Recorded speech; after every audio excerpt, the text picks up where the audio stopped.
home, and I am on my way. When I'll be coming home, I wanna see you play the music of your heart. I'm followed by your light whenever we're apart. It takes me through the night when I look deep into your eyes.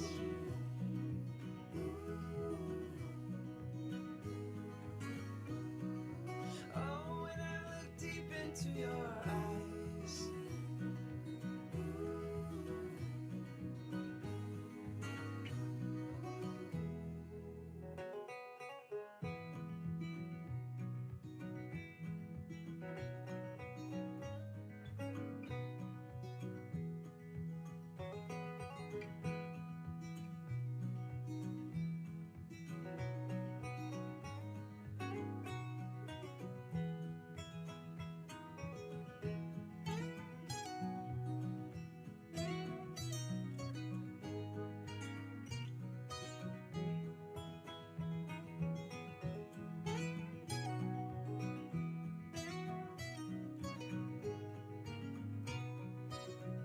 When I look deep into your eyes.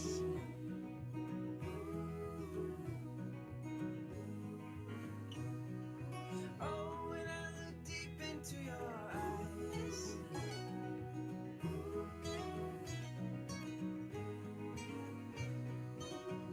When I look deep into your eyes. When I look deep into your eyes.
खोए हुए मन को एक रास्ता दिखाओ, विश्वास को फिर जगाओ। कब मिलेंगे हम?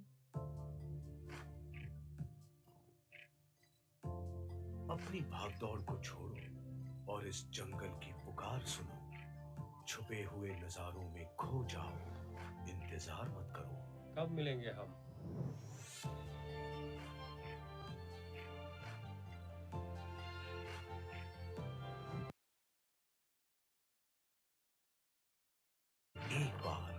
इतिहास का एक पल अपने साथ ले जाओ।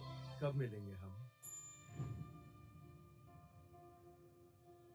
रोज की रफ्तार को बदलो, थोड़ा रुक कर तो देखो। एक नए सफर में खुद को ढूंढो, इंतजार मत करो। ఎప్పుడు కలుద్దాం మనం? उम्र कितनी भी बड़ी हो, छोटे छोटे एहसास पाओ, अपने आप को फिर से पहचानो।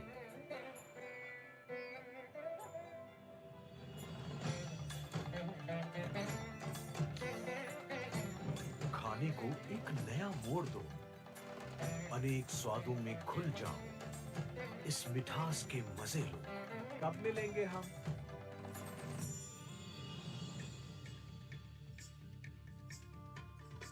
कला जो मिलती नहीं बाजारों में, पलती है इन हाथों में। कुछ अनोखा ले जाओ यहां से। कब मिलेंगे हम?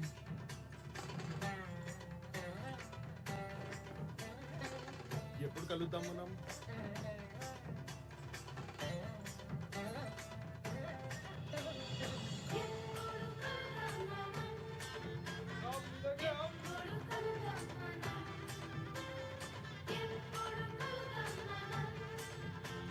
कब मिलेंगे हम? एक कदम बढ़ाओ, एक नई धुन में मिल जाओ, इनकी खुशियों को गले लगाओ। कब मिलेंगे हम? इंतजार मत करो,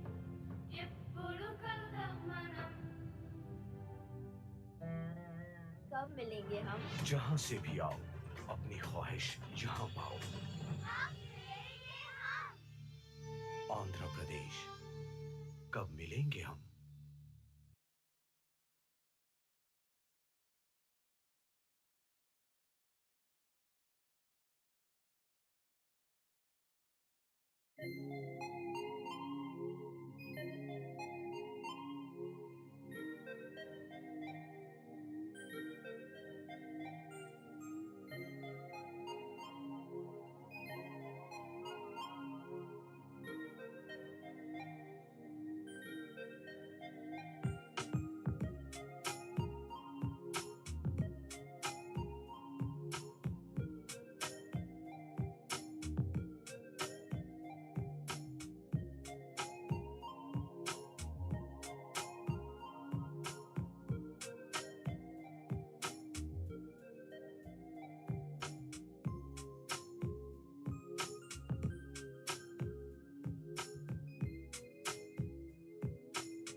Lepakshi Temple is a 16th century Hindu temple located in Andhra Pradesh, dedicated to Lord Shiva, Vishnu, and Veerabhadra.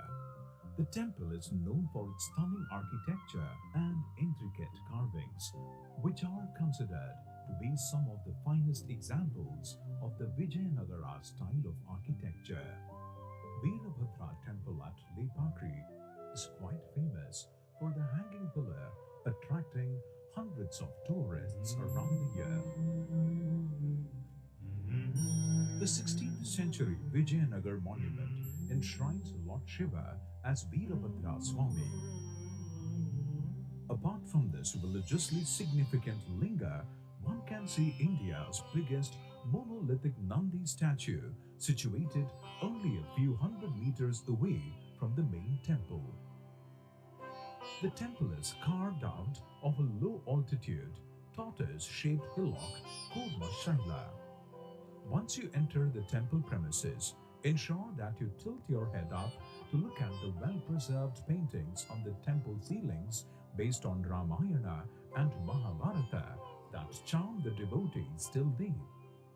Right in front of the main temple is a grand assembly hall known as Natya Mantapa, consisting of 70 curved pillars, of which 12 pillars are situated at the center of the dancing hall. The Veerabhadra temple, often known as Lepakshi temple, is famous for its architectural wonder and mythical tales. Out of 70 pillars in the main temple complex, one pillar is hanging without touching the floor. A British officer tried to chase this mystery by moving it, which led to disturbance in nearby pillars. The hanging pillar in Natya Mandapa is a trademark feature of the temple. Many visitors pass a piece of cloth under the hanging pillar to only walk away with amazement and memories.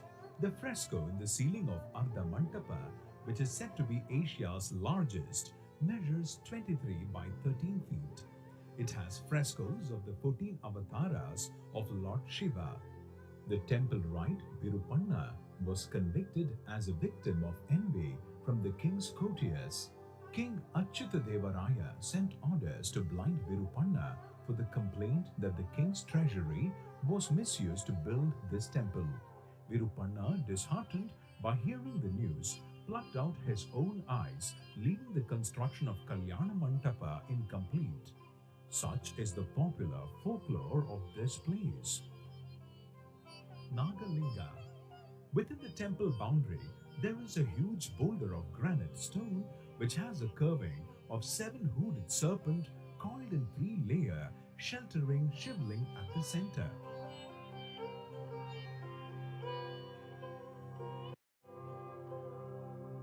"36 pillars curved with the unique designs. These designs are used in the borders of the saris nowadays. The brilliantly carved textures are an epitome of creativity in the hands of Indian carvers. There is an indentation on the floor near the Kalyana Mantapa in the shape of a foot. This is believed to be Sita Mata's footprint. You can always find water accumulated in it. It is said that when Jatayu fell, he drank water coming out from the footprint and kept chanting Lord Rama's name. As a tribute to Jatayu's bravery and loyalty, Rama is said to have commanded that the place where Jatayu fell and died be known as Lepakshi. Visit Lepakshi. Experience Andhra Pradesh. Welcome to Andhra Pradesh, where experience meets enterprise, ecology meets economy, and tradition meets technology. From the waves of Suryalanka to the spiritual calm of Sri Sailam, from Amaravati's ancient roots to the creative villages of tomorrow, Andhra Pradesh is building immersive, inclusive, and future ready tourism ecosystems under the visionary leadership of Honorable Chief Minister Nara Chandrababu Naidu. The tourism policy 2024 to 2029 marks a bold shift aligned with Swarnandhra 2047 and Viksit Bharat 2047, a move from sightseeing to soul seeking. At the heart of this transformation is digital innovation. Soon, an AI powered tourism super app will let visitors plan trips, book stays, access multilingual guides, follow AR trails, visit virtual museums, and make seamless payments all in one platform. Across 100 plus destinations, interactive maps, QR based navigation, and AR storytelling will bring history to life. Real time dashboards will track visitor trends and drive agile, data backed policy decisions. From investors, a single window portal ensures transparent, fast track approvals and real time project monitoring. Skill hubs and apprenticeship models are preparing youth, women, and tribal communities to lead the tourism economy. The creative economy is rising. From Kondapalli to Araku, artisans are reaching global markets through digital souvenir platforms and e commerce, preserving heritage, expanding enterprise. At destinations like Gandikota, Mangalagiri, and Maridumilli, physical journeys are enriched with interactive digital layers. The growth is measurable. GVA will rise from 4.6% to 8% by 2029. GSDP will scale from 70,000 crores to over 2.4 lakh crores. Over 20,000 hotel rooms and 5,000 experiential homestays are being developed. Seven tourism anchor hubs Araku, Vishakhapatnam, Rajamundry, Amaravati, Srisailam, Gandikota, and Tirupati power a network of curated circuits. Buddhist Circuit, Vishakhapatnam to Amaravati and Nagarjunakonda, Coastal Circuit, Bhimili to Machilipatnam to Nellore, tribal trails across Araku, Lambasingi and Paderu, sacred journeys through Srisailam, Tirumala and Ahobilam, rural and craft circuits where culture meets livelihood. This is a district driven tourism transformation where every destination tells a story of progress. Tourism in Andhra Pradesh is not just a sector, it's a growth engine. It drives investment, generates jobs, uplifts communities, and enhances the quality of life. Andhra Pradesh is emerging as India's capital of experience, a cultural powerhouse, an economic engine, and a living heritage of the past, present, and future. This is Andhra Pradesh, where the world finds a home.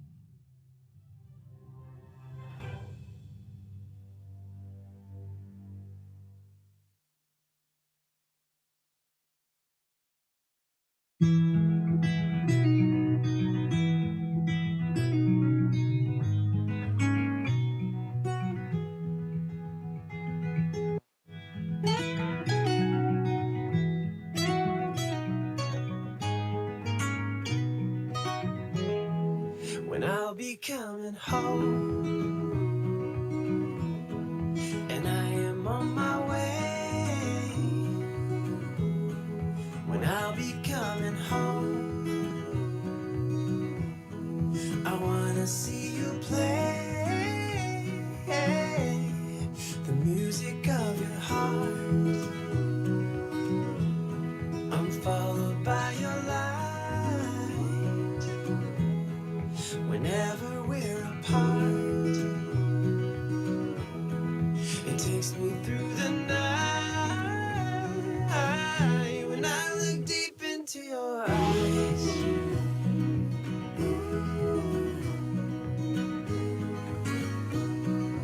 oh, when I look deep into your eyes,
Sound hey.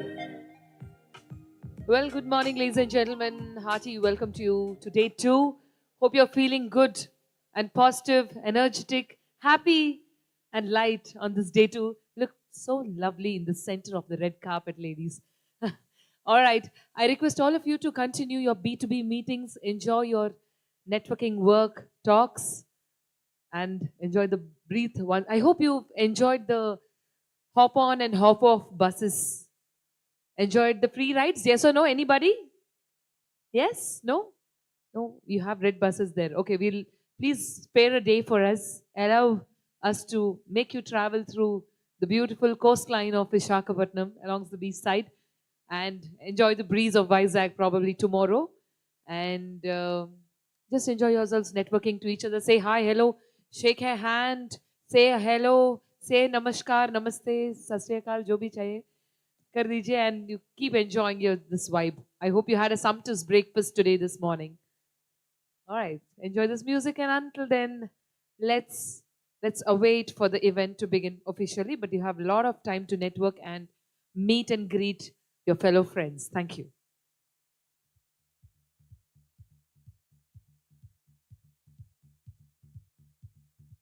Someone has left their Redmi phone 50 megapixel with me. I'm sure since it's an old one, it's definitely not a gift for me. There's a cricketer at the background. Please check whose phone is this. I can also read out some messages.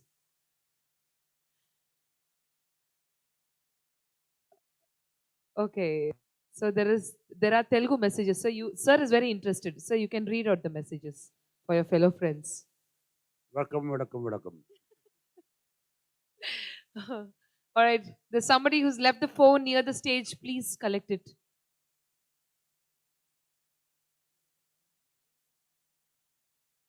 Achha, they left the phone outside this arena. Please help our friends find this phone. Thank you.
Gandhi Kota, a land sculpted by nature and shaped by history. As the sun rises over the Penna River, flowing through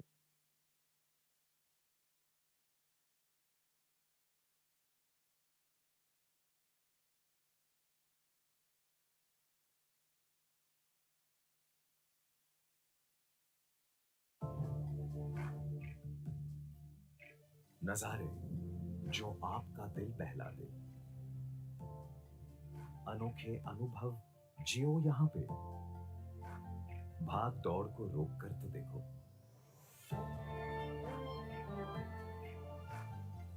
Gandikota को आपका इंतजार है। कब मिलेंगे हम? Andhra Pradesh tourism. Welcome to Andhra Pradesh, where experience meets enterprise, ecology meets economy, and tradition meets technology.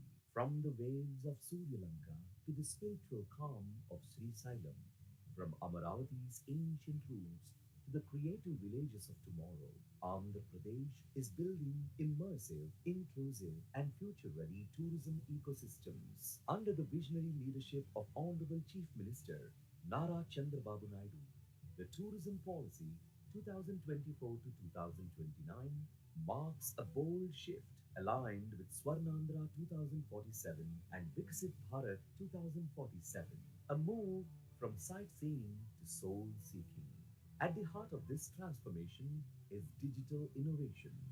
Soon, an AI powered tourism super app will let visitors plan trips, book stays, access multilingual guides, follow AR trails, visit virtual museums, and make seamless payments all in one platform. Across 100 plus destinations, interactive maps, QR based navigation, and AR storytelling will bring history to life. Real time dashboards will track visitor trends and drive agile, data backed policy decisions. From investors, a single window portal ensures transparent, fast track approvals and real time project monitoring. Skill hubs and apprenticeship models are preparing youth, women, and tribal communities to lead the tourism economy. The creative economy is rising. From Kondapalli to Araku, artisans are reaching global markets through digital souvenir platforms and e-commerce, preserving heritage, expanding enterprise. At destinations like Gandikota, Mangalagiri, and Maridumilli, physical journeys are enriched with interactive digital layers. The growth is measurable. GVA will rise from 4.6% to 8% by 2029. GSDP will scale from 70,000 crores to over 2.4 lakh crores. Over 20,000 hotel rooms and 5,000 experiential homestays are being developed. 7 tourism anchor hubs Araku, Vishakhapatnam, Rajahmundry, Amaravati, Srisailam, Gandikota, and Tirupati power a network of curated circuits. Buddhist Circuit, Vishakhapatnam to Amaravati and Nagarjunakonda, Coastal Circuit, Bhimili to Machilipatnam to Nellore, tribal trails across Araku, Lambasingi and Paderu, sacred journeys through Srisailam, Tirumala and Ahobilam, rural and craft circuits where culture meets livelihood. This is a district driven tourism transformation where every destination tells a story of progress. Tourism in Andhra Pradesh is not just a sector, it's a growth engine. It drives investment, generates jobs, uplifts communities, and enhances the quality of life. Andhra Pradesh is emerging as India's capital of experience, a cultural powerhouse, an economic engine, and a living heritage of the past, present, and future. This is Andhra Pradesh, where the world finds a home.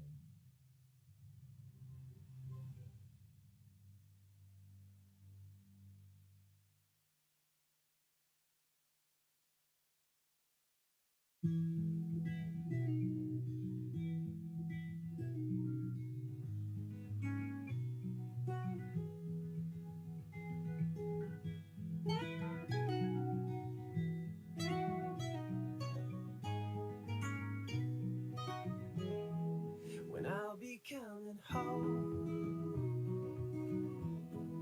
and I am on my way. When I'll be coming home, I wanna see you play the music of your heart. I'm followed by your light.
eyes.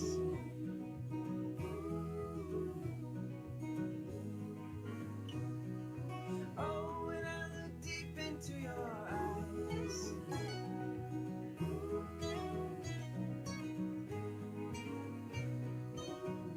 When I look deep into your eyes. When I look deep into your eyes.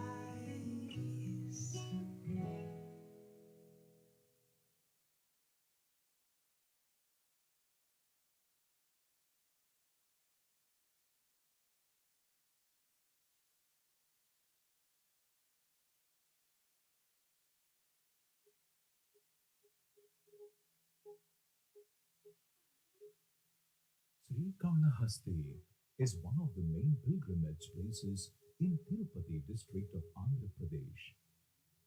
Thousands of devotees visit Sri Kalahastishvara temple every day, which is one of the Panchabhuta Sthalams known for its Vayulingam, located near the banks of river Swarnamukhi, and also known for Kalamkari, handworked traditional paintings. The art of Kalamkari is an ancient form of textile painting which has a rich heritage.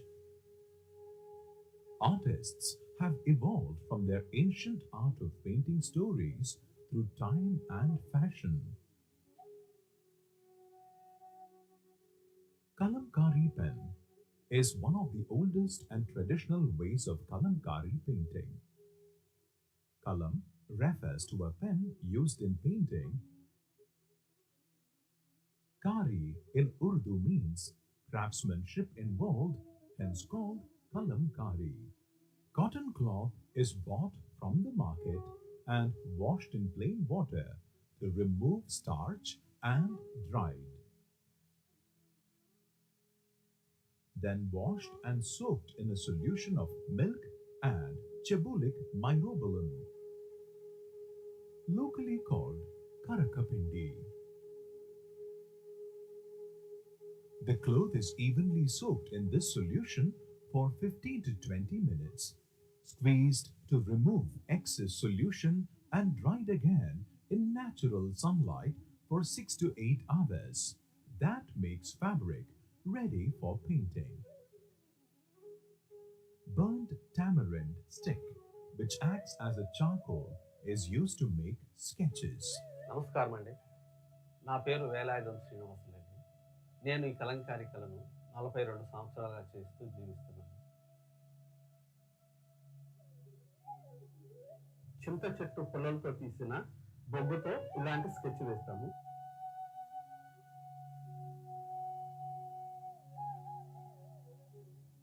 Kalamkari in Sri Kalahasti has been around for approximately 200 years. Artists in Sri Kalahasti retain the ancient techniques of dyeing which have been passed down from generations.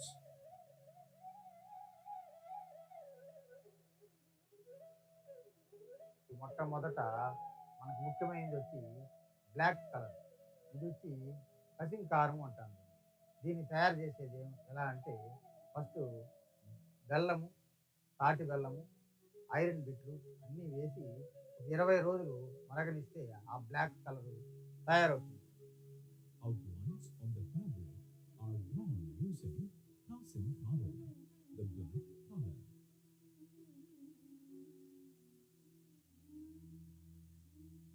Once the outlines are drawn, fabric is stretched full length on the ground and then filled with different colors.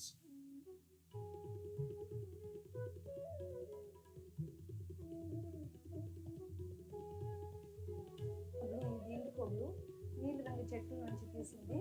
ఇది natural colour. The washing process repeats until all the colors are applied. Finally, the cloth is washed, ironed and packed. Kalamkari painting involves a whole 23 to 25 steps of drawing, outlining, hand painting, dyeing, bleaching, washing and ironing. To promote Kalankari at the Srikalahasti, there is a lot of advantages is there. The natural flow river of Swarnamukhi. In addition to that, to make natural dyes, the required ingredients are available near Srikalahasti forests. Initially, the theme of the art form was limited to Indian mythology. Based on the current demands, the art forms have changed and they are now adapting to the latest demands as per the taste of the customers. When we started identifying 300 artists in Srikalahasti, I do believe and I'm given to understand there may be more than 3,000 artists today for practicing hand-painted Kalankari art. Support Kalankari. Experience Andhra Pradesh.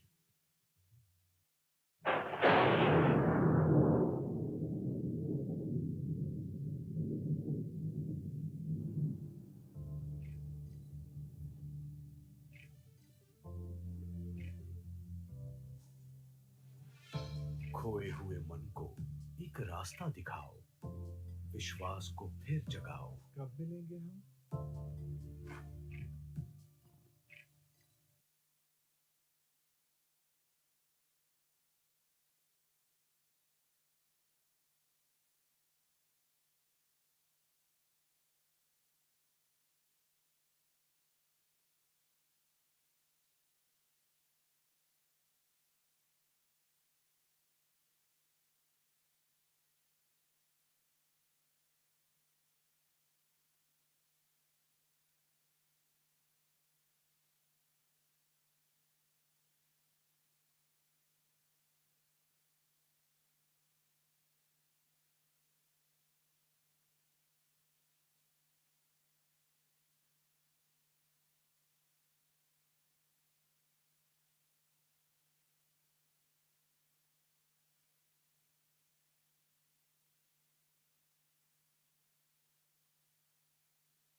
Andhra Pradesh, कब मिलेंगे हम?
आंध्र प्रदेश, कब मिलेंगे हम?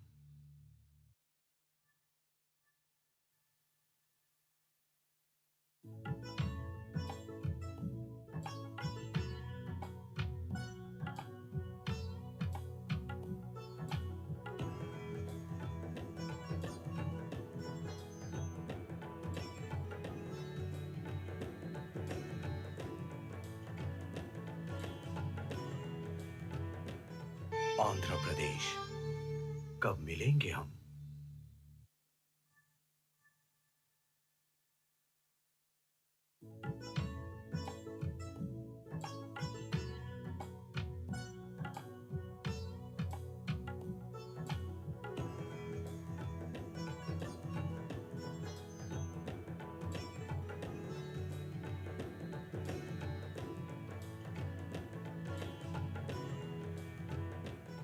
आंध्र प्रदेश, कब मिलेंगे हम?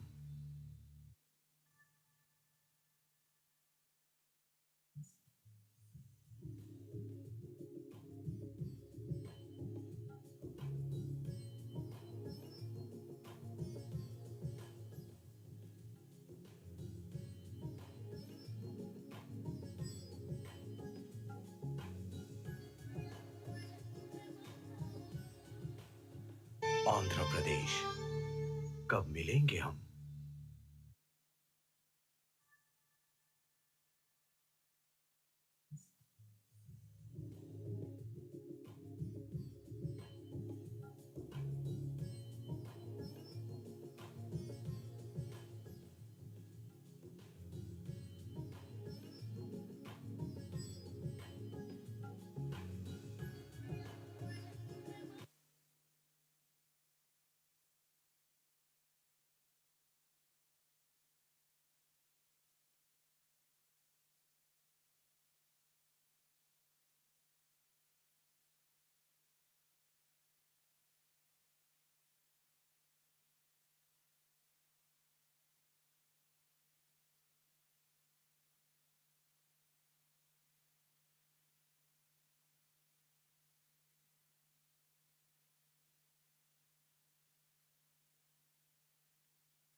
Hello, hello, good morning. Namaste, Vanakkam, Namaskaram, Namaskara, Adab, Sat Sri Akal.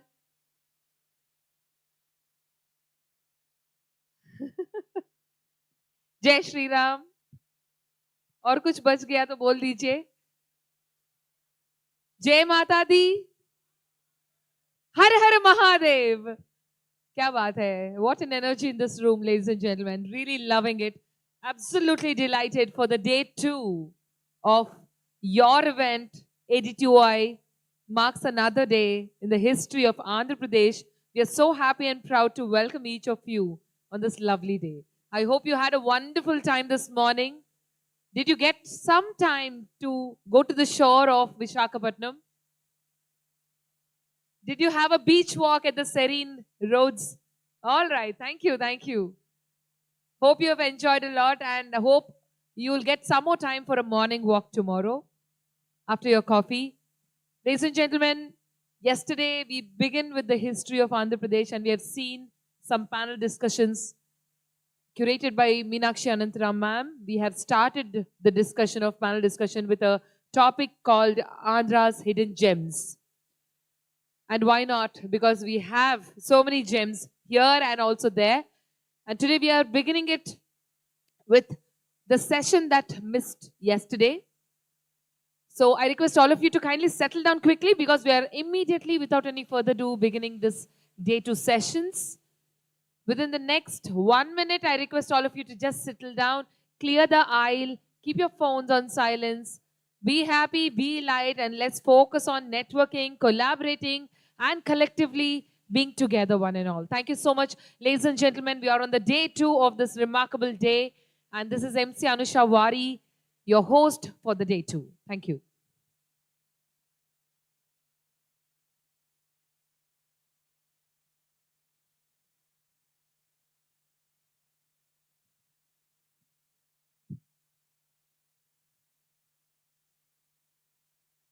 Once again, hearty welcome to each one of the delegates, our respected dignitaries, our industry leaders, our travel partners, our tourism friends across the country, ladies and gentlemen.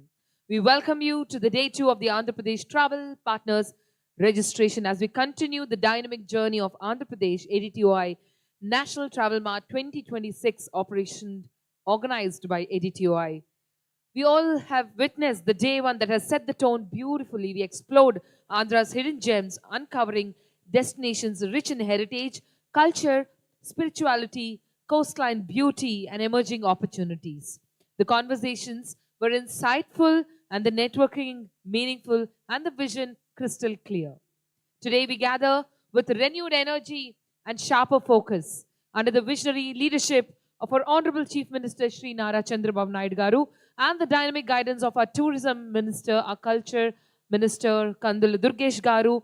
Andhra Pradesh continues to strengthen its position as safe, sustainable and a future-ready tourism safe destination. We begin this morning with a beautiful session that we have missed yesterday, like I spoke, the Sacred Trail, a spiritual and cultural exploration of Andhra Pradesh temple circuits and divine pathways that connect faith, divinity, history, and tourism. To do and moderate this amazing session, it's my absolute honor to invite upon Vice President 2026 and President-elect 2027, SKAL International, Mr. NSN Mohan Garu, with a huge round of applause. Let's welcome him. Lots of energy in this room. Come on. Yes, some more shouts and whistles are welcomed. Come on, everyone.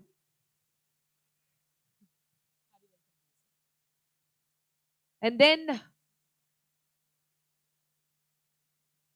we have our esteemed panelists. I begin with Mr. K. Vijay Mohan Garu, who's actively wandering here and there, observing everything is going right. Give a big round of applause to him.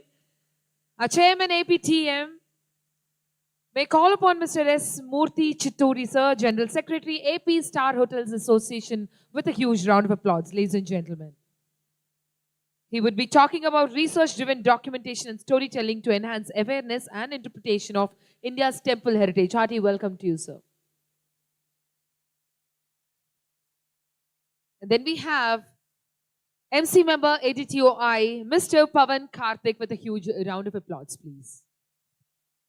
He would be talking on enhancing visitor flow and to cater to spiritual experiences. Let's give a round of applause as we welcome him.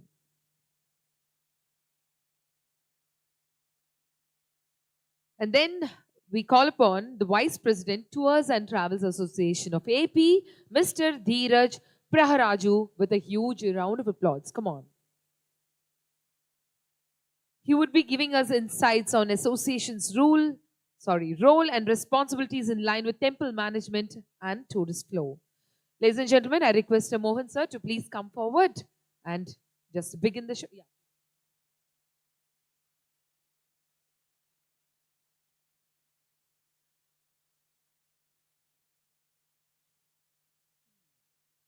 May I request Atul Singh sir to kindly join our dais. Ladies and gentlemen, give a big round of applause.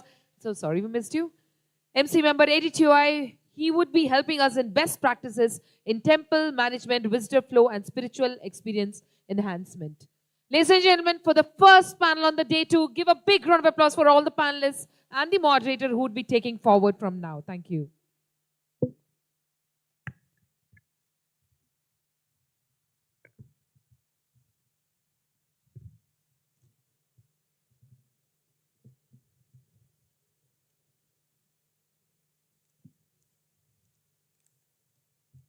Good morning, ladies and gentlemen.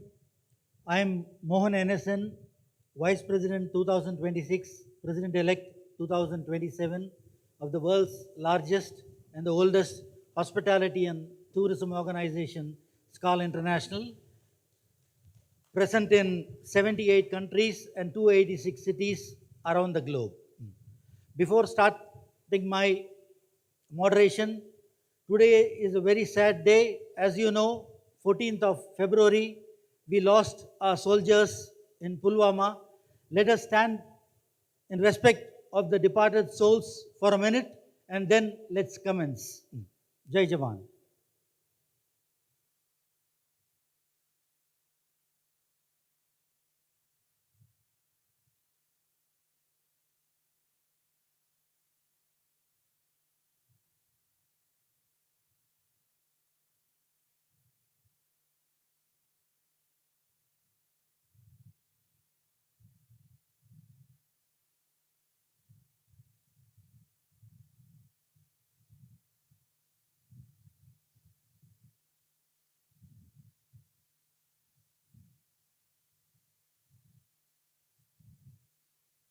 Thank you. ADTOI President, my friend Beji, the First Lady, Lisha Ma'am, and APTM Chairman, my friend Vijay, and all the dignitaries and our own Rajat and everyone, I welcome to this session. Before starting, I would like to talk 3 or 4 lines regarding Indian economy and tourism. Today, the new India is voice of the global south. It never asks a place in the table. We create the table and ask others to join. We negotiate with the United States and we are the world superpower upcoming today.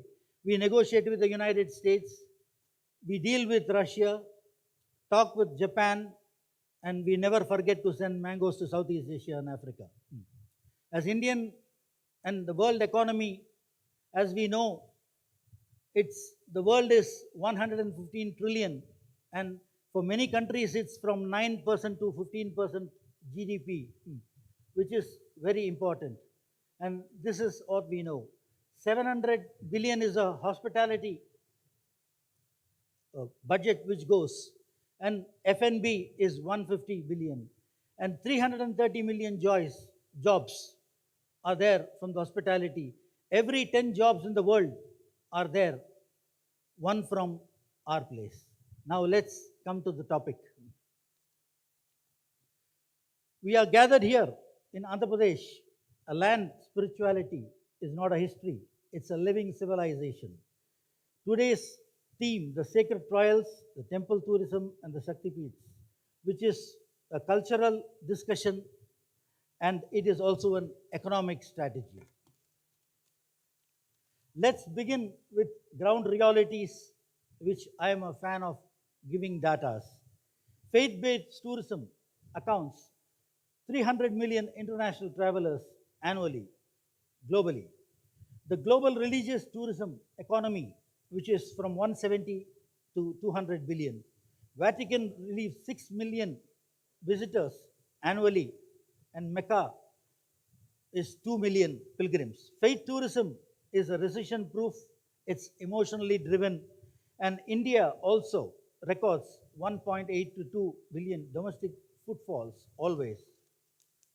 And next, coming to the studies show in this tourism, 55 to 60% are related to soul searching, and temple tourism. Tirupati, as you know, 25 to 30 million. We get Vaishno Devi, 8 million annually. And Kashi Vishwanath, after all the work has been done, it's around 7 crores. Now ask measuring the temple tourism, which increases not only the hotel occupancy in lot of supports such as vendors, prasad makers, local handicrafts, rural development. In Andhra Pradesh, as we know, it's we have Tirupati, Srisailam, Shimachalam, Avobalam, and so on. So this is not a scattered heritage, but a powerful ready reckoner. And the gap is very clear. I want to tell you that from the crowd management, from the experience, we all go. And now I wanted to introduce the speakers, and we have a very elite panel, and I had prepared how to do the moderation, and we have a deep dive, and then we have the panelists to talk, and then we go on a rapid round, and then we finally close. So I would request each panelite to talk about themselves in 30 seconds, please. Thank you.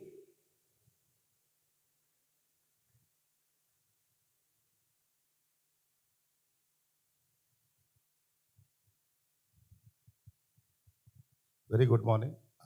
This is Dheeraj Praharaju, Vice President, Tours and Travels Association of Andhra Pradesh. I've been into this tourism industry for the last 28 years. Thank you. Vijay Mohan, representing the APTM here. Hello, good morning everyone. Namaskaram. I am S. Murthy Chitturi, General Secretary of the AP Star Hotels Association. We run a pharma manufacturing business also, and we run a 3-star hotel out of Kakinada, which is actually very relevant to the theme today because we have 2 Shakti Peetams within 1 hour drive of Kakinada, and we also are home to Kakinada is about 50 kilometers away from Annavaram. Annavaram is the only place in Andhra Pradesh where you have Satyanarayan Swami or Satyanarayan Vrat jo hota hai na, unka Swayambhu jo temple hai, that is in Annavaram. So we come from Kakinada, which is a very, very significant center of spiritual importance, spiritual tourism and religious tourism in Andhra Pradesh. Thank you. Namaskar, I am Atul from the cleanest city of India, Indore, Madhya Pradesh, and I am representing ADTOI as a MC member here. Thank you. Happy morning to all. My name is Pavan Karthik. I am representing the Hotels and Restaurants Association of Andhra Pradesh as a president and the District Tourism Council member for Visakhapatnam district.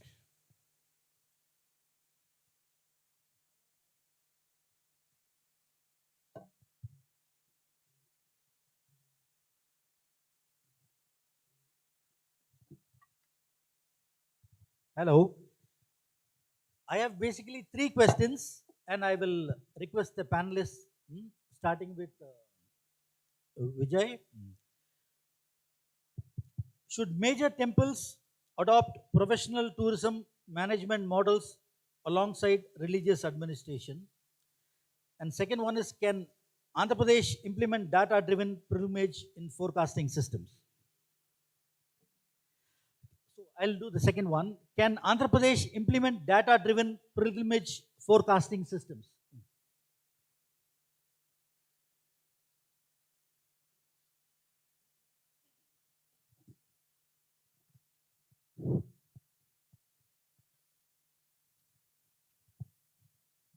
I mean, you asked me a complicated question, which probably only the government can answer.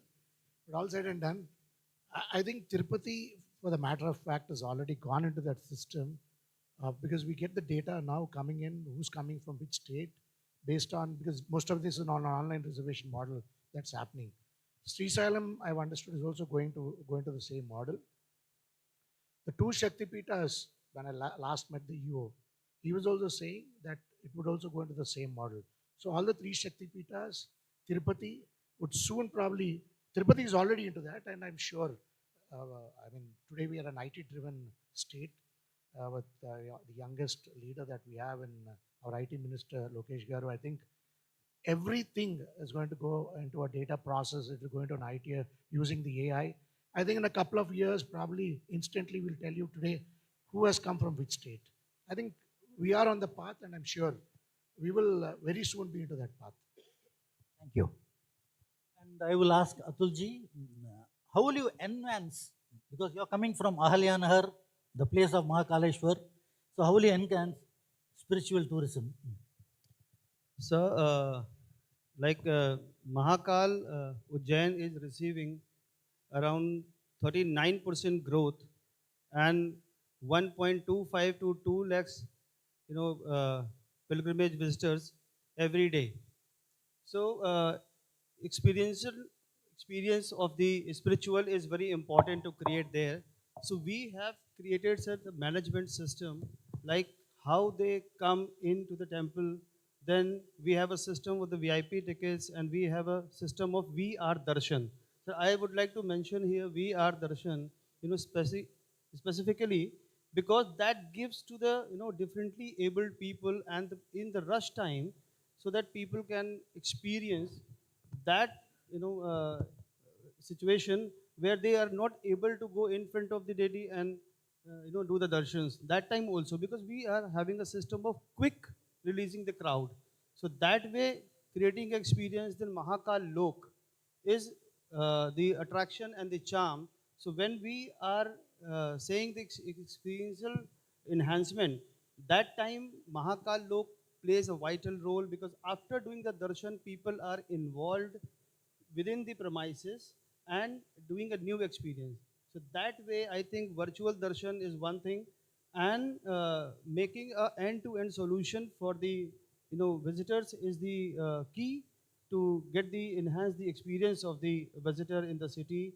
And every temple, sir, I feel that connect of the visitor from end-to-end solution is the process, so that they will come back, they will refer, they feel that for the purpose they came in actually is fulfilled and happy. When they go back, our temples will definitely get more and more crowd, and we also feel that we did something for the visitor, and they also feel that yes, management was fine and experience was enhanced.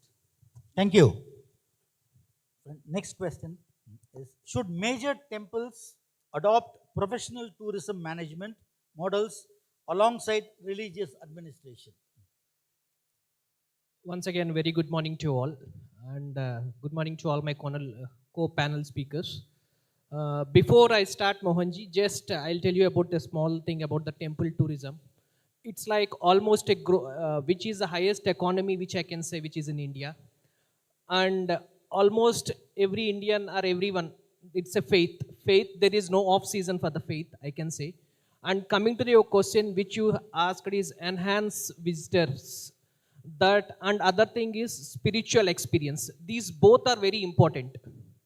If you say, ask me, enhance visitor experience, and these both which temples they have, that's a successful temples, both which maintains like enhance darshan and as well as both.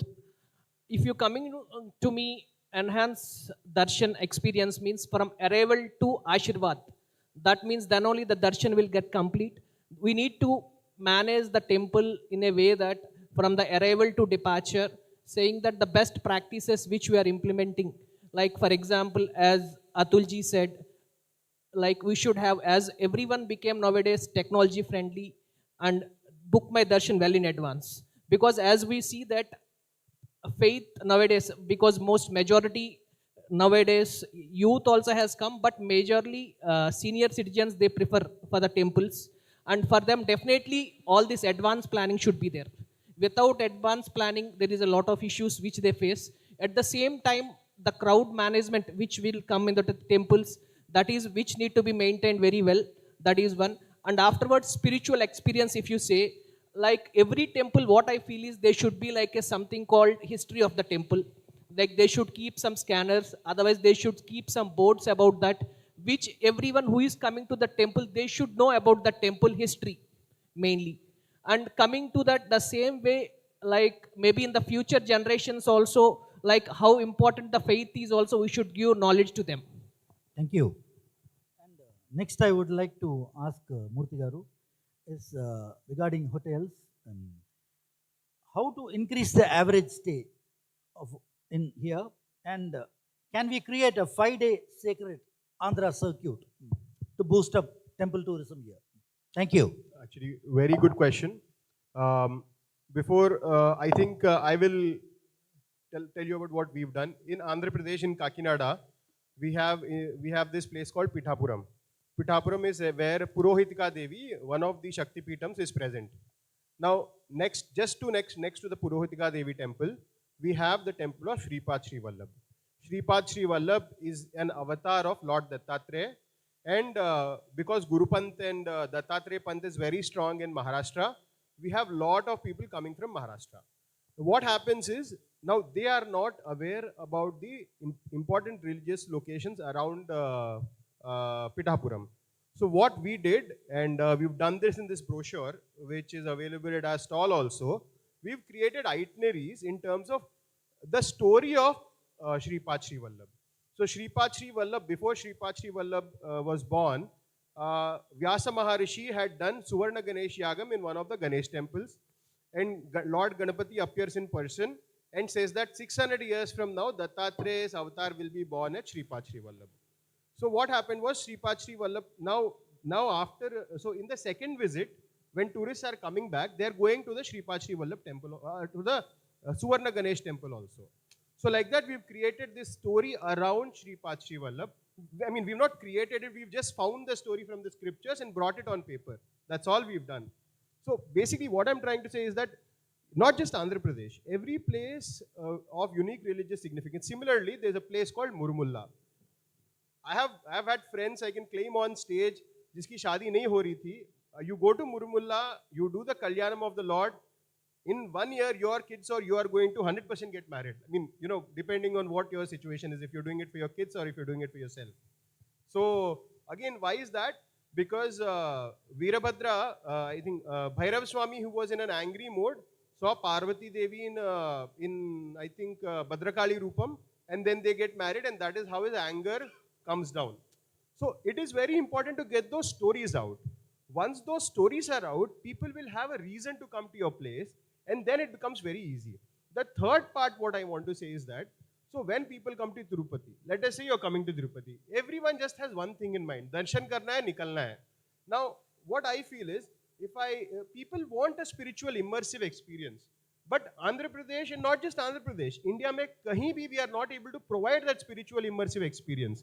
What better place than Tirupati to learn the Vishnu Sahasranamam? What better place than Srisailam to learn Rudram? What better place than Tirupati to learn Vishnu Yoga? What better place than Tirupati to learn Nitya Puja Vidhanam? So if we are able to work with endowments department, again, you know, we are all here, we are having a session on tourism, but we've not been able to bring in the endowments department also on this very platform. So we see that you know, tourism and endowments are operating in isolation. Very important that the endowments department and tourism department work like one department, and then you work together to ensure. Now what happens is endowments department is always looking at pilgrims, but there is a certain set of pilgrims who are also tourists, who are high net worth or who are having a high willing, you know, are willing to spend more and want to have these experiences. Let us say if someone had prashadam classes in Tirupati, so you know there are a lot of prashadams which are amazingly tasty and very dear to the Lord, which are made in Tirupati. If you had classes for making prashadam, I will stay 2 more days in Tirupati and learn how to make that prashadam, or maybe my mom will want to stay. So I think it's very important to create these experiences which are very easy to do. It takes a little bit of intent, and I think then obviously the stay will increase, not just the hotels, I think the whole local hospitality ecosystem and people will benefit, job creation will be there. So I feel that temples are really the the most important asset for Andhra tourism, and we need to leverage them very, very well. Thank you. Thank you. Next question for you, sir. What do you think the next 5 years, because we have amazing temples in Andhra Pradesh. It's so much touching the heart, right from Tirupati to Srikakulam we have number. Where you think if the things which are being done by Andhra Pradesh tourism and the government and the ADTOI are taking definitely to a next level. Where do you think the next 5 years temple tourism will be? Thank you, Mr. Mohan, for asking me a question regarding the present government. Yes, we are seeing on the brighter side Andhra Pradesh for the last 1.5 years. And as per there have been a lot of development activities happening in and around Vishakhapatnam, infrastructure building up, so many Google data centers coming up, so much of IT industries in the next 5 years coming up in Andhra Pradesh. Absolutely, the entire India's view, recently when it was announced that Andhra Pradesh was the highest funds we could get it from the development of Andhra Pradesh in India. The same way as the road network and infrastructure with multiple airports coming up, the connectivity has really gone. But as Mr. Murthy was saying, I think he is very keen in promoting Kakinada. I think he is very enthusiastic about each and very depth knowledge of this thing. The same storytelling has to be reached entire pan-India. See, where North has a different culture, whereas West has different, South. The same way when we merge this, there are so many storytelling, so many destinations in Andhra Pradesh which I feel has not been properly marketed yet. Because temple as a pilgrim, it is only coming, visiting and going back. But as you say, Tirupati, when he said 5 days itinerary, even Tirupati itself can create 5 days itinerary. But unfortunately, people come for one night and they just fly back. The same way Vishakhapatnam.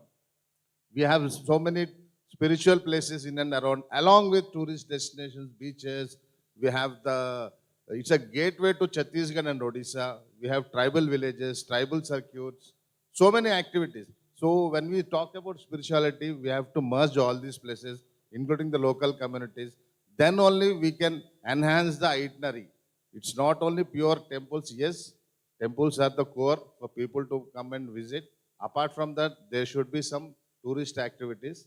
So hand in hand, as you said, endowments, tourism, and the local tour operators have to work together to take it forward. Thank you, sir. Now I wanted to ask a very special question. Entire panelists can take a minute and answer. What would it take to market Srisailam like Lodz or Kyoto, like an international destination? Definitely, Mohanji. Sri Shailam is one of the Shaktipitas in Andhra Pradesh. And this, after Tirumala, it's one of the highest footfall, I can say. Maybe Simhachalam and followed by Sri Shailam. And nowadays, it's becoming very heavy crowded actually. Because if you see, tomorrow is the Mahashivratri. There is some history called like the people will walk far away from hills and they will come to Sri Shailam. Which I feel is Sri Shailam, we no need to market. Everyone knows across, because it's one of the Shaktipitas.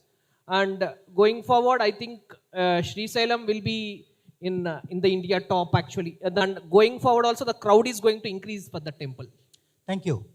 So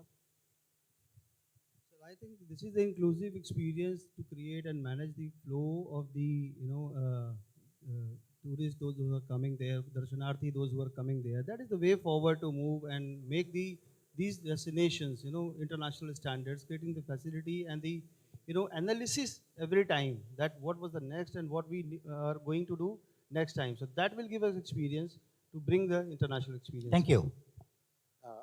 Big point is it is the only Jyotirlinga and a Shaktipita together. No other Shaktipitas has a Jyotirlinga also with it. So that's the biggest facet of Sri Sailam. I think if people get to know the Jyotirlinga and the Shaktipita, I think people will come on their own. It's just that the stories have to be. I mean, we'll have to really spread them, and we'll have to really create that positive stories that have to come in. One more thing, the simple thing. Why is Jim Corbett famous for? Can anyone answer? Tigers. And the same way, Punch, you talk about so many sanctuaries. How many know Sri Sailam is in the middle of the biggest tiger sanctuary, Nagarjuna Sagar Tiger Reserve. It's spread across 4,000 square kilometers. and has the highest density of tigers in India. So that is what I'm saying. We have to club along with temples with tourism activities. There should be more from the forest department to come up with safaris, so many other activities. So people don't go only for the temple. They can spend 2 to 3 nights or 4 nights and come back. Thank you. One wonderful suggestion. I think something for the parents and something for the kids. So wonderful suggestion. So like already mentioned by Vijay Mohan Garu, Sri Shailam is the only temple where you have a Shakti Peetam, one of the Ashtadasha Shakti Peetams and one of the Jyotirlingas together in one single place. That itself is unique. At this point of time, Tirupati generally draws between 70,000 even up to 2.5, 3 lakhs per day. Sri Shailam on an average has about 25,000 people per day. But during Kartik Mas, you end up having almost 2 lakhs, 1 to 2 lakhs per day also. So it's already very, very popular.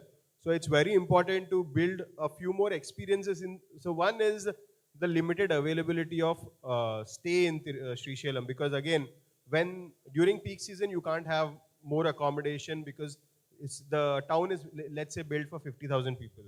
So, but like they said, we need to create more activities, either spiritual or non-spiritual, so that people can stay longer. Sri Shailam also has many projects and dams, which are also very beautiful.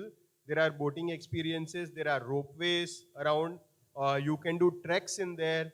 So when you're able to combine all of this, I think instead of a one day, apart from Kartik Mas and Shivratri, you can make it a 4 or 5 day thing where a lot of local economy will also benefit. So all our temples are generally located in, in places where there is a lot of tourist potential also. So I think the same applies to not just Sri Shailam, but even to Tirupati and other important spiritual destinations. Thank you. Just I want to add one more last point here. This is one of the Jyotirlingas where we can do a Sparsa Darshan. We can touch the Shivlinga. That is most famous here because everybody prefers that actually while going to Sri Shailam.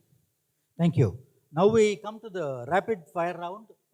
I would like to have a 2-line answer or a 1-word answer for this. I'll start with yourself. One temple in Andhra Pradesh that can become a global spiritual icon. None other than Tirumala. Okay. One infrastructure gap to fix immediately. Washrooms. One technology every major temple must adopt. We need to have an app which will decode the architecture. So let's say you go to any temple, Gopuram, there is a huge Gopuram. There is there's a story hidden in the Gopuram. There is a story being told through the statues on the Gopuram. So today we just see the Gopuram. Some people might admire it, some people might not even look at it. So there is a lot of architecture in the complete temple. So an app pushed by the endowments department and tourism department together, which will let you spend a lot of time around the temple, where you can understand every bit of architecture, every bit of story in the carvings will really improve the experience, the spiritual experience and the tourism experience. And next is Vijay. One international market that we should target. The ASEAN. Huh? The ASEAN. Okay. Temple tourism in 1 word. Temple tourism in 1 word or a 1 line. The heart of the state. Okay. And one more question, each one can answer. If you get 500 crores, where do you invest to develop Andhra Pradesh tourism in the temple sector? I would suggest not in a one place. So it will spread across because there's so much potential in Andhra Pradesh. Starting right across from where I belong, from Visakhapatnam to the coastline. So there are many opportunities like Rajahmundry, Kakinada, up to Amravati. So we don't want to flood only Amravati, we want to spread across Andhra. Okay. Vijay. The Prasad Bharati scheme is already put in money in Srisalam, in Simachalam and Anavaram. But I honestly feel the Shakti Pitas have been neglected in terms of the Prasad scheme. That is one area we need to put in a lot of investment because a lot of infrastructure has to come in. See, when you look at individual Shakti Pitas, the 18, we are only talking about the 18 Shakti Pitas. Look at Ujjain. Look at any of the Shakti Pitas which draw about 50,000 to about 80,000 per day. Each of these Shaktipitas has that potential. I think we'll have to put in a lot of infrastructure in terms of rooms coming up. And I think once that comes in, things will roll on their own. Thank you. So I think washrooms was a very good answer. One is the app which I have suggested. The second is, I think the problem in Andhra Pradesh, the temples, is discovery. So we have 7 major temples other than Tirumala, which are very, very popular. And then you have 200 other temples, which are reasonably popular. So I think we need to connect the Bhakta and the God through a way based on his desires and based on his intent and what is the outcome. So I think that is a place where I would invest. Second is soft infrastructure. Third is research on the temples. I think it's very important to know who built it, what is the history behind the temple, what is the mythology behind the temple. There's always two things. For example, I mean, because I'm from Kakinada and I know temples around, so the temple in Draksharamam, which is one of the, I think, Manikyamba Mata, who is one of the 18 Shaktipitams, and Purohitika Mata in Pithapuram, who is also one of the Shaktipitams. Now, these were built, apparently, Draksharamam temple was built by the sun. And in Samalkot, there's a temple which was built by Kumaraswamy. So there's a lot of story around it. Again, I think there is also stories that the Chalukyas were the kings who built those temples. I'm not sure. Don't quote me on this. I might be wrong. So it's very important to invest in ensuring that we are proud of our heritage. So bringing out, investing in ensuring that the history comes out, the mythology comes out, and the soft infrastructure in these temples, and really, along with the soft infrastructure, building the experiences in each of these temples. So I think this is where I would invest, and like he said, definitely in the Shaktipitas, because I think, I will tell you, and you will be surprised, if you go to Pithapuram on a normal day, go for Purohitika Mata Darshan, you will have darshan in 2 to 3 minutes. You can actually sit there and meditate for 2 hours and no one will disturb you. That's how free it is. And that is probably the only Shaktipit in all of, and I'm not talking about 51 and 108 Shaktipitams. I'm talking about Ashtadasha Shaktipitams, which are the 18 primary Shaktipitams. Then you go to 51 and then you go to 108. So among the 18 primary Shaktipitams, we have 3 in Andhra Pradesh. One is Sri Salem, the other 2 is Pithapuram and here. And in there you can have darshan in 2 to 3 minutes. So we have not done enough for these places. Thank you. And regarding crowd management, because you're from Ujjain, you'll be dealing with that. I would like to ask some 3-4 lines on that. Sir, good question, sir, you asked, because all the experiences are related with the management of the visitor or the crowd, whatever you say. So my take on this, safety, security, then your cleanliness management is directly related to the experience of the visitor of any place, of any tourist or any temple, any city. So that kind of management for the crowd is the required as a primary basic treatment of the management. So if we are expecting 1.5 lakhs or 2 lakhs people per day in any place, then second important thing is people's participation.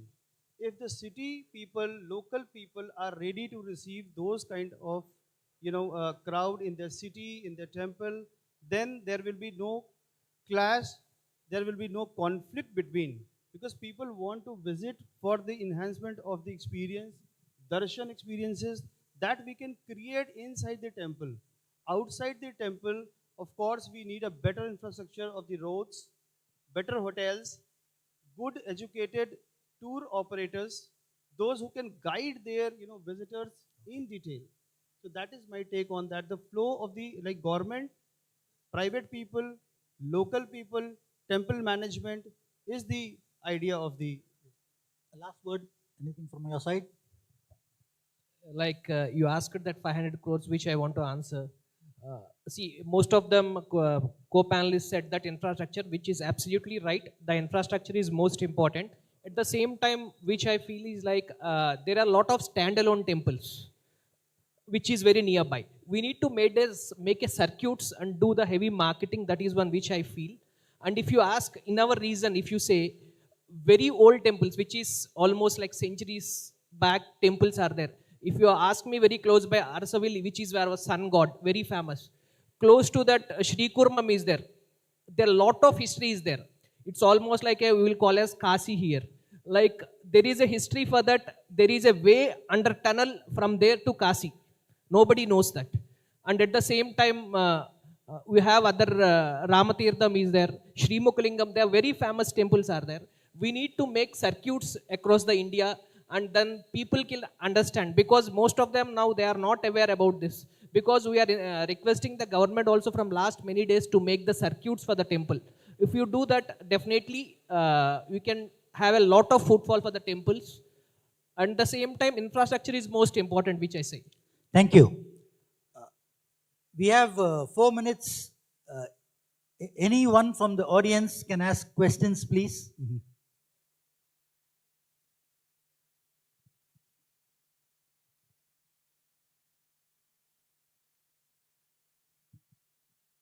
Thank you, Mr. Mohan. You have conducted so well. And the panelists, they are also enlightened one. One part is missing. That is, you have mentioned the statistics of the economy and the economics growth also. By 2030, it is expected that 100 million people will be employed in temples on permanent or the temporary basis. There is a huge potential in the employment also. This part nobody has talked about. This is because connected with the growth of the economy. Second question is that majority of the elderly persons, they are adopting spiritual tourism. The youths are avoiding. They will say, I'll drop the parents to the temple, let them have darshanam, then come back, and the youth remain around the beaches or some other places. How you are going to administer, how you are going to address this problem? Thank you. Thank you.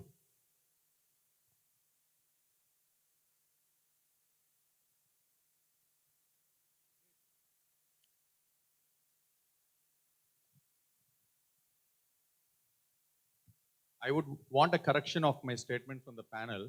I think there's a lot of confusion between a pilgrimage and a tourism. Tourism generates economically viable revenue for the state and empowers local. That also is done by pilgrimage. But unless you are able to separate the pilgrimage part of it or include tourism into the pilgrimage part of it, all footfall cannot be treated as tourism. Unfortunately, we are claiming all pilgrimage to be tourism. That is what I state. Would you differ with it? Please explain. Yeah, I can answer this question. The total census, the calculation says, in 100% of tourists which happens in India, 55 to 60% is related to soul searching and temple tourism. It's directly or indirectly related. So it goes together. Thank you. And now I would like to talk about my finishing statement. Thank you, everyone.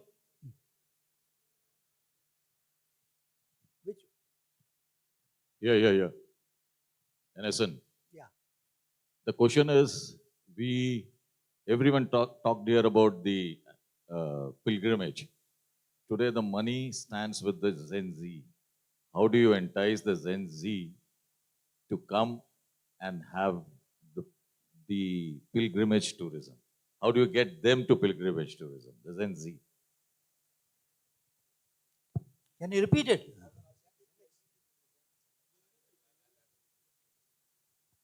Sir, I just, maybe I don't say how to answer, but this is my kind of belief. What you say, Gen Z has money, yes. Why Gen Z has money and they're not towards the spirituality? Because earlier days when we were all kids, there used to be storytelling at our houses. We used to talk about Ramayana, Mahabharata, so many things. Even you watch TV, there used to be the programs related to spirituality. Nowadays, we talk about Netflix, Prime, OTT platforms, Instagram, so many things.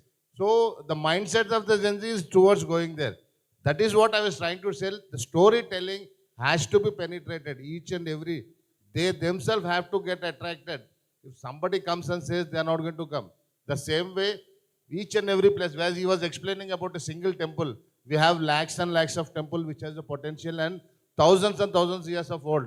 But nobody knows the background. Even we, staying in a place where we have about tens and thousands of temples, hardly we know one or two temples history. But if we start telling the reality background storytelling about each and every temple, yes, that may attract them to come towards the spiritual side or visiting the temples. That is my opinion. Give a quick Repeat your answer. questions. I'll give a quick answer on that. One slap on their career, they'll go to God. Well, I don't think so. It happens today in India. So Virat Kohli, when he started cricket, and someone asked him how spiritual you are, they said, do I look like my mom? मैं कोई पूजा पाठ party वाला आदमी नहीं हूँ. Okay, and then you see the same guy in 10 years going to Indore and shouting Jai Mahakal or Kalo ke Kal Mahakal. So I think what happens is all of us end up turning like our parents. It's a matter of time. I wasn't very spiritual. My preference of a place was, partying in the Mediterranean when I was growing up. I've traveled to 25 countries, but then today, just last week, I was in Guwahati going to Kamakhya. So I think people change. So when this Gen Z is 10 years from now, like Mr. Vijay Mohan has said, a slap in their career, and then, your time to focus, look deep into yourself, you will really find God, and then you'll start going to temples. I think that's the way things work. And definitely storytelling will help. So what all of us have been saying about storytelling, when you talk about the place, when you talk about the struggle, see, each temple, there is a struggle of a saint or a king to bring that temple to that stage. And when you hear that complete story, let's say you hear about the Pandavas building a temple for a certain goal and destination, and then you see that in yourself, you easily connect and relate. Let me have my question again, sir. Yeah. I am H.C. Gera, Bureau Chief of the Voice of Chandigarh and the Voice of Canada. Okay. I put one very specific question that by 2030, there will be an opportunity to employ 1,000 persons, million persons in the pilgrimage or the tourism industry. You have not touched this topic. And this is going to increase the economy of the state, overall country, and different places also. Second part is that the youths are avoiding, as Gen Z person, the question came over here. Youths are avoiding to visit the pilgrimage places. Rather, they will drop their elderly person. You just have a round of this temple or the spiritual place. We are there somewhere in the beach or some other places. How you are going to, manage and address this problem, sir? Yeah. See, this is not only the tour operators, the governments, both have to join together and have to make a joint effort. And this committees should be formed between the tour operators and the government, and how to streamline, how to make the interest. A small example I would like to tell you, people go to Tirumala and just come back. There are 7 places in the top, including Veda Patasala, Abhay Anjaneya Swami temple, which is very powerful. These things 95% people don't know. So these are the things we have to take it to the people, and education and storytelling is very important. That's the only way, a joint effort between tour operators as well as the government. Thank you. Namaskar, sir. I am from Rajasthan, and we are good at telling stories. We are surviving because of stories. So, Gen Z or anything, I would request the parents, सबसे पहले story telling माँ बाप अपने बच्चों के साथ करते हैं. दादी अपने बेटे को सुनाती है, बेटा अपने बेटे को, पोता अपने पोते को. The start should be from the house. कहानी सुनाइए अपने बच्चों को. Spiritual tourism, pilgrim tourism, सब जगह पहुंच जाएंगे. Talk with them and tell them the story about your house, about your family. Thank you. Thank you. So, the time is up. Thank you, everyone. I would like to do my closing statement. Sacred tourism is not only managing crowds. It is about messaging, consciousness, culture. It's a research and management and infrastructure gone together. Andhra Pradesh will not just host pilgrims. It is the future. It is an emotional bonding. As I would like to thank you all, the last words I would tell is, India is now 4.4 trillion economy and superseded by China with 18 trillion and United States by 30 trillion. The main good part is India growth rate is 6%, United States is 2%, and China is 4%. The highest speed India is going, so we'll do. As John F. Kennedy, the past president of United States, tell, it is not one man going to the moon. It's an entire nation. We all have to work hard to put him there. So we all have to join together, put the wonderful Andhra Pradesh tourism into a global map. And yesterday they were showing hotels like Swasti, Mayfair and all. A day should come, we should see hotels like Ritz-Carlton, Four Seasons, Shangri-La, Savoy, all in the background. Thank you so much. Well, thank you so much. That was a great beginning, Guinea. Ladies and gentlemen, give a round of applause for the entire panel. What an amazing session to begin with on spirituality, heritage, and our sacred trails. Thank you so much. It's my absolute pleasure to invite Ved Khanna sir, President ADTOI, to please come up on dais to do the felicitation. Give a round of applause as we welcome him onto the stage, please.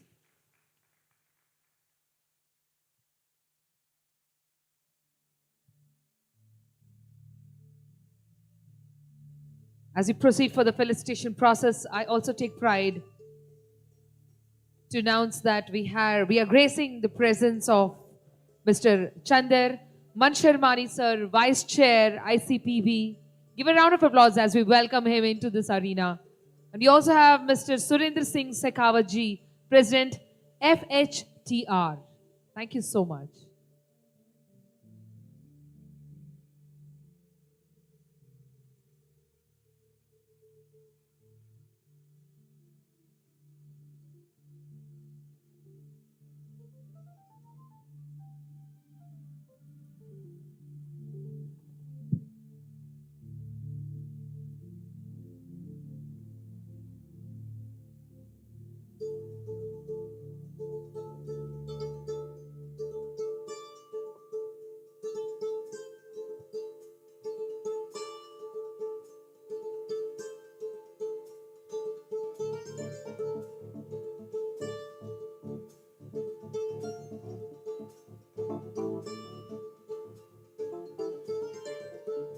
As we are honoring our panelists, can we keep the energy flowing, everyone? Let's join our hands. Thank you.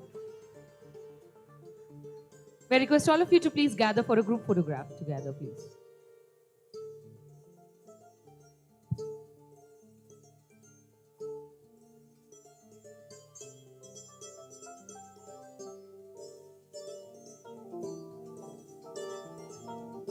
Thank you so much.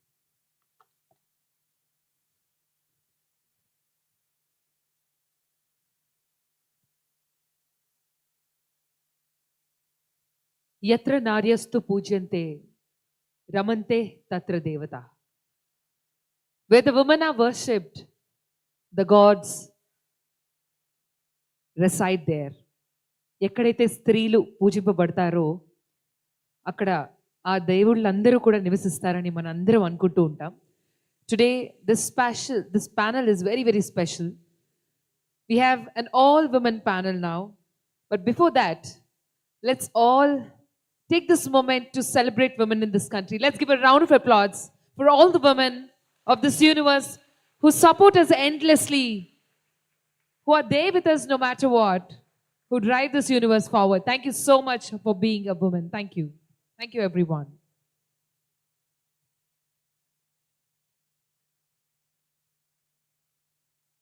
So we have incredible women panelists today, and the topic says the leading ladies.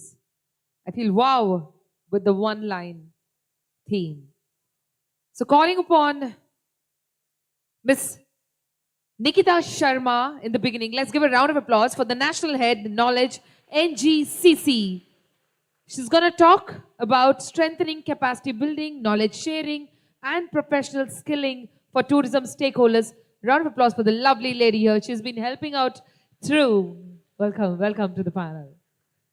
Then we have Ms. Ishad Patel, Chairperson, CSR Committee. Give a round of applause. There's so many shouts. I can hear a little more for the lovely lady walking in pink. She's going to talk about integrating responsible tourism practices through CSR-led committee development initiatives.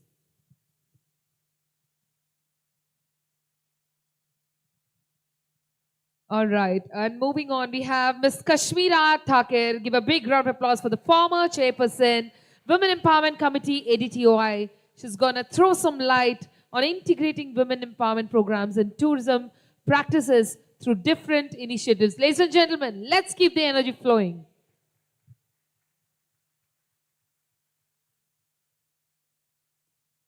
This looks like an, nice Bollywood setup here.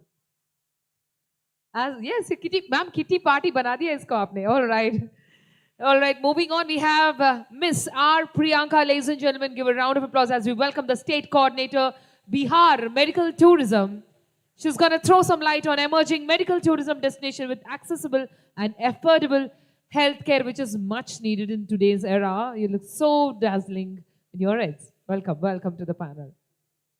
Oh my gosh, how did I forget? There's so much love around. Let's wish everyone Valentine's Day. Why not we get ready in red? Moving on, we have Miss Nischita Naren. Give a round of applause as we welcome the social worker and activist who says, be kind to animals. How lovely and peaceful you look. A lovely, lovely lady here. Give a round of applause. She's going to help us in advocating animal welfare and ethical tourism practices. Hearty welcome to you for sustainable destinations. And then we have Dr. Ruchi Singh, Leo, Rajasthan. Let's give a round of applause for this lovely lady. Empowering women-led enterprises and strengthening leadership roles in tourism and allied sectors. That's what she's going to help us with. She has been through, I think you're the first one to reach here, I believe. First few? And then we have an amazing personality who is going to lead this session. Ladies and gentlemen, help me welcome the chairperson, Women Empowerment Committee, ADTOI, Mrs. Sujata Bagla. Give a round of applause. The session looks so colorful. Now you know what's the difference between men and women. Oh my God, I'm a little biased today. I'm really happy. Let's give a round of applause for the lovely ladies and wishing everyone a happy Valentine's Day. Over to the moderator.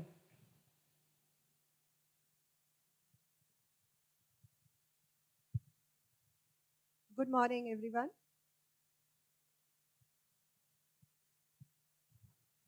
I couldn't stop myself. Just take 1 minute to introduce the panel. I've already done. ADTOI is the first association to start the women wing. And few years back, it was introduced like Leo, Lady Executive Officers. And then after that, they started, probably this is the very first time after the introduction of this panel. This has been carefully selected, the backdrop of Raja Mahendravaram, because it belongs to Godavari. And we worship rivers like mothers. And Shiv, E ki matra Shiv, or agar Shakti na ho to Shav. So these are the women behind us. Thank you so much and welcome them with as much as loud you can make. Thank you so much.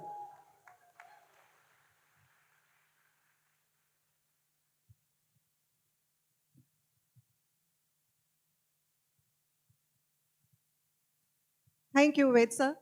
Good afternoon, everyone. It's a pleasure to be here and a very befitting background for Raja Mahendravaram.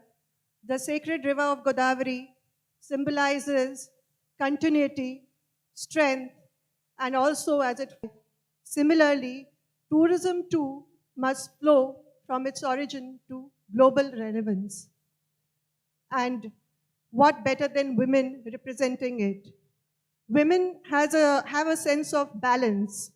They can balance their professional and personal lives, and we are all doing that here very well, right?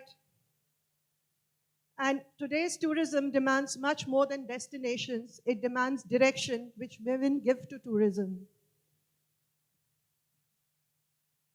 Through this panel, we'll explore how women leaders can make a difference. So my very first question would be to the policymaker. And while policy sets the framework, only responsibility defines how much growth touches lives. So for vision to translate into impact, policy plays a definite role. And my question is to Ms. Nikita Sharma, who has long been working with the tourism boards. Ms. Nikita, what policy level interventions are needed to ensure responsible tourism becomes integral and not optional for any state? Thank you, ma'am. Good afternoon, everyone. So while planning tourism development, I believe responsible tourism should be embedded in the design and not be added later as an afterthought. Because responsible tourism is the foundation on which tourism is built. And I see this happening with three very simple yet powerful pillars.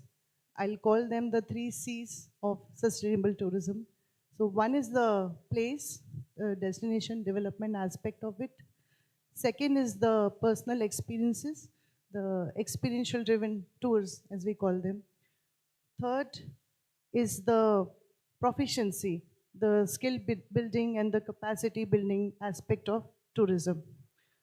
So when we talk about place, the destination development, it's basically developing a destination before promoting it, because unless you develop the destination and promote it prior, it's like selling a half-baked cake, right? So it's important for us to understand the on-ground reality basis which the tourism policies should be framed.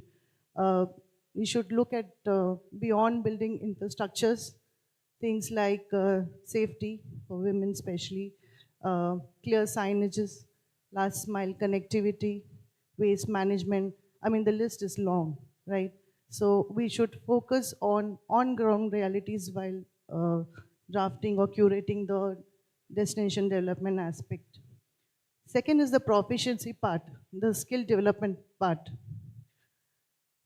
So I feel tourism is a people-based industry. It's people who drive tourism the way it does. And empowering people involved, especially the communities, it is very important for responsible tourism to happen if we have the local communities involved in the growth aspect of it. So when we empower people, when we educate young men, women, and the homestay owners, right, the guides and naturalists, right? So we empower the growth of tourism while training them, right? Then comes the personal experiences part of it. So when a traveler travels to a destination, they have a certain objective in their mind. It could be an experience, it could be just looking at the place and feel a certain aspect from it. So also from my experience of tourism, I feel people remember not just the monuments, they remember the moments, the feelings that they had when they visited a certain place. So when we are able to do that, when we are able to provide authentic experiences, three things happen very naturally. First is the stays become longer.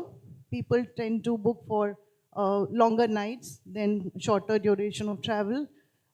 They tend to spend more while staying in a destination for a longer while. Third is they drive not just footfall, but they also induce repetitive footfall, referral footfalls.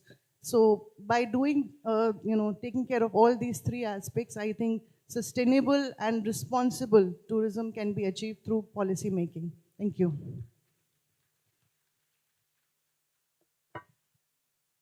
Thank you, Nikita.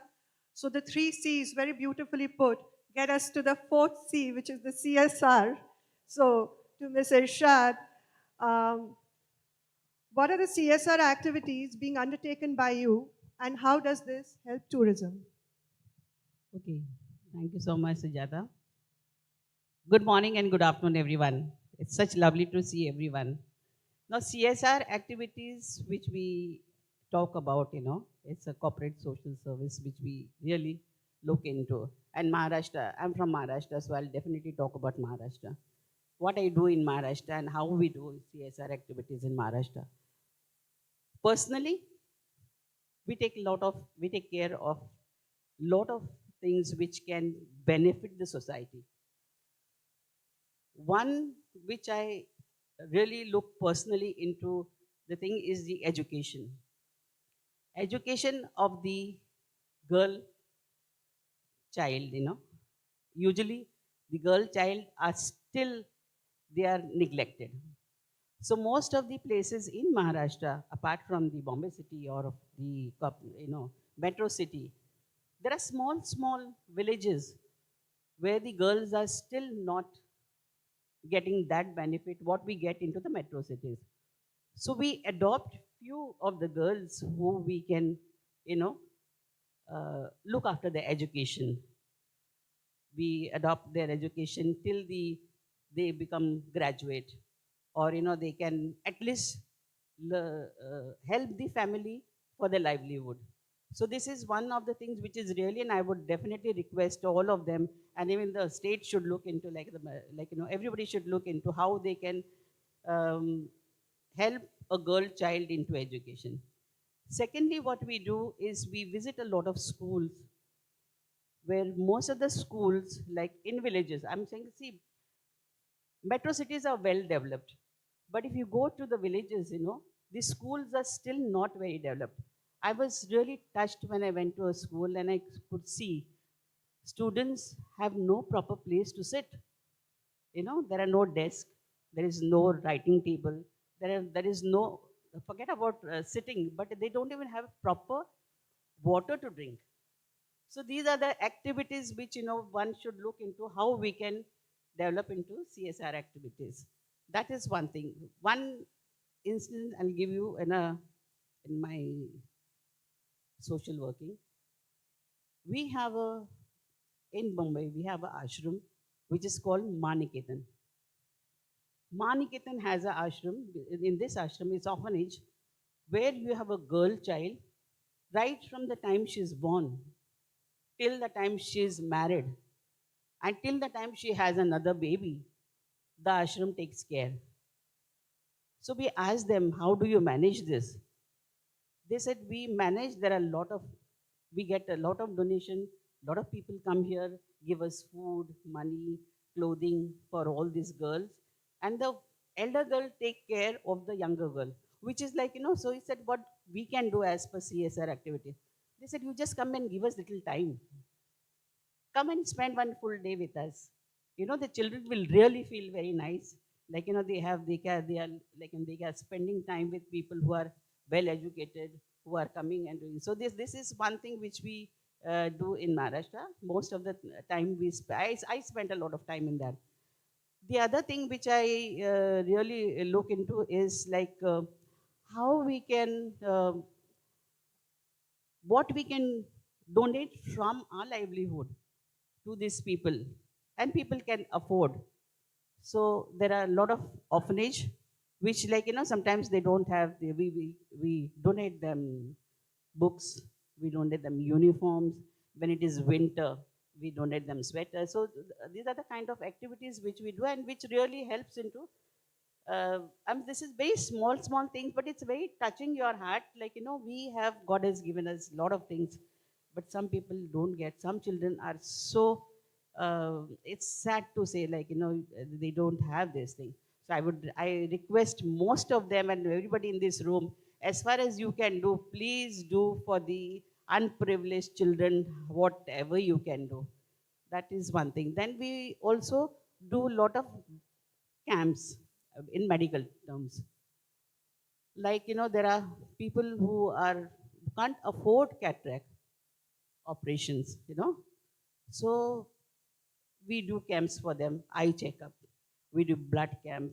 We do also cancer testing camp where, people can at least know what they are suffering from. And a lot of activities, it covers everything, education, medical responsibilities. So most of the things what we do is I would also like everybody else to look into it, which will really give me a pleasure and everybody else to what can we do for social services. Thank you. Great, thank you. So all of those, thank you. For all of those who really want to give in their time for this cause, please get in touch with Irshad ma'am while we are here. Let's make use of the opportunity and let's join hands to serve the community. Thank you, Sujata. Thank you. Responsibility also means compassion, especially for those who cannot speak for themselves. So let's bring in our animal lover, Ms. Nishchita Naren. Can you please elaborate how can tourism stakeholders ensure ethical treatment of animals in temple towns, in beaches, rural tourism, and even otherwise? Thank you. First of all, Andurki Namaskaram. Thanking ADTOI for having me here. I think for me, it started at a very young age. I have technically been raised with a lot of puppies and dogs around me. It was a time of COVID when I was seeing a lot of cases where the dogs were being neglected, where there was no food for a large number of days, where there was no food, no water. So I started feeding dogs. I started with 10 dogs, and I've reached a count of almost 5,000 plus dogs that were being fed during COVID time. And to be very honest, my pockets were not full that time. But with the help of my friends, my family, friends of friends, I managed to raise a little bit of donations that came my way, which in turn helped picking up that pet food for my stray animals. We all know the current affair in the country where, dogs have to be relocated, killing of dogs, mass killing of dogs, which is 1,500 dogs have been killed with absolutely zero accountability. So as an animal lover, as a dog lover myself, I want to make a noise and create awareness. They don't speak. They cannot express themselves. And the reason why I am I'm doing all of this for my voiceless is because when I wanted a hand, I never got a hand. I always got a paw. I think every pet parent here would understand that feeling. So that is something that has always driven me to do better in terms of animal welfare. I support a lot of shelters across Karnataka and different shelters pan-India as well, where I tend to raise funds and have that sent to the respective shelters. Because if I'm able to do good in my state, I should also be able to do good in multiple states across the country. That is the end goal, and that's what I'm striving for. Yes, safety of dogs in beaches. The beach babies are the most beautiful ones, to be honest. And in my vigilance, whenever I have seen beach animals, yes, they are definitely malnourished. They come with a lot of skin issues. So since a lot of beach entries, some of them have entry fees that has been given out, I think a little bit of that, maybe a 10 rupee or a 5 rupee charge for that matter of fact, which is charged extra, which goes to animal welfare, would be the biggest success story. So in tourism, even for Airbnb owners, your homestays, I see a lot of homestays who care and who have a lot of indies inside it. I think every Airbnb owner or a homestay owner should keep a certain percentage aside for animal welfare. That will bring in a major change in terms of fundraising, because to be honest, as a welfare worker, finding a person who will help me for the voiceless is finding water in a desert. It's that difficult. There is scarcity in fundraising and in donations that come our way. All that being said and done, I request everybody out here to understand coexisting with these voiceless animals. Please be kind to them. The struggles they go through, in our streets is very tough. There are a lot of graphic cases that are coming our way. Dogs being burnt alive, dogs being raped. Yes, dogs are being raped in our country, unfortunately being raped in our country. So all these things need to, be understood by the citizens of this country. And just kindness and compassion goes a long way. So requesting all of y'all to, if you ever come across a shelter promoting or talking about a case that needs help, whatever bare minimum, if you're able to contribute, please do.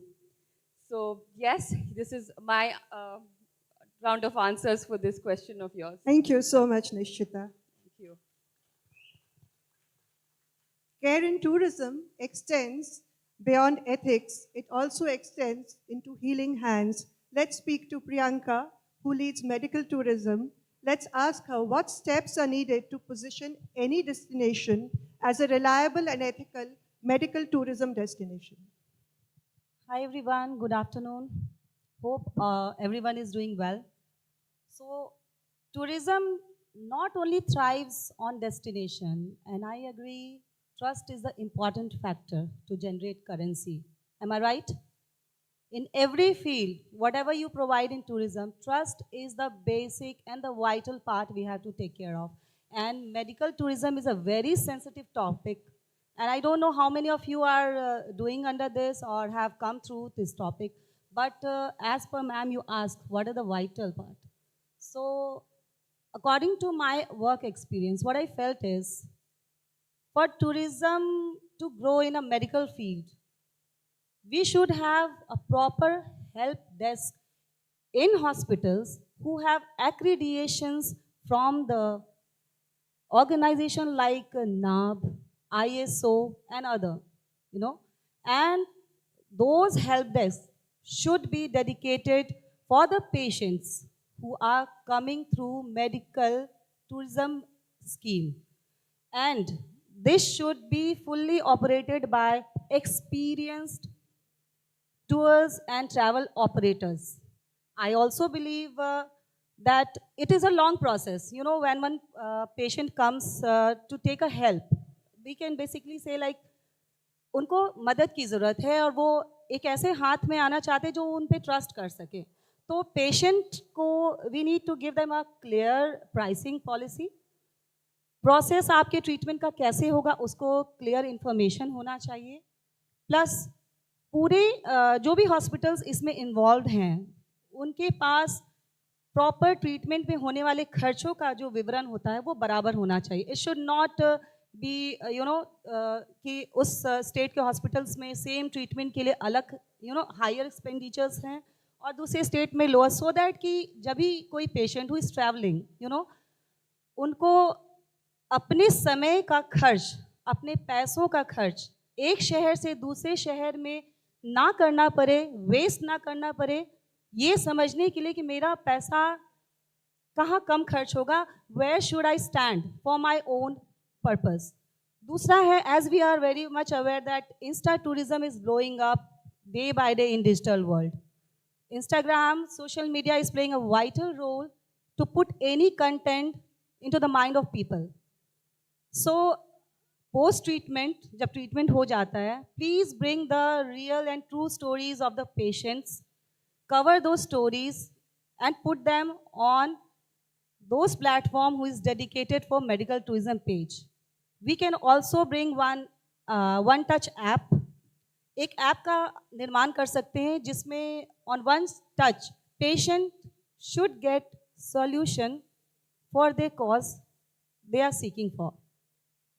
साथ ही साथ ये चीज़ें जो भी operate कर रही हैं मेडिकल टूरिज्म, जो भी ट्रैवल एंड टूर ऑपरेटर्स हो या जो भी इसको डील कर रहे हैं, they should be also provided a basic training in regard to this, because simply it is not like you are taking people to destination या कहीं ले जा रहे हैं, घुमाना है, place to place उनको visit कराना. but medical tourism में system है, admission से treatment तक का system है, process है, तो उन्हें भी proper training की ज़रूरत मिलनी चाहिए, जो मैं अभी voluntarily कर रही हूँ students को जो tourism background से आ रहे हैं. और पिछले 10 साल से मैं इस फील्ड में हूँ and I hail from Bihar. तो I am taking all the way people coming to me in regard, और इसी तरह से हम काम को अगर आगे बढ़ाएंगे with proper trust and whatever I said right now, we can definitely bring a lot of change in this chapter. Thank you so much. Thank you. To sustain all of this, the future workforce must be prepared through education. That brings us to Dr. Ruchi from the academia field. My question to you is, how can tourism education become a strategic enabler, bridging local strengths with global leadership?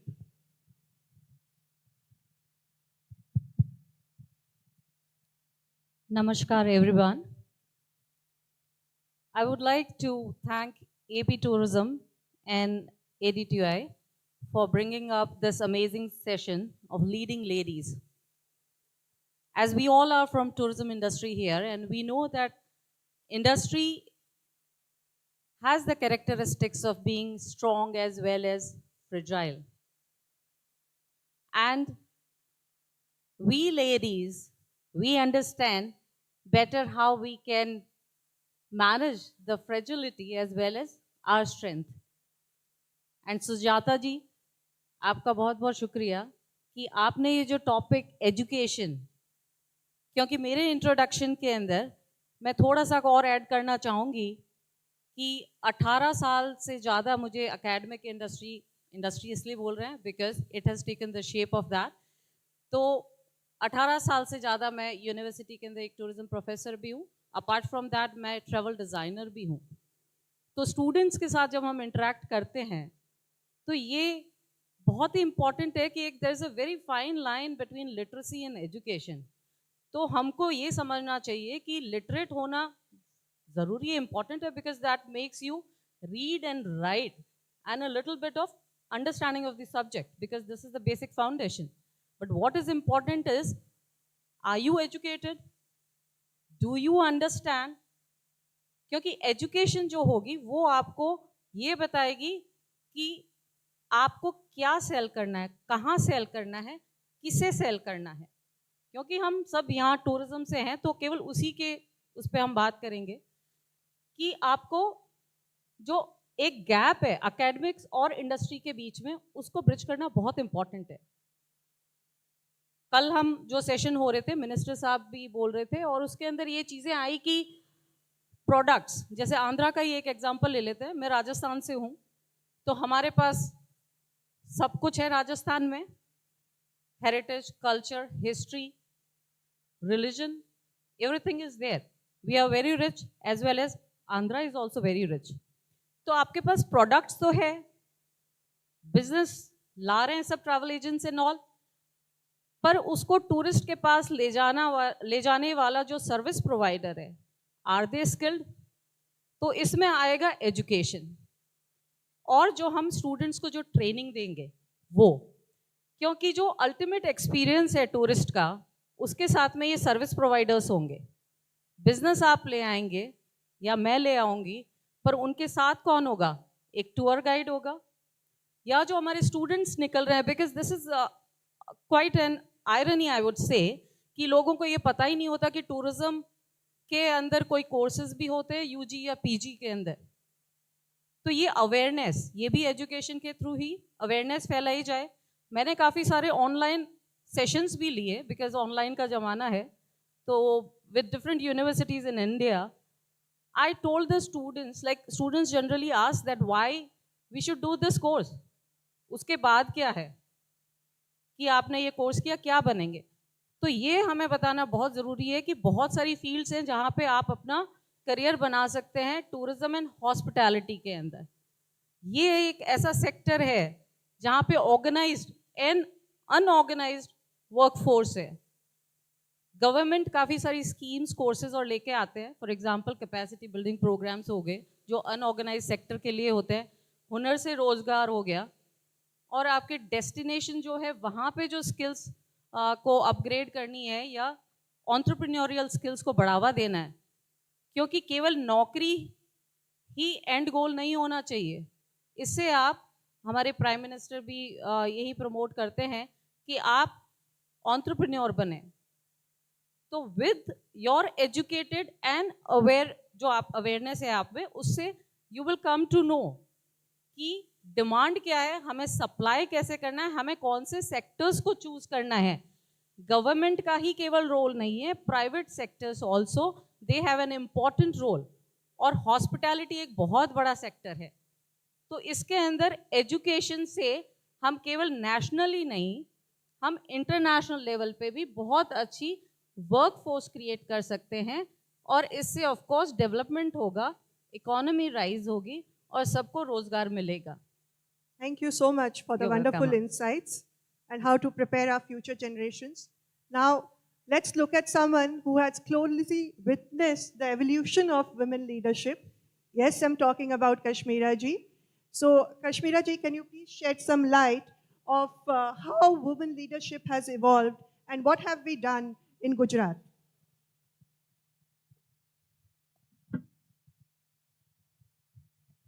Good morning everyone. मैं गुजरात से हूँ और हमारे यहाँ पे ज़्यादा members women's ही है हमारे चैप्टर में, और उसको हम ज़्यादा प्रमोट भी करते हैं और एक्टिविटीज़ वुमेन रिलेटेड और वुमेन एम्पावरमेंट की बहुत ज़्यादा करते हैं। सेकेंडली, स्टेट का भी इसमें सपोर्ट है और स्टेट भी वुमेन एम्पावरमेंट को इनकरेज करती है। जैसे for example statue of unity है, वहाँ पे सब ई रिक्शाज है अंदर घूमने के लिए, तो उसमें सिर्फ वुमेन ड्राइवर्स है फुल्ली, मतलब लाइक 150 ड्राइवर्स है और वुमेन गाइड्स है, और उनको सरकार ने एनकरेज करके उनको रिक्शा भी दी है, ई रिक्शा, और उनको लाइवलीहुड अर्न करने की अपॉर्चुनिटी भी दी है। सेम थिंग वो गाइड से भी रिलेटेड है, वहाँ पे 90% गाइड्स विमेन है और कुछ मतलब हिंदी और गुजराती स्पीकिंग। और सेकेंडली उसमें अभी कुछ उन्होंने एडिशनल किया है यंग वुमेन गाइड्स का, और वो young womens guide English speaking भी है। और गुजरात गवर्नमेंट स्टार्टअप पॉलिसी में वुमेन लेड होम स्टेज को भी प्रमोट कर रही हैं, जैसे द्वारका, सोमनाथ हुआ या कच्छ हुआ, तो ये सब्जेक्ट में सरकार बहुत हेल्पफुल है। और secondly, last but not least, last year मैं एक बड़े एक्सीडेंट से गुजरी थी, तो मेरे ADTOI चैप्टर चेयरमैन और हमारी वुमेन मेंबर्स ने 24/7 मेरा ध्यान रखा बियॉन्ड फैमिली, और उसकी वजह से I am back here, because otherwise मैं चली गई होती। Thank you very much.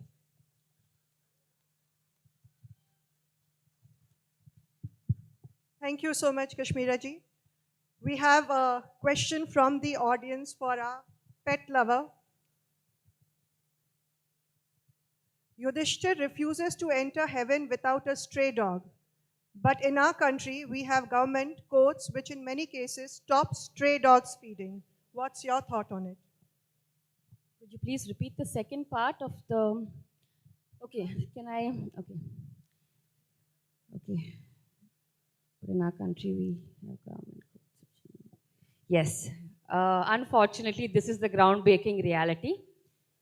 Feeders are usually harassed, and recently a feeder by the name Mr. Shiv Prasad was killed for feeding stray animals.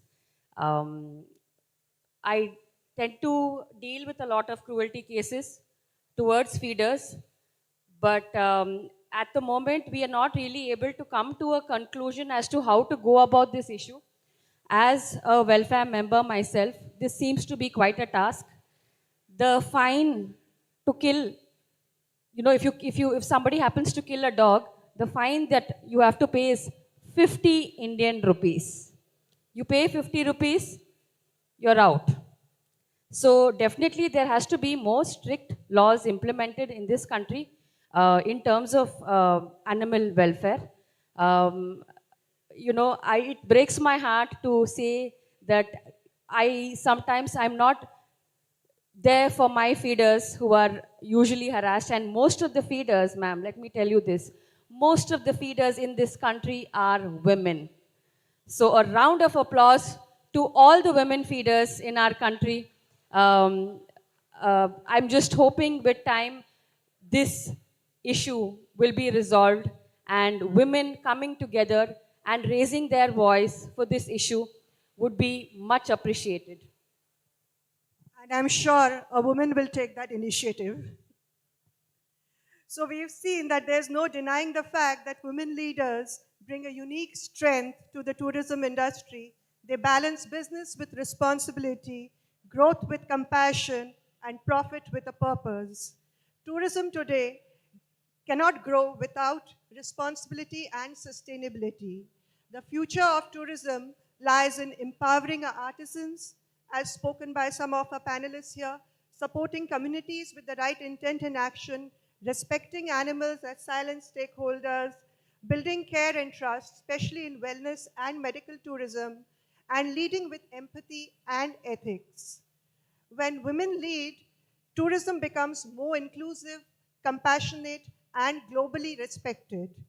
I'll close this discussion with the last statement that when women lead tourism with culture in their hearts and compassion in their actions, we just don't build destinations, but we build legacies. Thank you, everyone.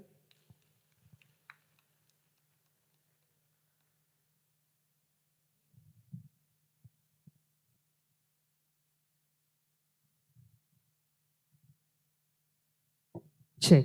Yes. Well, ladies and gentlemen, that was the lovely ladies on the Valentine's Day speaking about tourism, travel, hospitality, and whatnot. There's so much love flowing it on the stage and below the stage there. Let's give a round of applause and celebrate these lovely ladies here. All right, and to do the honors for the lovely ladies here, I begin with, may call upon Mrs. Gunjan Sahani ma'am with a huge round of applause to do the honors for Mrs. Sujata Bagla.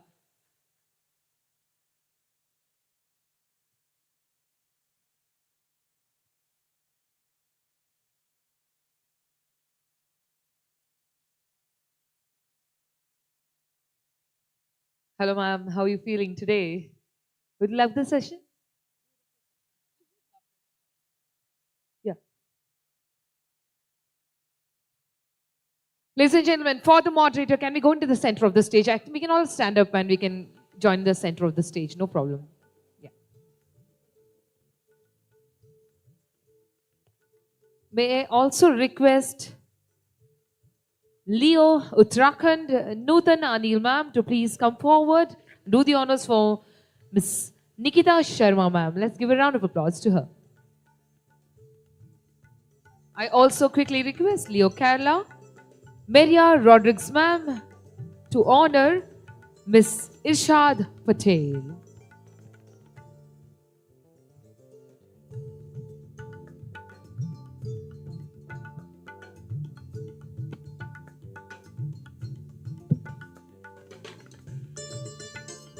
Also inviting Miss Kalpana Gurung, West Bengal Lady Executive Officer. Let's give a round of applause.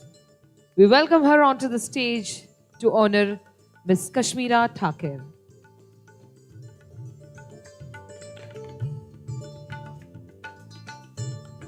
May I also invite Leo Maharashtra, Miss Larissa Criado, ladies and gentlemen. Give a round of applause as we welcome her to honor Miss Priyanka, the State Coordinator, Bihar.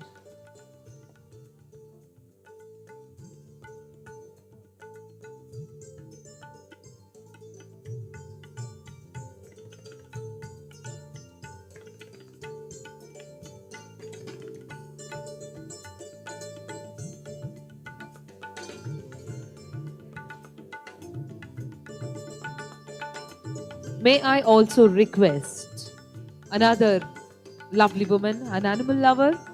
Give a big round of applause as we welcome Mrs. Nilusha Khanna onto the stage, please. To do the honors for Miss Nishchita Narin.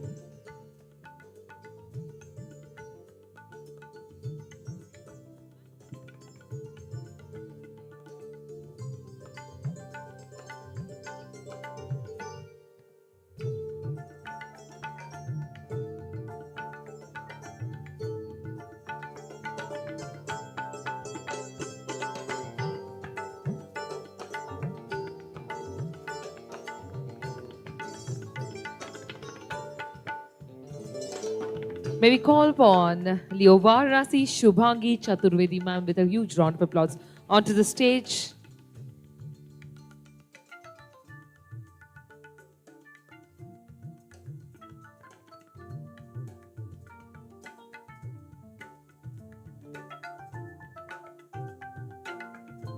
Inviting all Leos on stage for a group picture. This is the first time that all the Leos are here in good attendance. So please come on stage for a picture. Thank you so much. Sorry to interrupt, But after the Leo picture, I want all my young women who are here in the auditorium to come. We need to take a picture of all the women. Women empowerment. Let us give a good. I think we should really celebrate all women here in the hall. Thank you so much. I repeat, kindly requesting all the Leos, ADTOI, to kindly join the stage. May I also request Ms. Deepshi Jain, Secretary, MP, Chhattisgarh.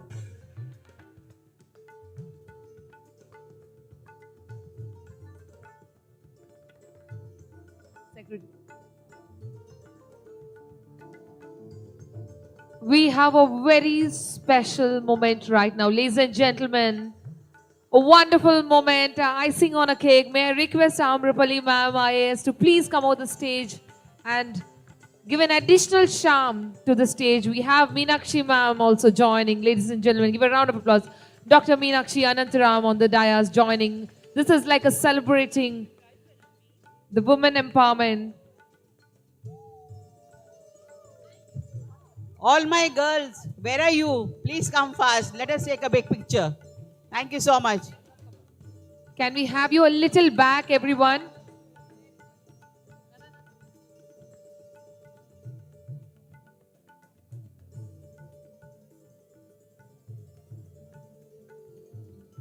Can we space out a little? We are going to give you a nice picture. No worries. We are going to...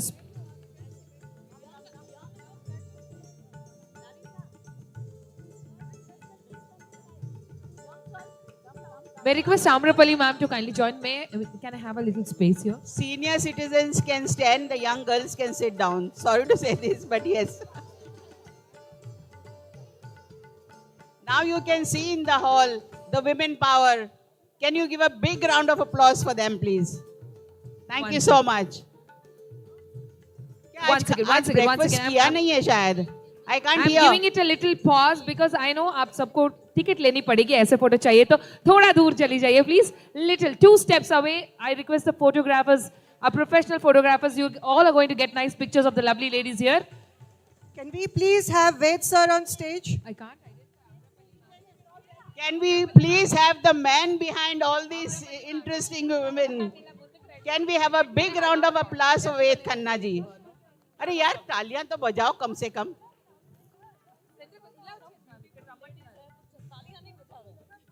लगता है इन्हें हम पसंद नहीं है.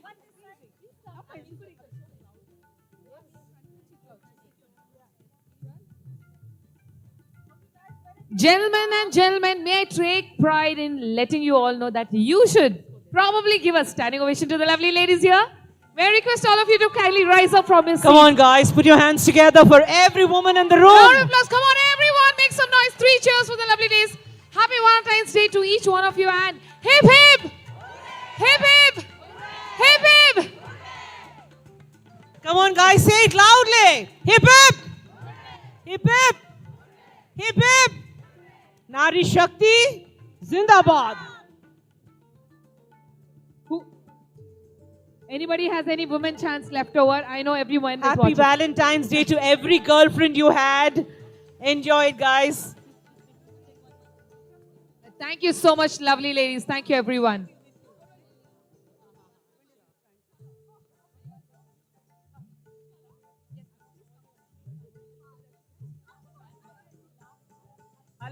Hello everyone. They said behind every successful man there is a woman. But I say behind one successful man there are so many women. Please give them a big answer. And that is Veji. Where is Veji? छुप जाते हैं यार कहीं है. Veji. All right, thank you so much, ladies. Thank you, everyone. Thank you. May I request all of you to kind.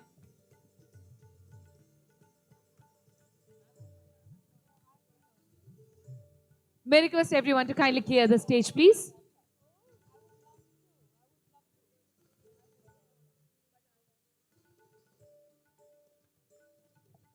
May I request everyone to kindly clear the stage, please, except the panelists for one last photograph.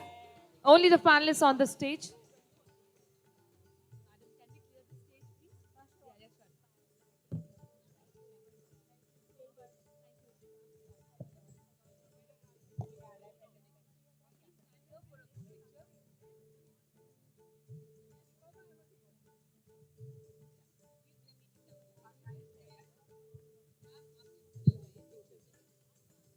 May I request all the panelists to quickly come forward for a group picture. We have another session coming up.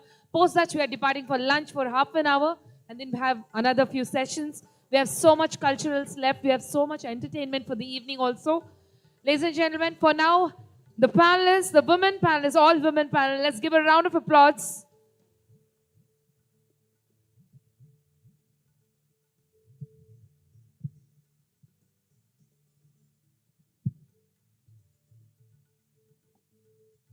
Thank you so much. Thank you.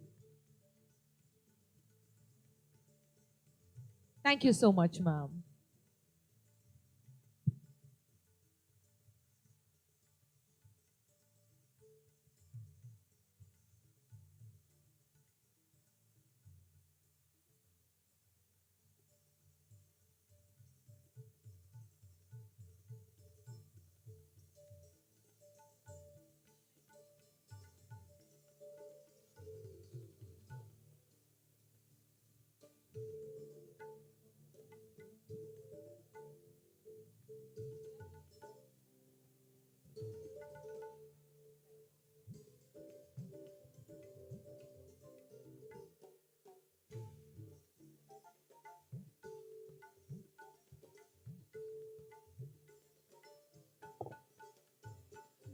Ladies and gentlemen,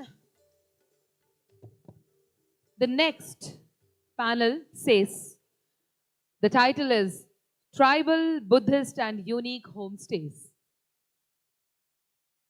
We're going to have the beautiful Arku Valley as a backdrop for this session.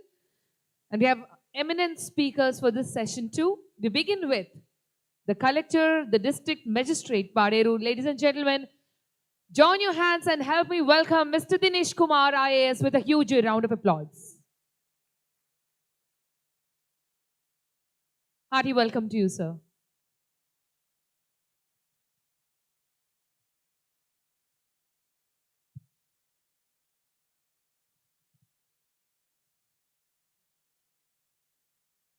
I request Ved Khanna, sir, to please welcome him with a bouquet. Ladies and gentlemen, a round of applause.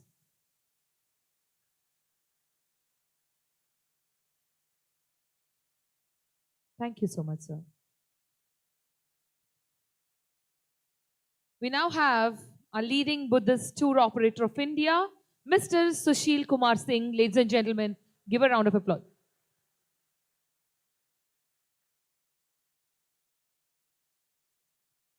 Ma'am has already come onto the stage, and we really had a fantastic moment when she took a picture with all the lovely ladies. Ladies and gentlemen, give a round of applause for the lovely lady there, CEO and Managing Director, APTA, Mrs. Amravali Kata, IAS, with a huge round of applause onto the stage, please.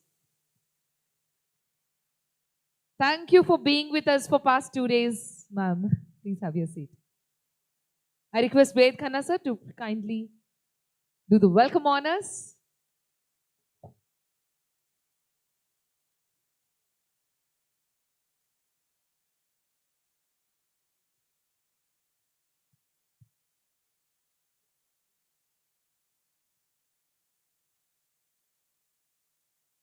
Ladies and gentlemen, welcoming Maitreya Buddha Vihar Trust Nunchi, Mr. Wayne Andhra Analayo, give a round of applause for the great gentleperson. Request Ved Khanna, sir, to kindly do the welcome honors.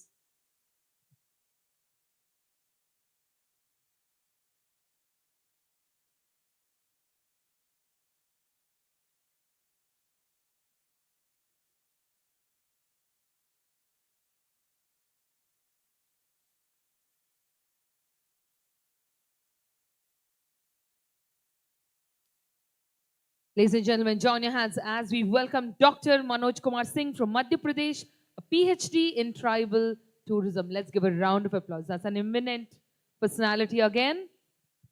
Let's give some more energy in this room. Come on, bang your tables, everyone. Thank you. Request Ved Khanna, sir, to welcome him with a flower bouquet. Thank you.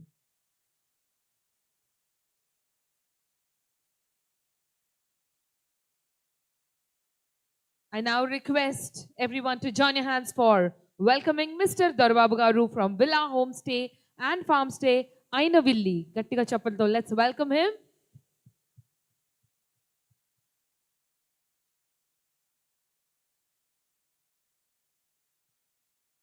And it's time to welcome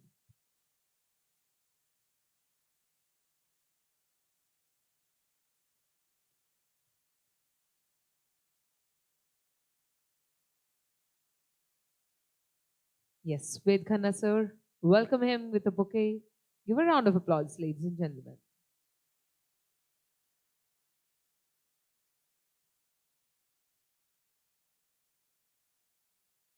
Yes. Sushil Kumar sir is being welcomed warmly with a bouquet. There you have a moderator who's so responsible, is already sitting there down with a mic. Ladies and gentlemen, give a big round of applause for Mr. K. Vijay Mohan sir, Chairman APTM 2026, who will be guiding us through discussions on inclusive, experiential and community-based tourism models. There he goes, welcoming. This is a very prominent panel. Ladies and gentlemen, can we hear it aloud for the eminent personalities on dais? Over to you, sir. I'd say good afternoon to all our panelists. We'll be quick because we're already running late. Sir, Dinesh sir, I'll ask the first question to you.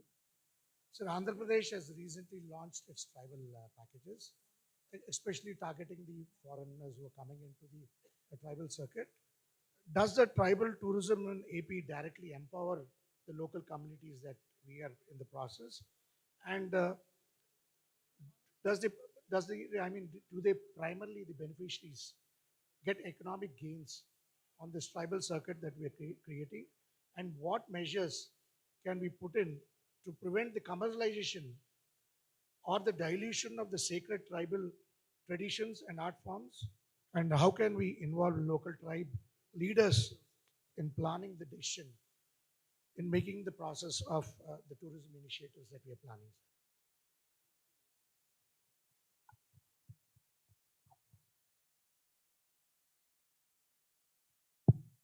Hello. Thank you, Mohanji. First of all, thank you so much for giving an opportunity. So, I represent Araku region of Andhra Pradesh, a magical place where the nature meets the tribals. So, like you said, how this international tourism is going to help our tribal culture and the environmental combo. So, definitely, the international travelers, they bring in a lot of values apart from their hospitality. Definitely, it is a kind of inbound tourist with a lot of cultural exposure and a lot of appreciation for the nativity and ingenuity. So Araku has a lot of scope for that. We have around 13 different tribals with varied culture, their customs, and ever a green hospitality there. So the local tourism from the local domestic people who are coming, the retention is it's just 24 to 48 hours. So the kind of a value they add more to the caste, what they, to the environment as well as the culture is on a little, concerned. But the international tourists are going to stay for a circuit. They're going to move to one places to other places, covering most of the regions. They're going to have a longer stay, giving a lot of opportunity for the local tribal homestays to gain a lot of money as well as exposure from the international tourist.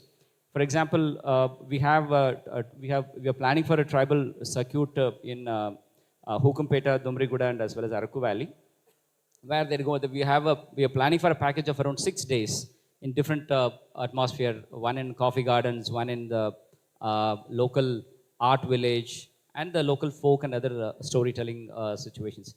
So every traveler is going to contribute at least $10 each to the particular homestay as an addition to what they're going to pay for it, and at least a couple of $20 to the community for hosting them and taking care of their safety and security part of it.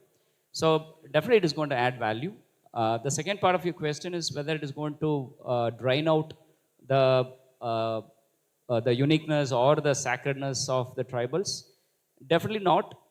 Yeah, it needs definitely a thought by both the stakeholder, by the host as well as the travelers.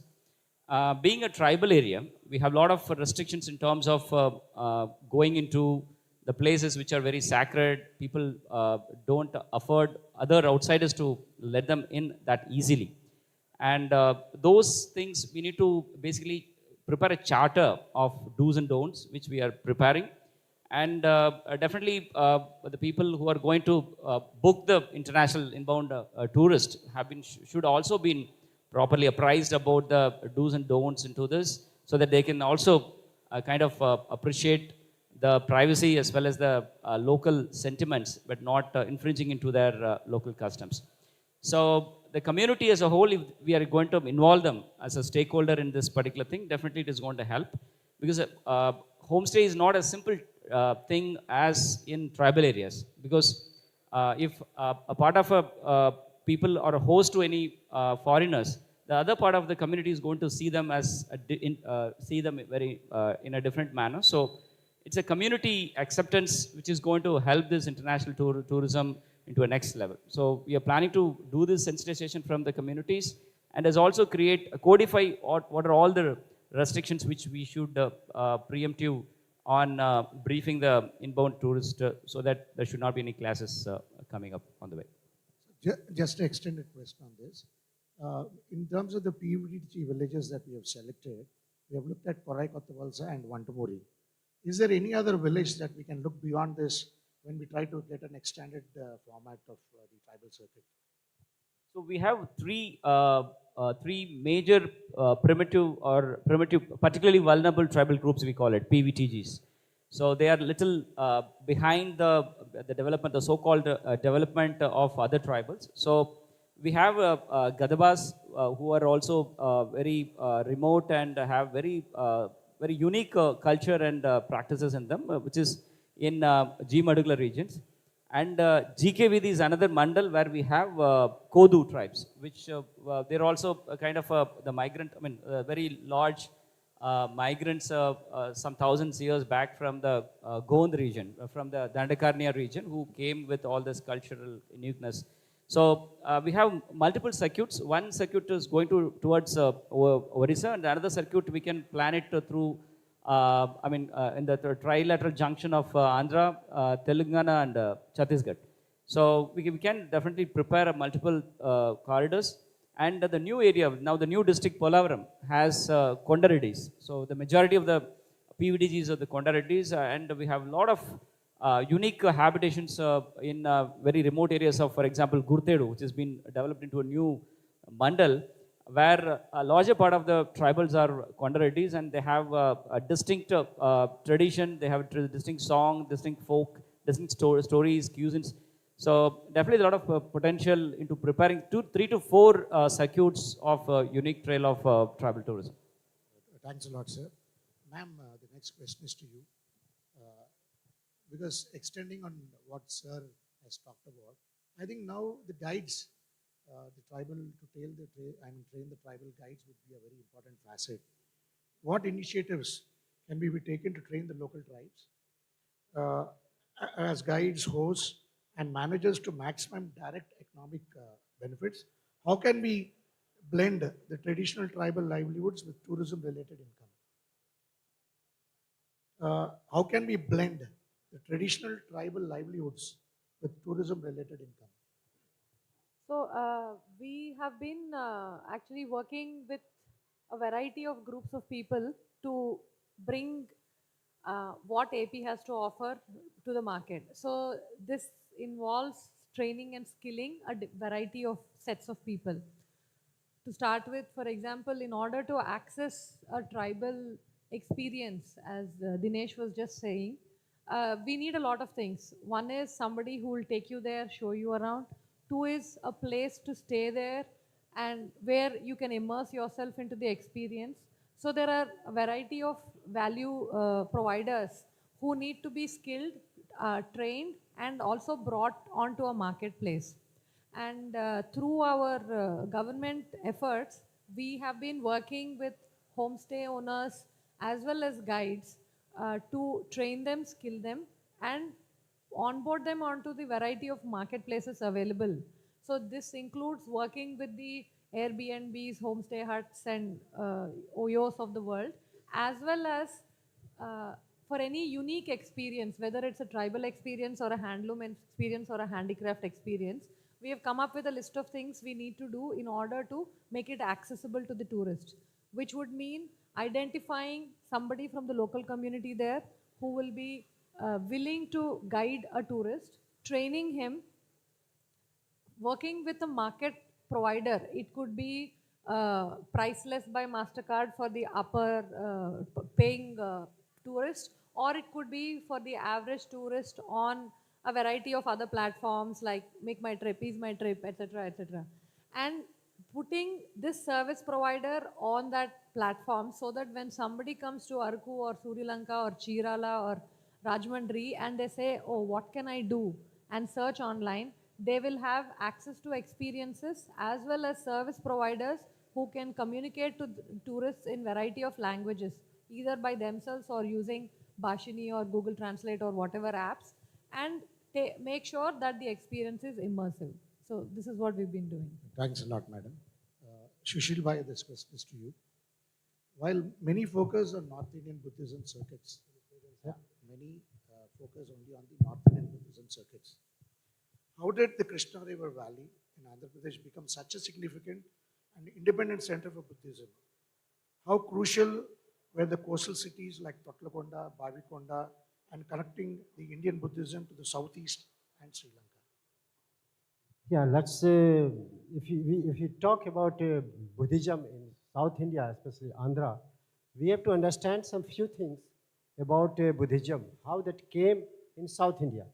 Because Buddha born in Lumbini, that is part of Nepal now, and then their main life cycle was in Bihar and Uttar Pradesh.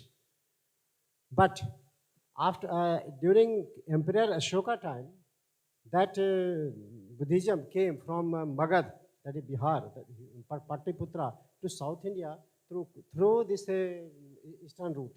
And the accumulation was near Kaveri and this river is concerned. Actually, a lot of monks, they wrote books, and through traders that came to Andhra and developed in different areas. So when they came, monks came from North India, they were not aware about this language of this Telugu.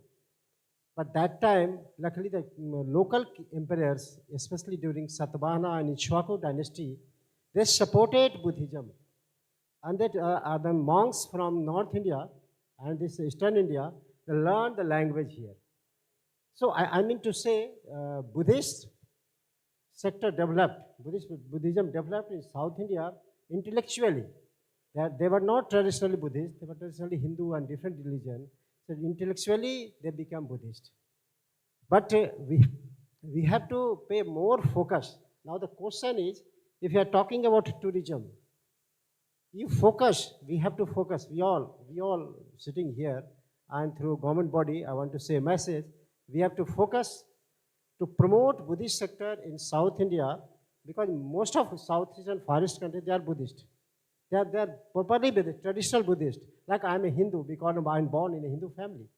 So that's why I am Hindu, I am not logical Hindu. These countries are already visited these 4 places, important places in UP and Bihar and Nepal, that part. So we have to target this market. We have to target this market from that side to come here. And as per one textbook, I think you can check in the textbook also, Buddha Charit, written by Ashok Ghosh. This is written that, we don't have proof, but it is written that Buddha during lifetime, he came here and preached the people. But he didn't come again. So this was the reason, but we don't have proof that Buddha came, and because he didn't come again, might be because of language and all that. So this place is very important, that we have to focus that where Buddha came, Buddhist textbooks are here, and during that period, especially at the end of Ashoka period, local kings developed art center, Amravati art centers.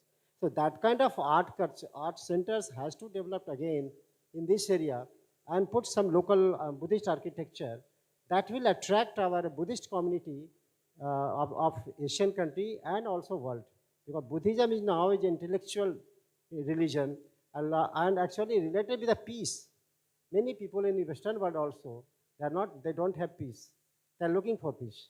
I'll ask you a very quick question on the same thing. Because you are one of the biggest inbound Buddhist tour operator in the country. Now I'll ask you, you get most of your market coming from the ASEAN. Yeah.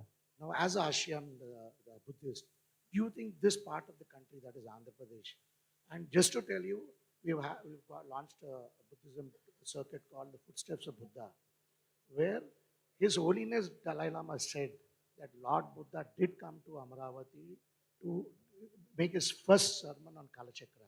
And that's a very big story for us. Now, with this big story that we have, an untold story, I would say, do you think we take this to the ASEAN bloc and tell them, yes, Lord Buddha did come to Amaravati and did his first sermon on Kalachakra? Do you think people will take this?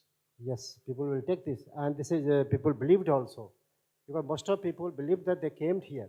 They came here. But we have to do some few things also. We have to make some good brochure to promote. Secondly, you have to train some Buddhist scholar guides. You have to choose some student from art and culture, especially history, ancient history, and train them for to guide the Buddhist people. Secondly, due to lack of connectivity, if you are talking about a Shan country, you need some connectivity, especially from Bangkok and AirAsia and especially Thai Airways. If they land here, then this sector will grow. Thanks, Sushil Bhai. But yesterday we did release our brochure. Yeah. Yesterday we did release our, brochure on the Buddhism thing. Yes, I will yes. circulate with you. Sure. So now next question is to Mr. Ven Andhra Amolia. Sir, this is for you.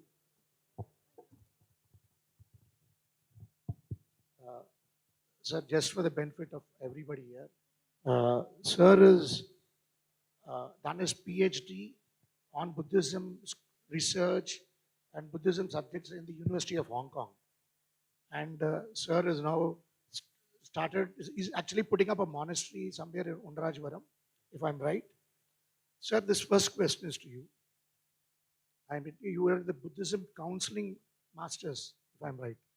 Sir, according to the story of Kalachakra tradition, was set in motion by Buddha at Amravati, Buddha. How does this connect to Vajrayana Buddhism roots in this region? We know Buddhism reached Andhra before Empire Ashoka.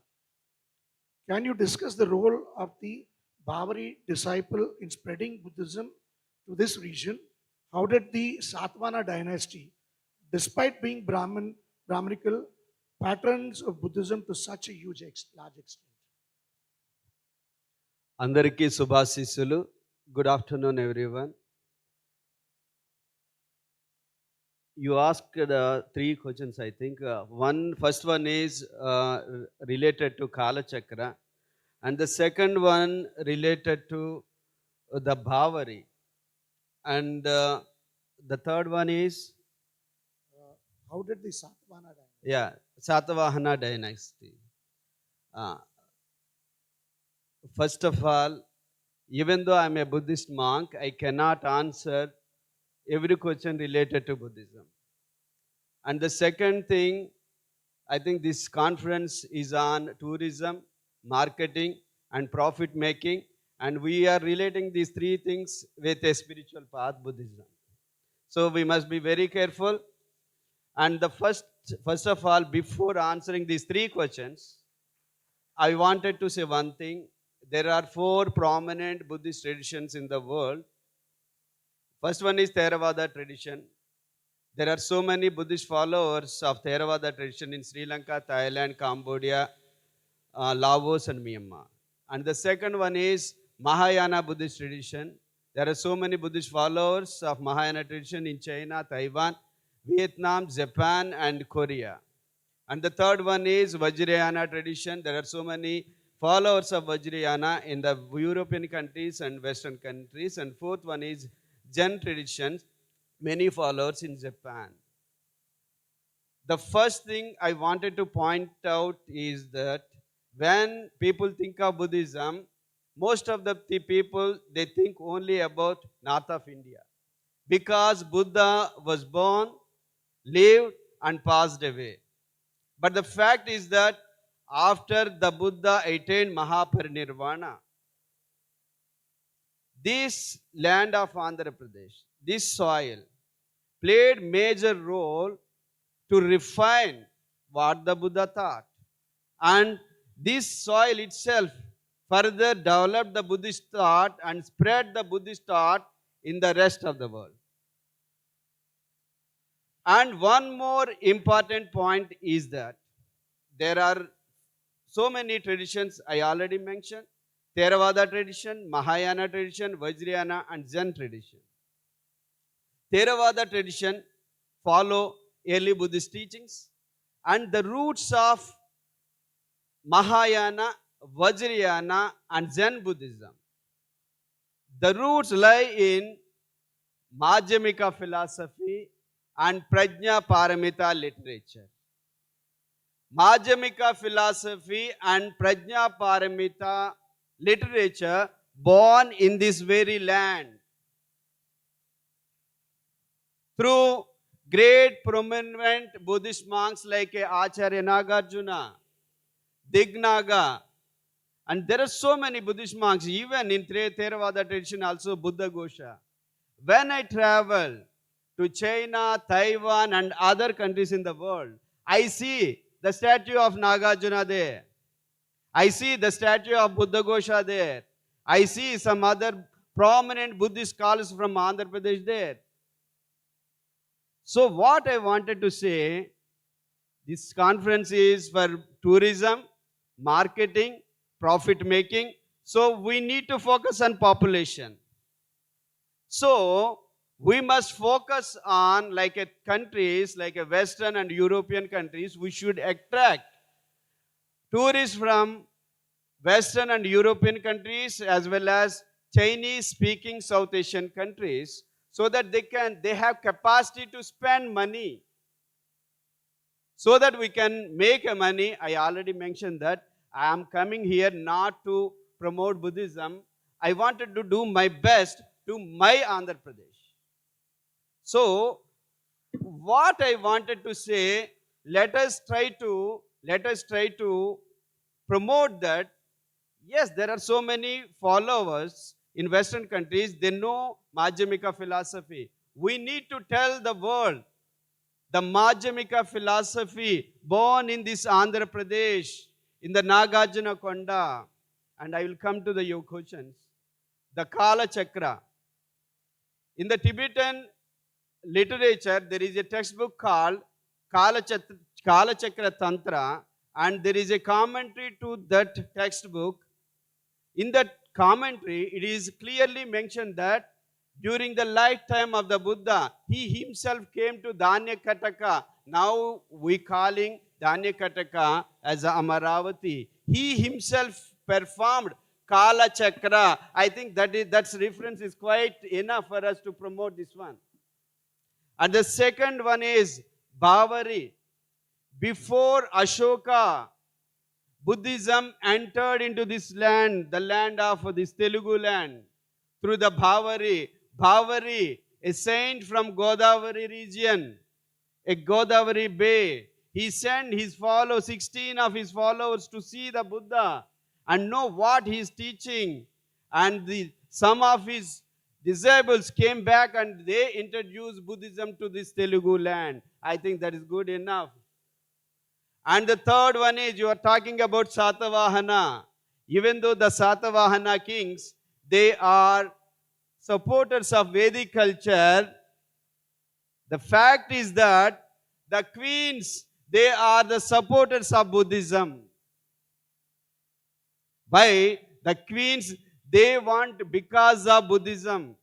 The women in India, through the Buddha, they got so many equal rights. The Buddha is the first social reformer. he promoted equal right and women freedom. So that so many kings, even though kings, they promoted other religions, most of the key queens, they supported Buddhism. Thank you very much. Sir, thanks a lot. But the biggest takeaway that we have here is we never thought we'll have to promote this in Europe. We always thought about ASEAN and China and Japan, Korea, where we closely have about 900 million of Buddhists. But this takeaway that we need to focus, Amarpali ma'am is here, our APTA team is here. I think this is a big takeaway for us, sir. Thanks a lot. Sir, my next question is to Manoj Kumar Singh, sir. Sir, given the ecology sensitivity of the Andhra Pradesh tribal areas like the Eastern Ghats, how are we relating ecotourism and limiting the impact of commercial infrastructure? And how can we tribal tourism initiatives specifically support the development of the PVTG villages in the state of Andhra Pradesh?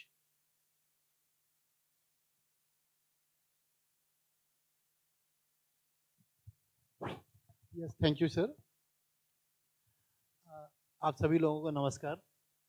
और जिस तरह से tribal tourism की कल्पना हम कर रहे हैं या यहाँ पर सोच रहे हैं, तो मैं सबसे पहले ये बताना चाहूँगा कि 18 में हमने मध्य प्रदेश में स्टार्ट किया था एज डायरेक्टर टूरिज़्म में। मध्य प्रदेश में काम किया मैंने 8 साल। और जब हम लोगों ने इसको शुरू करने का प्रयास किया तो हमने ये देखा कि हमने सबसे पहले एक रेगुलेशन बनाया कि होम स्टे का रेगुलेशन क्या होगा। कुछ दिन बाद समझ में आया कि रेगुलेशन से पहले हमको पीआईपी डेवलप करना था, प्रोजेक्ट इम्प्लीमेंटेशन प्लान बनाना था और प्रोडक्ट डेवलपमेंट पे काम करना था। तो एक हम सुधार ये कर सकते हैं कि हम होम स्टे पॉलिसी बनाने के बजाय होम स्टे इम्प्लीमेंटेशन प्लान पहले तैयार करें। और ये भी समझना होगा कि very much different in urban home stage and rural home stage and tribal home stage.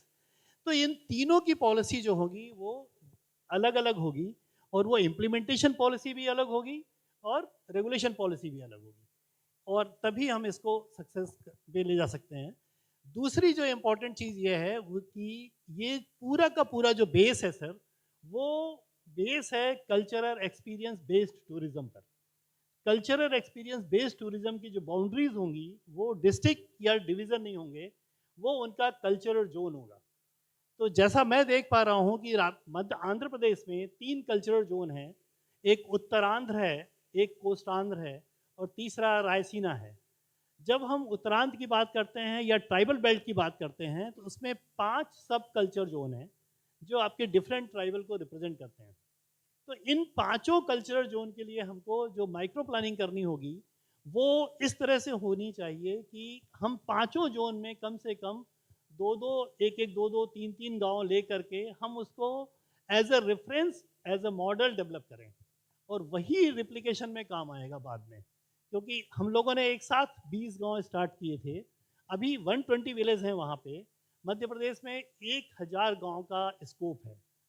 ये गांव 3 प्रकार के डिवाइडेड हैं, स्टे विलेज, एक्टिविटी विलेज जहाँ पे स्टे होता है उससे अलग एक्टिविटी विलेज डेवलप होते हैं, और पिट स्टॉप विलेज।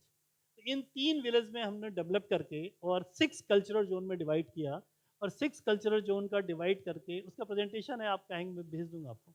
तो इस तरह से उसको डेवलप किया और अभी 100 विलेज में काम हो रहा है। 120 विलेज हैं जिसमें मोर देन 65 विलेज रेडी हो गए हैं और वहाँ पे टूरिस्ट आना स्टार्ट हो गए हैं।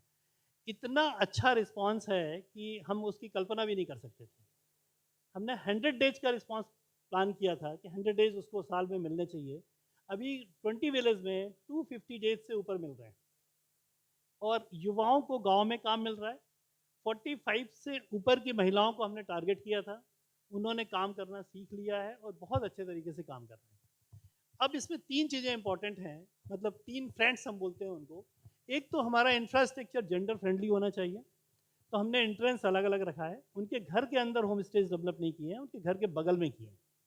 दूसरा, इन्वायरमेंट फ्रेंडली होना चाहिए, जो उनके देवता, उनका कल्चर उनसे पूछ के किया जाना चाहिए। इस प्लानिंग में उनका पार्टिसिपेशन मोर देन 50% होना चाहिए। और तीसरा है मतलब कल्चरल फ्रेंडली, तो cultural friendly, environment friendly and gender friendly, ये 3 बहुत इंपॉर्टेंट चीज़ें हैं। इसको फोकस करके ही हम इसको आगे लेके जा सकते हैं।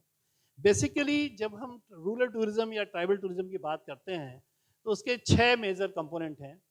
वहाँ पर लोकल एक्सकर्सन होना चाहिए, कन्वीनियंट स्टे हम दें, उनकी कल्चर का दें, वर्नाकुलर आर्किटेक्चर हो, और इसके बाद लोकल कुजीन तो मतलब उसका पार्ट ही है, कल्चरल एक्सपीरियंस है। वहाँ पर का जो क्राफ्ट है उसको हमें बहुत संभालना होगा। उनके लोकल गेम्स हैं, बहुत इंपॉर्टेंट है सर, टूरिस्ट बहुत पसंद करते हैं कि हम ट्राइबल गेम खेल रहे हैं। और ट्राइबल गेम ही नहीं, इंडियन गेम्स में हमें पैसा खर्च नहीं करना पड़ता है। छोटा सा रुमाल होता है, तौलिया होती है, रस्सी होती है, इससे बहुत सारे गेम हैं छोटे छोटे। तो इसको भी हमें डॉक्यूमेंट करके हम इस पर काम कर सकते हैं। इसी तरीके से जब हम प्रोडक्ट डेवलपमेंट पे पहले काम करेंगे, उसके बाद हम इस पे आते हैं कि हम जोन को डेवलप कर सकते हैं। और जोन जो है वो कल्चर बेस्ड होंगे।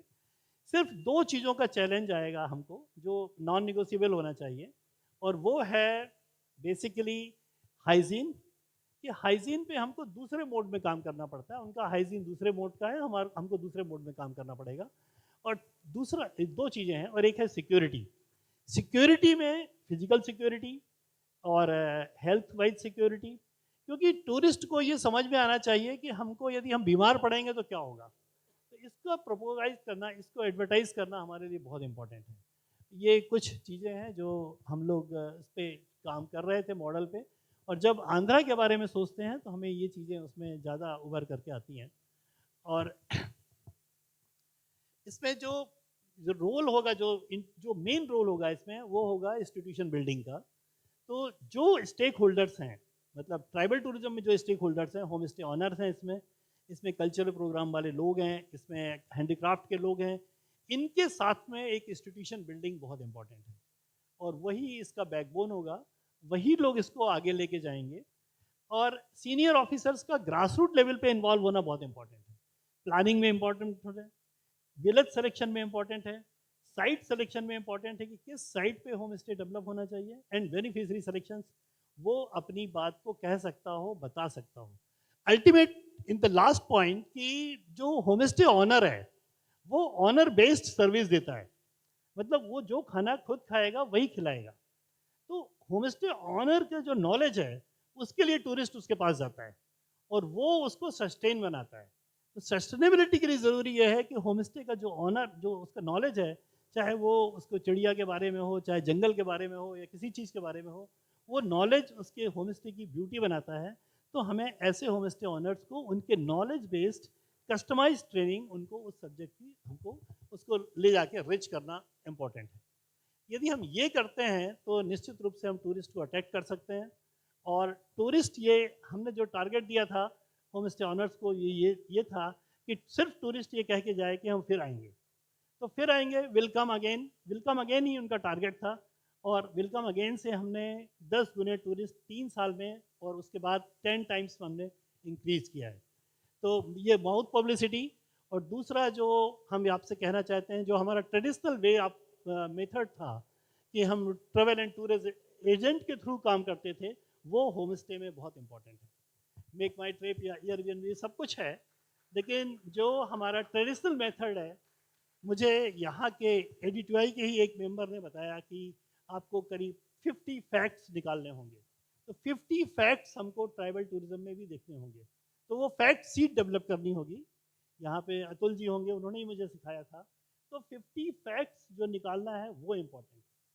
तो जो ट्रेडिशनल वे ऑफ मेथड है मार्केटिंग का, वो बहुत इंपॉर्टेंट होगा ट्राइबल टूरिज्म को लेकर। मेरे इतने ही कमेंट्स हैं। Sir, thanks a lot.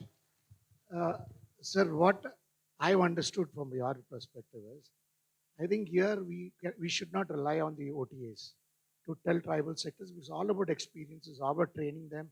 It's all about making them understand. This is what I was also differing on.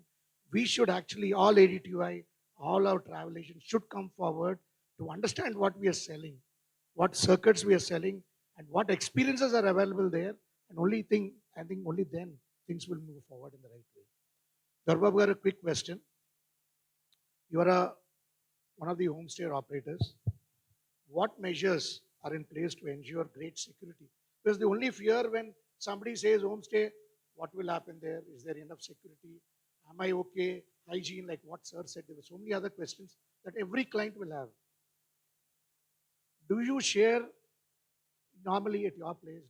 When somebody comes to you, do you share the unique experiences, the temples, the art forms, the festivals, and all other things that are around to promote nearby places and the offbeat destinations like the temples, beaches, nature spots? What do you actually do as a home, as a operator for homestays? Namaste Andy. My name is Dorababu. I am running a farm stay. Recently, I entered into homestay also. I started my farm stay in 2007. That time, there are no tour operators who are interested in farm stay. So I traveled to Kerala, Karnataka, Tamil Nadu, and all these three states. Some people are inviting the guests from the North India and the rest of the places of rest of the countries also. So I asked them. They said, farm stay there is no much investment because we have already some sort of constructions there in the farm. So with the farm we have to modify the latest facilities and the security also, both these two. So I started my farmhouse to invite the tourists. That time only Orkut is there. There is no Facebook, nothing. So I put my property details in the Orkut. There some tourists came from the Europe also. They alone came to stay in the farm. Nobody should enter into the farm because they want to stay alone. Some people are writers. Some people are they're doing meditations like that. So after that, these Facebooks and everything has come. There I started again. I had to renovate the property. That time our big Andhra Pradesh is there, United Andhra Pradesh. Then there is no time, there is no activities in the tourism. In these 2 years, the government is very much interested in farm stay and homestay. So now I am very much interested I want to expand my properties because in the rural area, particularly I am born and brought up in a small village in Konaseema. Many of you people may know the Konaseema because in the Sankranti festival, no, that is what we call as Pongal, some people. So at the Sankranti festival, many people they come and enjoy particularly in the Godavari region where the Konaseema is there. So these places now they converted their own houses into homestay. Some are Mandava houses are there. That is the traditional Telugu properties. And people are very much interested in many movies and the short films, the OTTs, they observe the properties and the living styles of the rural area. So myself, I am a Vijay Mohan Gar and AP Tourism Department and some officers are there very, very active now. So we have to improve the culture in the society to stay in the farm, stay in the home in the rural area. There's the rural tourism and agri-tourism, both two mix in the farm tourism. It's a farm stays. So I request all the people and particularly AP government, so show them more interest on the tourism. Particularly the rural youth can get the employment because even though the 10th class failed student also get the job in the farm stay and homestay because they don't go much longer because in the cities only they get the jobs. So particularly these places, particularly in Konaseema, Araku, all these rural places are now ready for inviting the guests from North India, particularly in the north places. In the winter it is 3 to 4 degrees and full of fog and mist. In south there is no that much of fog and particularly mist. So I request all the North Indian tour operators and as well as our Telugu tour operators to promote the farm tourism, farm stay and homestays because there is no much investment in the properties because already we have properties. There is no need to get any bank loans, nothing, no EMIs, nothing. So we will give maximum facilities and good security. In the aspect of security also, we provide just now sir told that if any ill health or any sickness happen to any guest now, we can take care of those guests also. There is no problem. Nowadays, in every rural area, there are so much of MBBS doctors are there. And the tour operators, then nowadays WhatsApp is there, locations, and the transport, everything, the Vande Bharat trains are there to Rajahmundry. There are 2 trains there from Hyderabad to Visakhapatnam. And for Narsapuram also, there is one more train from Narsapuram to Chennai. So all these infrastructure, and the government is very active. We need to support the government, and we can grow more farm tourism and agri-tourism in the Andhra Pradesh. Dharbabu, thanks a lot. But one last question, because I know we ran out of time. Sir, this is to our Amulya sir. If you have to pick up one site in Andhra Pradesh that represents the pinnacle of the Buddhism, Andhra Buddhism, or the Buddhism here, which one would it be? If you have to.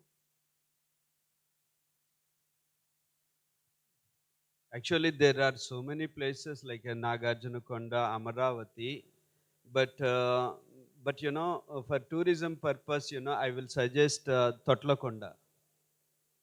Yeah, thank you. Thanks a lot. I think we ran out of time. A lot of questions, but still, we'll end this panel discussion. Thanks a lot.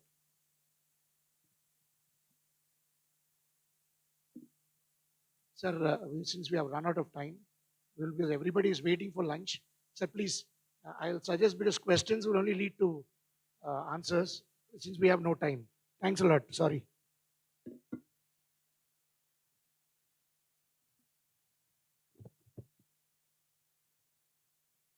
Be sure to take a few more questions sooner after the lunch. And informally also we can meet and greet one another. As of now, may I request the General Secretary, ADTOI, Mr. Dalip Gupta sir, to kindly join on stage to do the honors. Let's give a round of applause to him as we welcome him.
A round of applause, ladies and gentlemen. That was an amazing, incredible panel.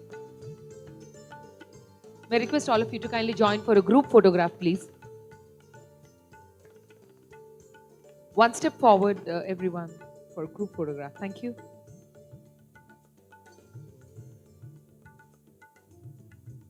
I request everyone to kindly join for lunch and post-lunch. Sharp 2:30 p.m. we are meeting here because the session is going to start on building Andhra's tourism future, which is a very, very important session. The reason why you're all here, we are all here. So request all of you to kindly be back by 2:30 p.m. sharp. Thank you. Thank you so much.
Ladies and gentlemen, request you to quickly settle down. We are about to start the next panel discussion. Next few minutes to go. I request everyone to keep the aisle free, your mobile phones on silent mode. Request everyone to please settle down. I hope you had a nice lunch. I request everyone to kindly settle down.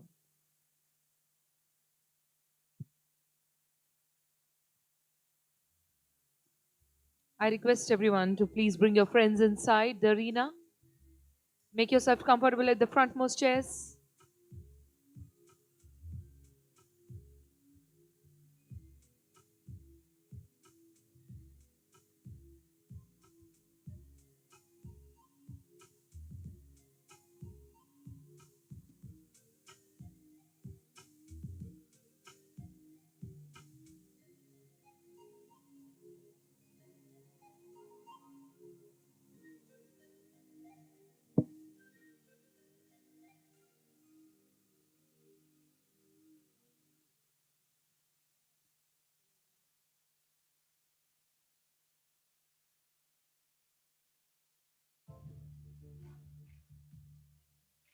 नजारे जो आपका दिल बहला दे, अनोखे अनुभव जियो यहाँ पे, भाग दौड़ को रोक कर तो देखो,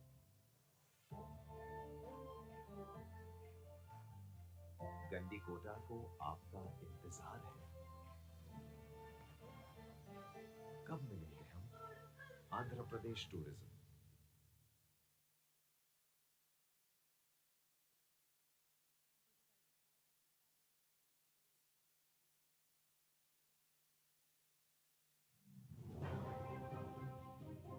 ఆంధ్రప్రదేశ్ అంటేనే చారిత్రక దేవాలయాలు, విశాలమైన బీచ్లు, పచ్చని కొండలు, కృష్ణ గోదావరి లాంటి మహానదులు, ఇలాంటి ఎన్నో సహజ సౌందర్యంతో అలరించే అద్భుతమైన పర్యాటక ప్రాంతం. భవిష్యత్తులో ఉండబోయేది ఒకే యుద్ధం, అది టూరిజం అని నేను ఎన్నోసార్లు. గౌరవ ముఖ్యమంత్రి నారా చంద్రబాబు నాయుడు గారి మాటలే స్ఫూర్తిగా పర్యాటక శాఖ వేస్తున్న అడుగులు టూరిజానికి కొత్త శక్తినిస్తున్నాయి. ఆంధ్రప్రదేశ్ని ప్రపంచ స్థాయి పర్యాటక కేంద్రంగా మార్చేందుకు తీసుకువచ్చిన 2024-2029 పర్యాటక విధానం ఏపీ టూరిజంలో కొత్త ఒరవడికి శ్రీకారం చుట్టింది. పర్యాటకానికి పారిశ్రామిక హోదా కల్పించింది. దుబాయ్, జర్మనీ దేశాల్లో జరిగిన అంతర్జాతీయ సదస్సుల్లో మరియు ఢిల్లీ, ముంబై, బెంగళూరు వంటి నగరాల్లో జరిగిన టూరిజం సదస్సుల్లో పాల్గొని ఏపీ టూరిజాన్ని ప్రచారం చేసింది. ఏపీ ప్రత్యేకతలు, అవకాశాలను చక్కగా వివరించి పలు అంతర్జాతీయ ప్రఖ్యాతిగాంచిన సంస్థలు ఆంధ్రప్రదేశ్లో పెట్టుబడులు పెట్టేందుకు ముందుకు వచ్చేలా చేసింది. 10,655 కోట్ల రూపాయల విలువైన ఒప్పందాలను పర్యాటక సేవలందించే పలు సంస్థలతో ప్రభుత్వం కుదుర్చుకుంది. ఈ ఒప్పందాల ద్వారా పర్యాటక ప్రదేశాల్లో 10,000 గదులను, మెరుగైన సేవలను పర్యాటకులకు అందుబాటులోకి తీసుకురావడం జరుగుతుంది. క్రూజ్ టూరిజం అభివృద్ధిలో భాగంగా విశాఖ తీరం నుంచి బయలుదేరే కార్డెలియో క్రూజ్ పర్యాటకులకు సరికొత్త విహార అనుభవాన్ని అందిస్తోంది. విశాఖ నగరంలో ప్రవేశపెట్టిన హాఫ్ ఆన్ ఆఫ్ ఆఫ్ బస్సులు పర్యాటకులను విశేషంగా ఆకర్షిస్తున్నాయి. సాహస ప్రియుల కోసం సీప్లేన్ సర్వీసులతో టూరిజం కొత్త ఊపు తెచ్చే ప్రయత్నాలు జరుగుతున్నాయి. బొర్రా గుహలు, అరకు, లంబసింగి, సూర్యలంక బీచ్లు కలిపి మొత్తంగా 127 కోట్ల రూపాయలతో జరుగుతున్న అభివృద్ధి పనులు అక్కడి పర్యాటకాన్ని రెట్టింపు చేస్తున్నాయి. 78 కోట్ల రూపాయలతో జరుగుతున్న గండికోట అభివృద్ధి పనులు గండికోటను వాటర్ స్పోర్ట్స్, అడ్వెంచర్ హబ్గా తీర్చిదిద్దుతున్నాయి. పర్యాటక అభివృద్ధిలో ప్రజల భాగస్వామ్యాన్ని పెంచాలనే లక్ష్యంతో అరకు, కోనసీమ, తిరుపతి వంటి ప్రాంతాల్లో 5,000కు పైగా హోమ్ స్టేలను అందుబాటులోకి తెచ్చేలా స్థానికులను ప్రభుత్వం ప్రోత్సహిస్తోంది. రాబోయే 5 ఏళ్లలో 10,000 హోమ్ స్టేలు 6 టెంట్ సిటీలు ఏర్పాటు చేసి పర్యాటక రంగంలో లక్షలాది మందికి ఉపాధి కల్పించే ప్రయత్నం చేస్తోంది. Heritage, eco, adventure, wildlife, temple tourism సర్క్యూట్లో ఇప్పుడు పర్యాటకుల సంఖ్య క్రమంగా పెరుగుతోంది. పర్యాటకులు తమ సొంత వాహనాల్లో ప్రయాణించే సౌలభ్యాన్ని కల్పిస్తూ క్యారవాన్ టూరిజానికి కూడా పర్యాటక శాఖ గ్రీన్ సిగ్నల్ ఇచ్చింది. ఏపీలో టూరిజం స్పీడ్ పెంచింది. ఆంధ్రప్రదేశ్ టూరిజం అంటే ఇప్పుడు కేవలం ప్రకృతి అందాలు, చారిత్రక కట్టడాలు మాత్రమే కాదు. ఆంధ్రప్రదేశ్ పర్యాటకం అంటే చరిత్ర, సమైక్యత, సంస్కృతి, జీవనోపాధి, ప్రగతిల సమ్మేళనం. రాష్ట్ర ప్రగతికి ఇదిగో ఈ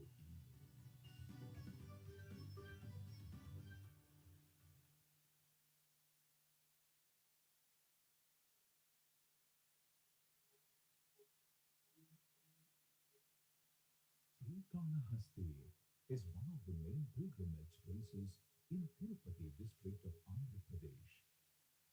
Thousands of devotees visit Srikalahastishwara temple every day, which is one of the Panchabhuta Sthalams known for its Vayulingam, located near the banks of river Swarnamukhi, and also known for kalamkari, handwork traditional paintings. The art of kalamkari is an ancient form of textile painting which has a rich heritage. Artists have evolved from their ancient art of painting stories. Ladies and gentlemen, request all of you to kindly settle down. We're about to start the session. Thank you so much. I request everyone to keep the aisle free. Settle down as quickly as possible. Request all the friends and volunteers, delegates, dignitaries and everyone to please get into the arena and settle down comfortably at your places, at your designated seats.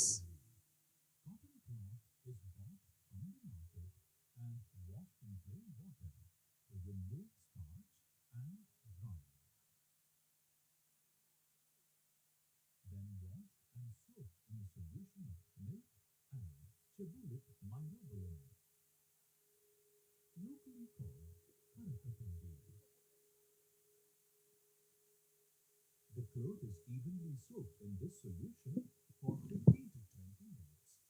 Squeezed to remove excess solution and dried again in natural sunlight for 6 to 8 hours. That makes fabric ready for painting.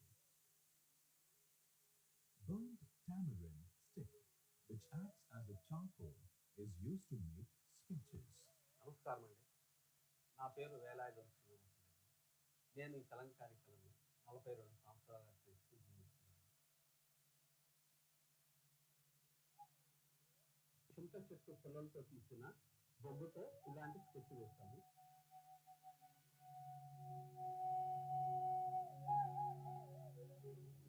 Kalamkari in Srikalahasti has been around for approximately 200 years.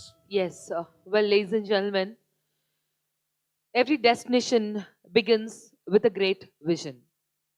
And when we speak of vision in Andhra Pradesh, one name stands at the center transformation, a center of transformation, Amravati. Amravati is not merely a capital city of marketing. It represents aspiration, resilience, and future-ready planning. It stands as a symbol of integrated urban development, where governance, connectivity, sustainability, and economic growth converges.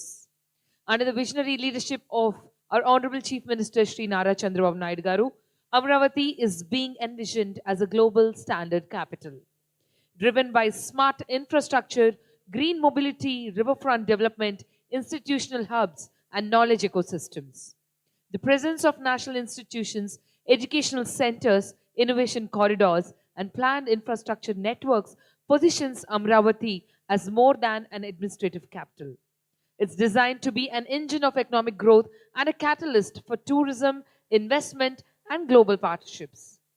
Sustainable growth today is not just a choice, it's a responsibility.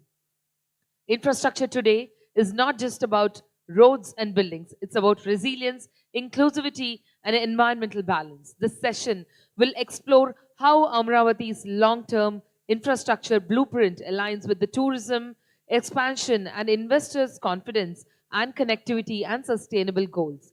Ladies and gentlemen, our next topic is building Andhra's tourism future. And we have our eminent speakers list.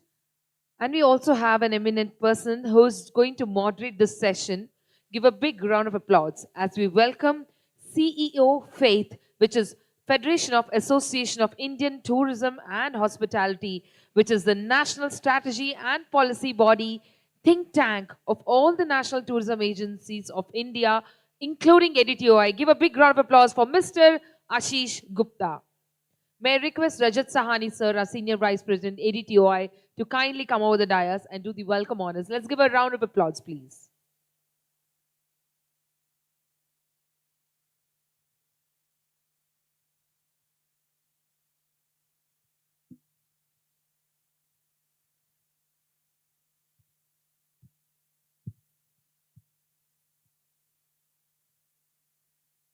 Give a big round of applause. Can we begin the afternoon session with a huge round of applause? Thank you. And we also request Mr. Ajay Jain, sir, IAS, give a big round of applause for the Special Chief Secretary to Government, Tourism, Government of Andhra Pradesh, with a huge round of applause, please.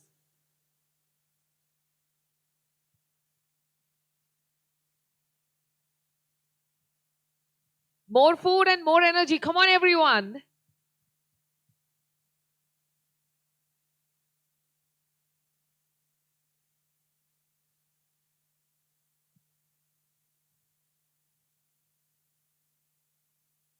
I take the pleasure of inviting our Additional Secretary and Director General, Ministry of Tourism, Government of India, Mr. Suman Billa, sir, IAS. Give a big round of applause. He's missing. Okay, all right. May I request our President, Association of Domestic Tour Operators of India, ADTOI, give a big round of applause for Ved Khanna, sir, to please take over the dais.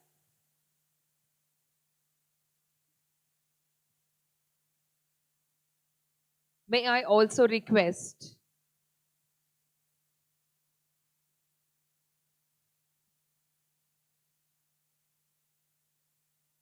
the President, Indian Association of Tour Operators, IATO, Mr. Ravi Gosain, with a huge round of applause for the panel. Everyone, give a big round of applause.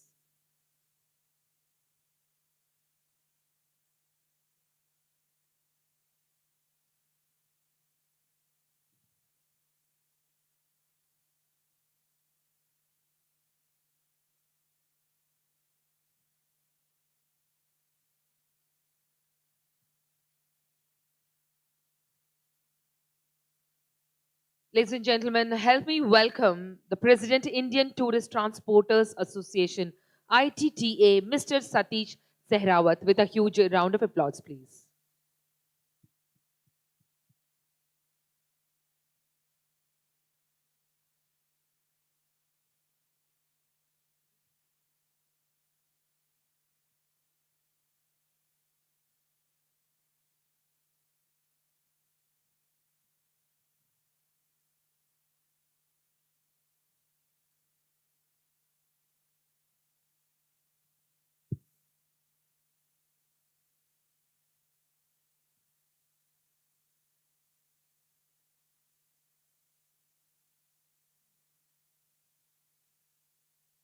Ladies and gentlemen, join your hands and help me welcome MD Rockdale Hotels, Mr. Srinivas Garu, with give a huge round of applause to him, please.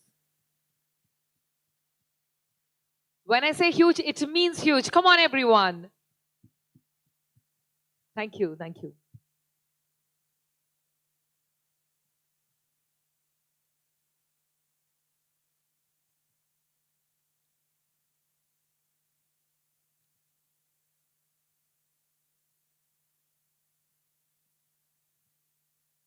Over to Ashish, sir. The session is all yours. The panel is all yours. We have 35 minutes to go. Thank you so much. Thank you.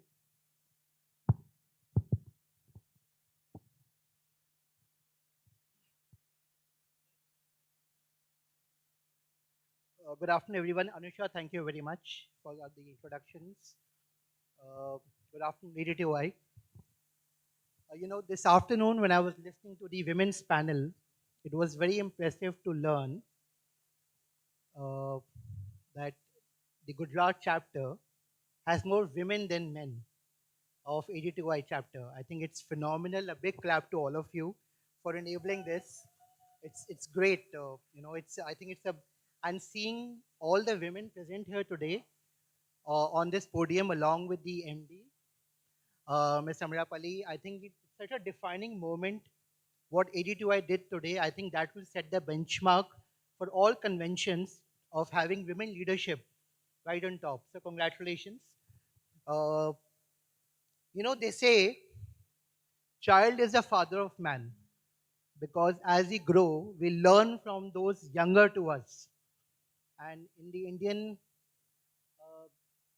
economy, in the geostructure today, Andhra Pradesh is the youngest state.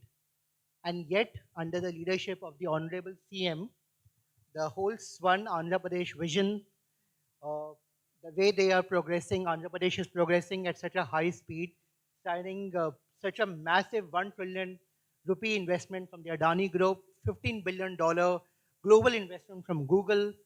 I was reading that in the past, just around 18 months, they have created a plan for job creation of more than 20,000 crores.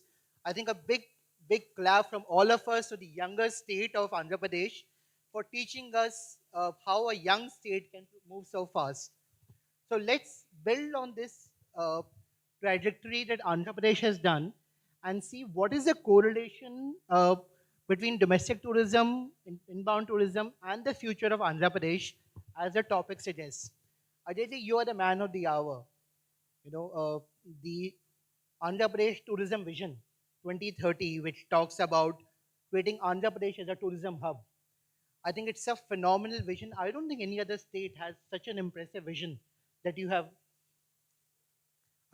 The Andhra Pradesh tourism vision that you have, could you share with all our audience briefly about what is the vision of tourism and how will it impact all these sectors of tourism within Andhra Pradesh? Please. Thank you, Ashish. Well, as Ashish has rightly said, we have come with a vision document and also a tourism policy.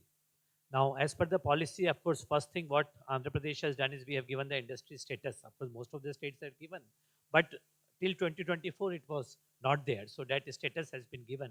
So first thing when we talk about the tourism, most important thing is to increase the room inventory. That is what the Honorable CM always says. So as of now, we have, such a huge state, and we have less than 5,000 classified hotel rooms available. That's all. And if include other non-classified also, we have maximum 20,000. So if tourists have to come, we need to have accommodation, and accommodation of all sorts. Star category, 5-star category, unclassified also. So the first target as part of the policy, as part of the vision is in the next 5 years to make it 50,000 room inventory and 20,000 classified hotel rooms. So from 5,000 to 20,000, that means addition of 15,000 rooms in 5 years, which looked very, very challenging when the task was given. But given the right leadership, the right policy, and with the investors coming, I'm happy I shared it yesterday also. So already we have signed, SIPB has cleared more than 5,000 hotel rooms, and then MOUs have been signed for additional 11,000 rooms, which also will be cleared in the next 1 year. So I think we are very close to achieving that 20,000 classified hotel rooms. So first is that vision. Secondly is share of employment. We want to add another 3 lakh jobs by 2029 from the tourism sector alone, both direct and indirect employment. So I think that will also contribute to that. And third is the contribution to the GDP. As of now, our tourism sector contribution to the GDP is only 8% as far as Andhra Pradesh is concerned. So as part of the vision, that is planned to be increased to 15% of the contribution. So these are the broad numbers. And as far as now the tourism, you'll be asking another question or I'll cover all? Yeah, how much time do I have? No, but other speakers also there. Yeah, sure. So as far as the tourism potential is concerned, as you know, we have got a lot of potential. So I think our focus primarily as of now is on domestic tourism, to be very honest. because domestic also there is so much of huge market, particularly Andhra Pradesh. See, we are surrounded by three big metros. We have Chennai, we have Bangalore, we have Hyderabad sitting here, and north we have Bhubaneswar, we have Raipur towards this side. So I think if we can capture the domestic market itself, it would be huge. So we are targeting products based on the markets. Like Hyderabad, they do not have access to the beaches. So we are targeting Hyderabad market for beaches. So Sri Lanka beach is one of the very closest beach from Hyderabad. Hardly it takes, 4 hours by road. And it's a very good road, national highway from there. So we are targeting that. Vishakhapatnam for people from Odisha, West Bengal, they come in large numbers. People from Chhattisgarh, MP and Jharkhand also. And then of course Nellore, Tirupati and all for the people from Chennai and Bangalore. And then we have Kurnool and Anantapur. So I think we are targeting, and the new promising areas for Andhra Pradesh, which we'll be discussing later also. One is MICE tourism, and other is the wedding tourism. So very interesting ideas were given by the members how we can position Vishakhapatnam, Tirupati, Vijayawada as centers for MICE and this thing, and new products. See, now we have the backwaters, but we do not have the houseboats. So we want to promote houseboats now. We have the beaches, but we do not have the many hotels and resorts and adventure sports and activities on the beach. We want to promote that. We have the hills, but we do not have the tents, etc. And then adventure sports and etc. So basically, we have to give new experiences to the visitors. So focus right now is on the domestic tourism. But yes, coming to the, international also, we have the Buddhist circuit, we have the tribal circuit. So I would say our 95% focus is on domestic right now, 5% on international. But with, room inventory getting added and MICE becoming more popular, I think we'll be moving more towards international. Personally speaking, I have never heard of a tourism vision which is so systematic. I'll tell you why.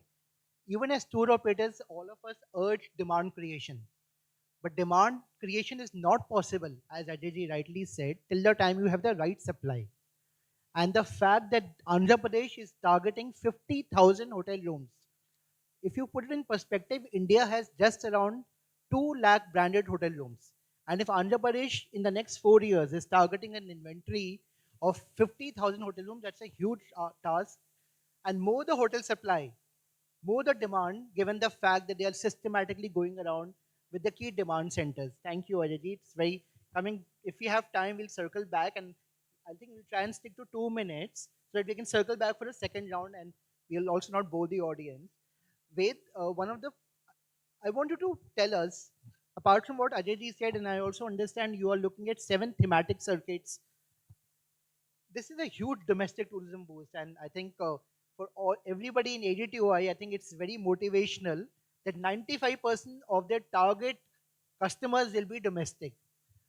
What is your sense of how this vision will be achieved in terms of domestic tourism, and what are your key impressions on the tourism vision on domestic tourism?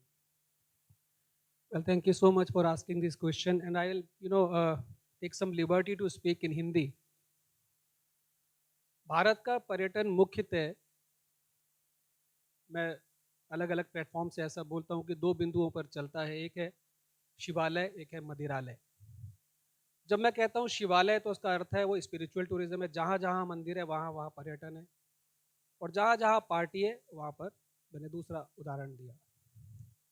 लेकिन इस शिवालय वाले पर्यटन को भी आपको 2 हिस्सों में बांटना होगा। तीर्थाटन और पर्यटन में भी अंतर्भेद है। तो जब तीर्थाटन की बात करें तो उस संख्या को पर्यटन से अलग रखें, और जब हम डिमांड एंड सप्लाई की अभी बात हो रही थी तो टूर ऑपरेटर का एक ब्रिज उसको करने का काम होता है।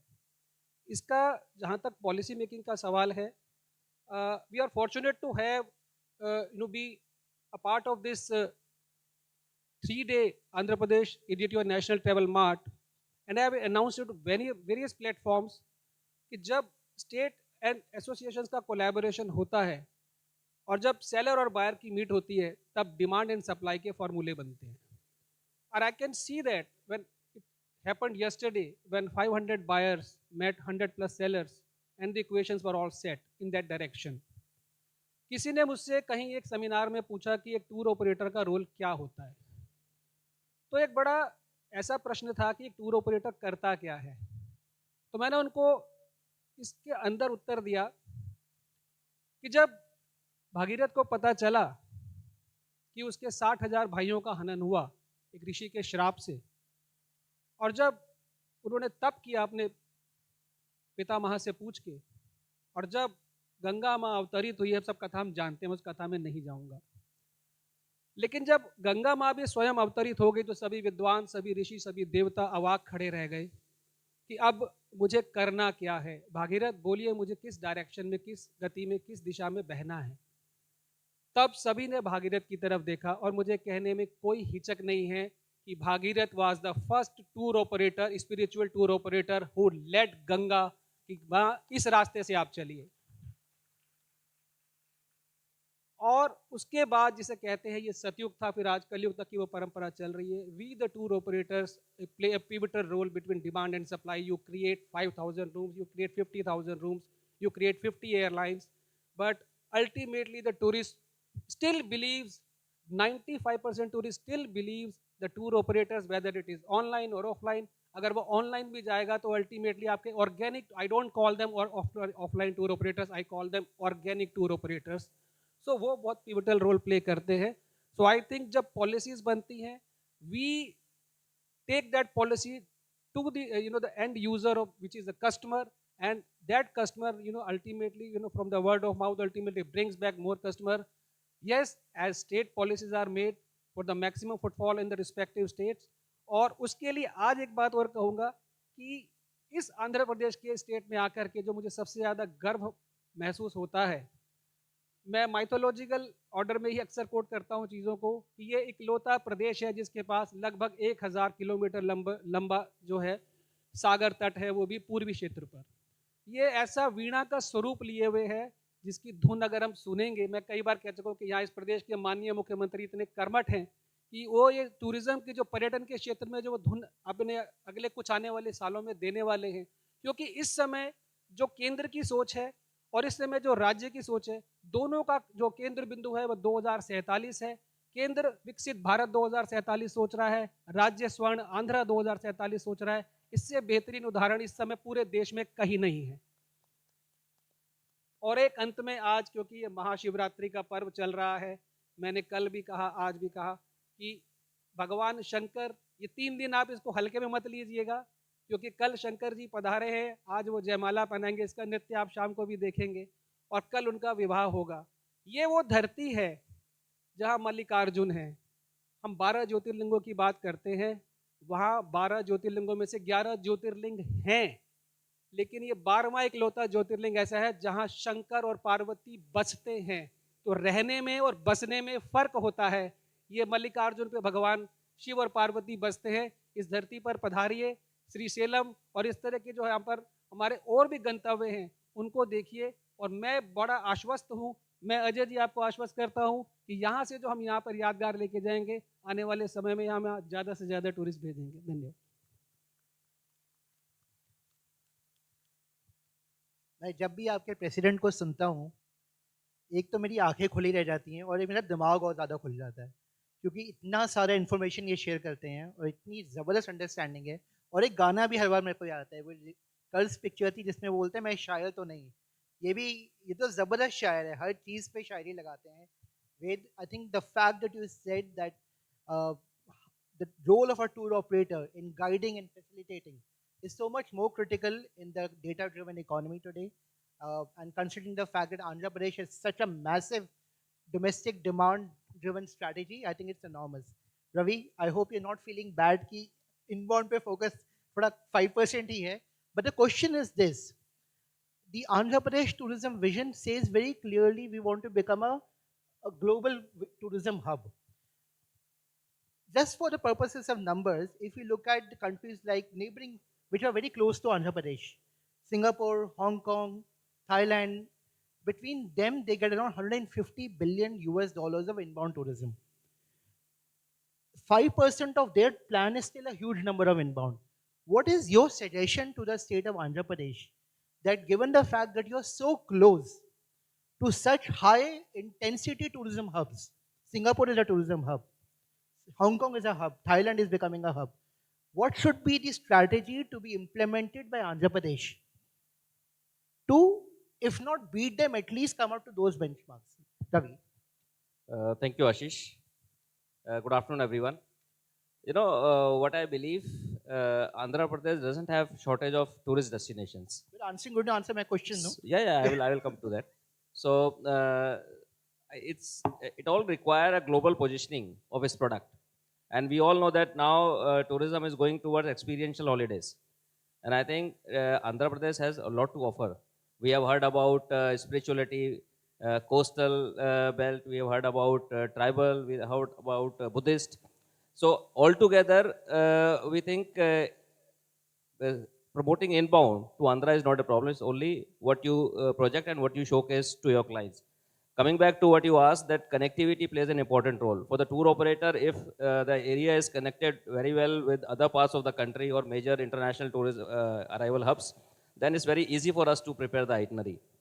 Secondly, I'm very happy to hear, sir, 50,000 rooms will be added, because this is another question for us, that if I'm sending a tourist or promoting any destination, will I have enough inventory to feed the rush or feed when the demand increases? And also, I'm happy that Andhra Pradesh is showing their visibility worldwide. Inbound will not come to any place if it's not known to the market. Nobody want to experience any new destination if they don't know about anything. So either they should be visible in B2C channels, or the tour operators who are promoting destination should be known. So I think more of a promotion on overseas markets, there should be a regular visits of international foreign tour operators, and also the domestic to Indian tour operators who are promoting destination internationally. So I think overall connectivity plays an important role. And since you rightly said that Far East is very close, and we are situated on the eastern side of country, we are very close to Far East market, and which has a large number of Buddhist pilgrims. We heard the Buddhist monk as well in the morning. This all need to be promoted. This is first time I knew about that most of the Buddhism started from Narjunakonda. I was not aware of it. So this kind of thing should be promoted in the market where it matters. And also I think the coastal line is a fantastic line. So it can be an alternate beach destination also. I'm going to see one of the resort which is 28 kilometers from here. So there is a opportunity and possibilities.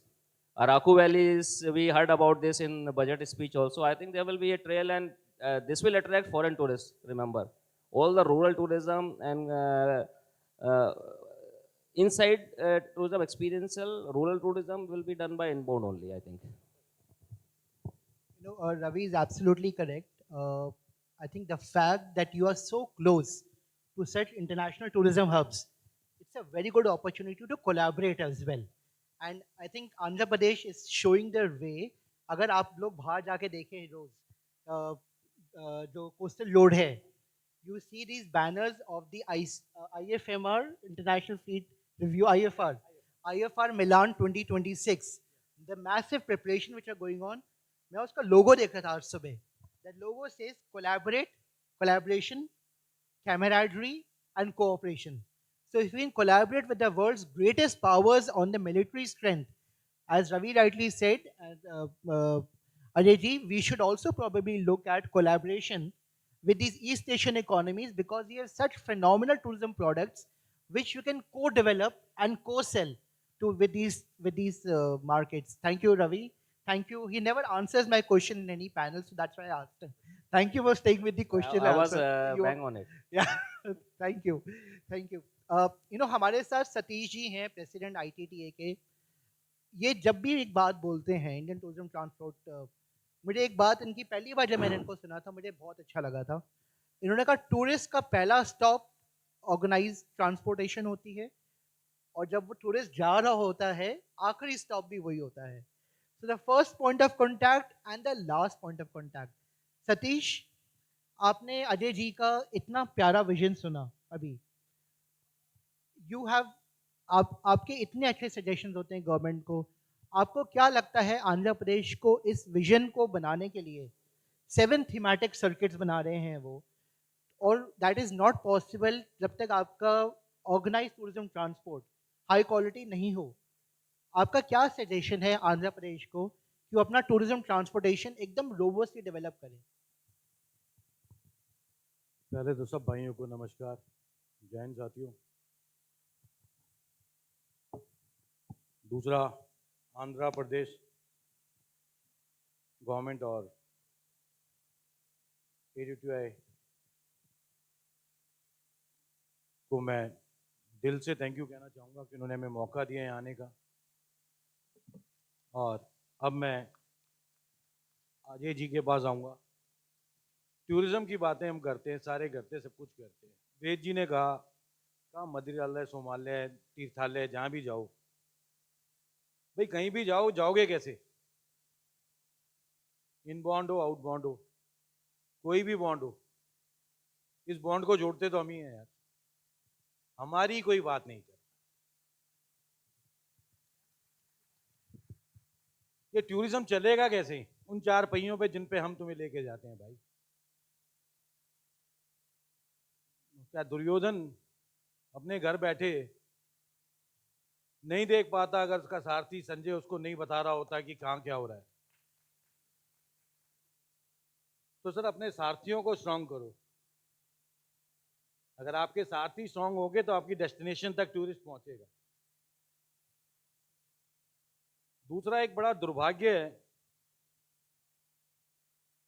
Sleeper coach में कहीं परेशानी होती है, कहीं कोई ओला वाला गड़बड़ कर देता है, कहीं कोई उबर वाला गड़बड़ कर देता है, मारे जाते हैं हम लोग। अगले दिन एक नई नोटिफिकेशन आ जाती है, एक नया कानून आ जाता है और ट्रांसपोर्ट इंडस्ट्री को उठा के टांग देते हैं कि नहीं, now this will not happen. तो we are in talks with centre north में, सब जगह हम बातें कर रहे हैं, कोशिश कर रहे हैं। जहां हमारी बात नहीं हो पा रही है हम लीगल एडवाइस भी ले रहे हैं and we are approaching judiciary also. But अगर आप अपने राज्य में कर सकते हैं तो सर, जो there is a difference between kaali peeli taxi, Ola, Uber and tourist operators. We belong to a different class.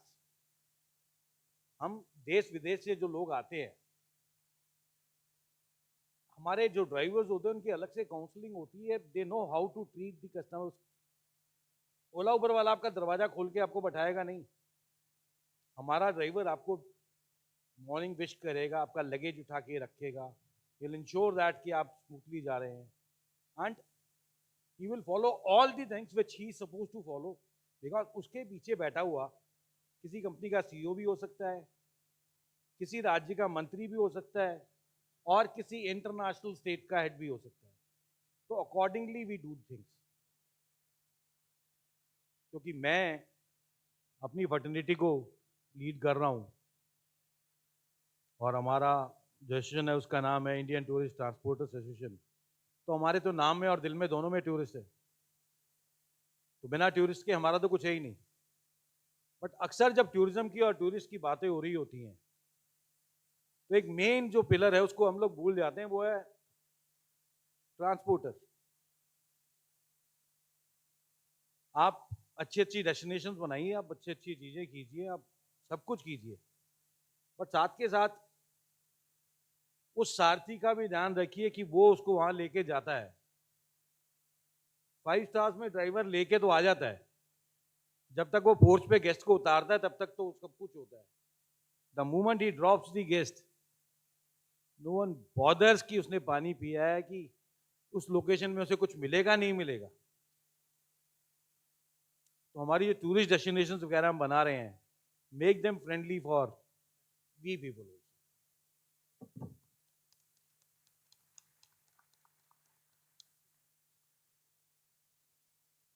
एक ट्रिप को मेमोरेबल बनाना और एक ट्रिप को वर्स्ट बनाना। आप कितनी अच्छे होटल फैसिलिटीज दे दो, उस ड्राइवर ने 5 मिनट लगानी है रायता खिलाना है तो, और उस ड्राइवर ने ऐसा कर देना है कि गेस्ट उसका नंबर लेके जाएगा कि बेटे मैं अगली बार अपने रिलेटिव्स के साथ आऊंगा और बहुत मजा आया। तो sir, we need to educate these people, we need to have friendly, safety, security, time to time इनको एजुकेट करते रहना और टाइम टू टाइम ये देखना कि कहीं उनके दिल में कोई इस तरह की द्वेष तो नहीं आ रहा है, उनको ये तो नहीं फील हो रहा है कि मैं नेग्लेक्ट हो रहा हूँ। मैं तकरीबन हर सेमिनार में कहता हूँ कि yes we feel that we are neglected. ADTOI सबको लोग याद करते रहते हैं, भाई गीता भी है यार, तुम्हारा गेस्ट आएगा कहाँ से, जहाज से उतर के सीधा होटल नहीं आएगा, वो एयरपोर्ट पे पेजिंग करके बोर्ड लेके हमारा बंदा खड़ा होता है, वो लेके आता है। होटल में उसने लॉबी मैनेजर के साथ 2 मिनट बात करनी है, बाकी जाके सो जाना है। पूरा ट्रिप सड़क पे लेके दिखाना घुमाना, अपने दिल से अपनी नॉलेज से रास्ते बताते हुए जाना कि सर अब हम जहां से जा रहे हैं, अभी हवा महल आ गया, अब हम आगे पहुंचे, ये आ गया, सर अपने दाएं तरफ देखिए वो झील है। ये काम उस ड्राइवर का है। आधा गाइड वो ड्राइवर होता है जो उनके साथ होता है। तो more importance you give to these people. मैं इसी सवाल का जवाब लेके आया था, मुझसे कोई भी सवाल पूछते मैं जवाब यही देता। Thank you.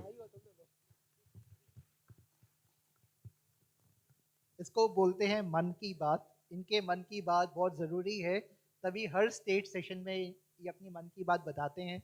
और बहुत ज़रूरी है कि जो हमारे साथी हैं वो हमारे साथी भी हैं, आप उनको वैसे ही ट्रीट करें। मैं आपको कल जब मेरे को एयरपोर्ट पे आपकी गाड़ी ने पिकअप किया, मैंने जो हम ड्राइवर पार्टनर चला रहे थे, मैंने कहा यार चाय पी लें अच्छी सी। बोलते सर मैं आपको बढ़िया सी जगह चाय लेके जाता हूँ। तो रमन्ना टी सेंटर स्टॉल था छोटा सा, उसने पूरे उसके बारे में बताया और वहाँ पे 50 गाड़ियाँ खड़ी हुई थी। बोलते हैं सारे लोग यहाँ पे चाय पीने आते हैं, होटल के रास्ते में ही था।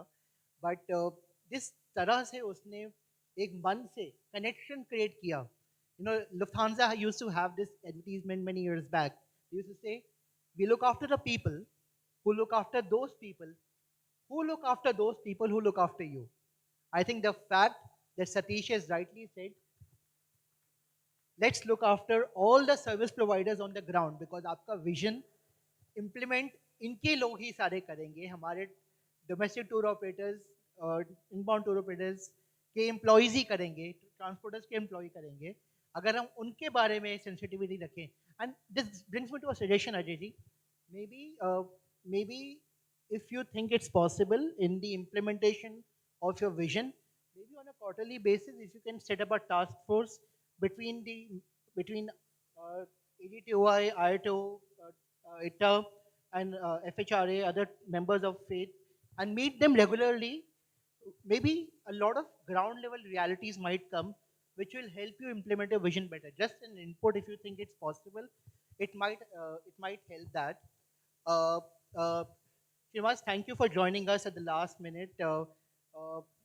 I think I read yesterday's, congratulations Ved, I saw in most newspapers the coverage of yesterday.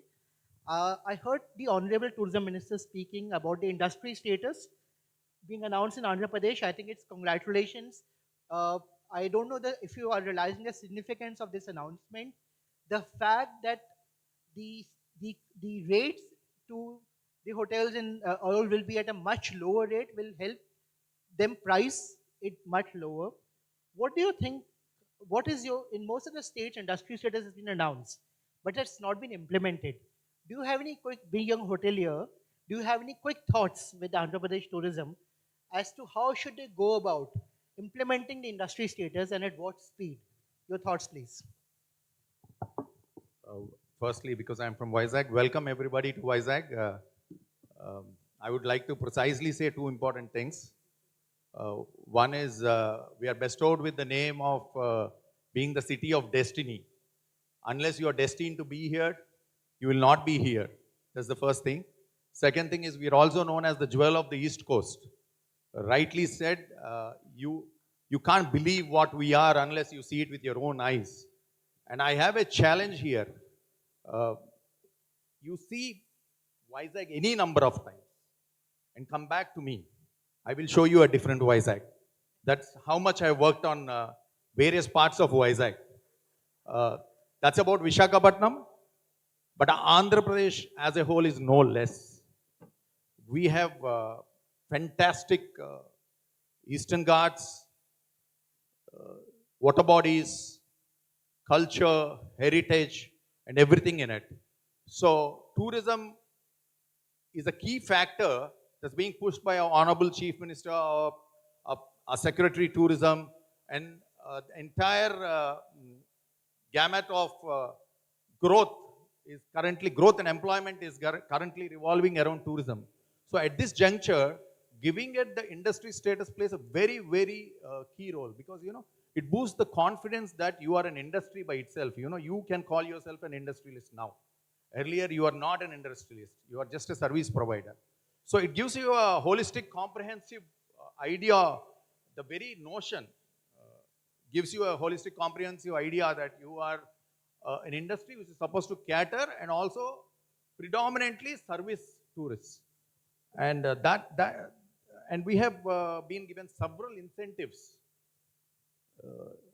to add to the nomenclature of being called, given the industry status, electricity rebates, municipal tax rebates, and a lot of other facilities, incentives have been given, mostly applicable to the new industry.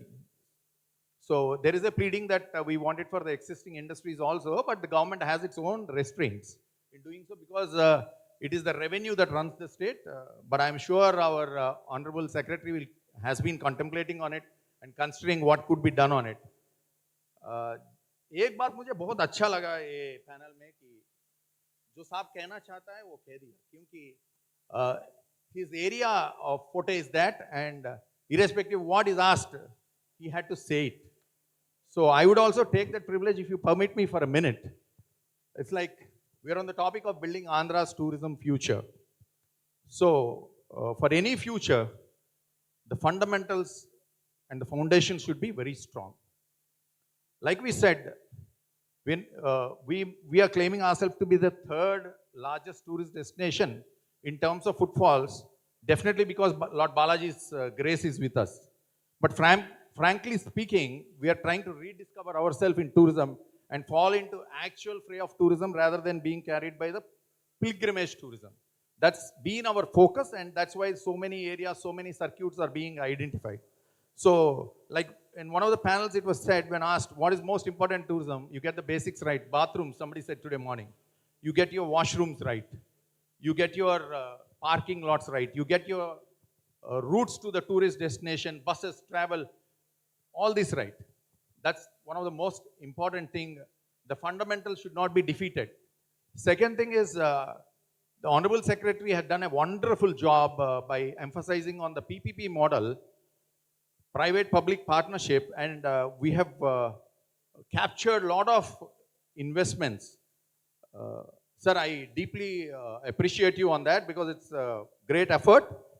A lot of investment have come in, sir. But one important thing I would like to tell you, tell the audience, is that we are moving towards the PPE mode, not from the PPP mode. Now that hotels are coming in, investments are coming in, our focus will be on places, developing places of destinations. People are, I'm talking about people who connect places to tourists.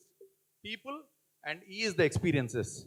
So the next stage, now that we are very confident that we are getting investments, hotels are coming, rooms are coming, now we have to cater to the industry. Tourism, we are only hotels, tour operators, travel agents, we are only enablers. We are not tourists.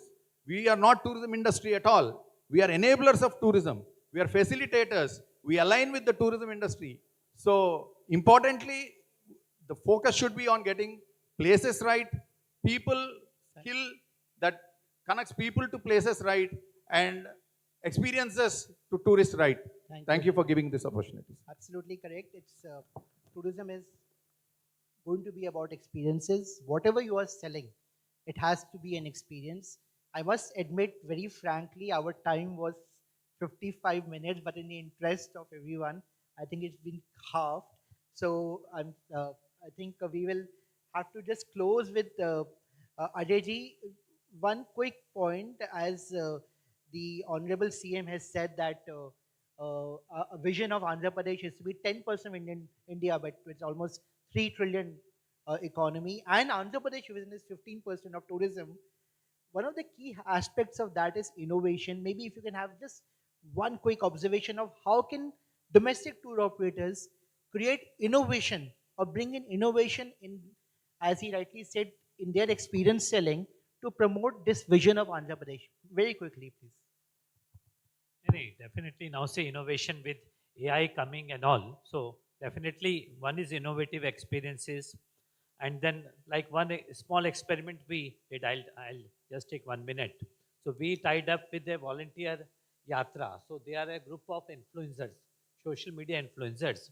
So about 100 youth, we had taken them to all the places in Andhra Pradesh. I mean, instead of a fam trip for tour operators, we did a fam trip. I mean, that is also important. We did a fam trip for influencers. And these are all young people, young men and women in their 20 to 25.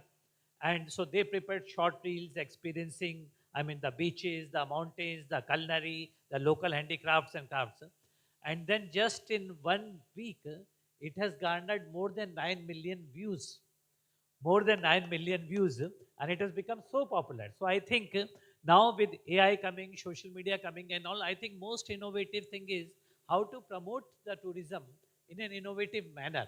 And then of course, I mean, technology is there with that. Earlier guides, languages was a big problem. Now with the Bhashani app coming, so new app coming. So I think we are going into a different AR experiences, the VR experiences. So I think whenever we talk of innovation, innovation has to be there in every field, and tourism is no exception.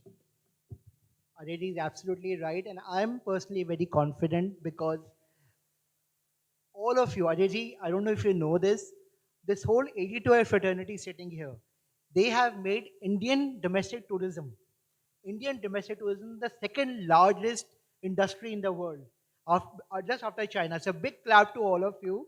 It's almost 4 billion domestic tourism visits, and I'm very confident that they will work very closely with Andhra Pradesh in achieving a 15% GDP of tourism.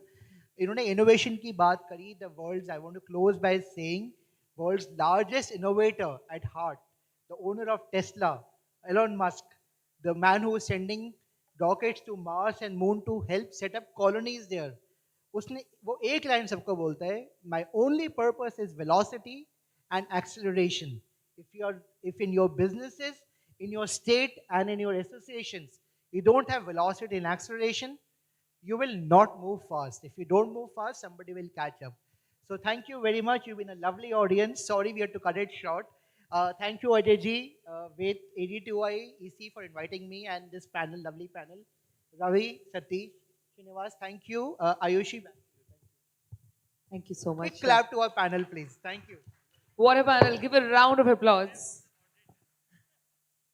All right. Thank you so much to each and everyone from the panel. Can we hear a resounding applause for the entire panel? May I request Mr. Nitish Gupta, sir, Joint Secretary, ADTOI, to kindly join the stage to do the honors and felicitations, please. Thank you.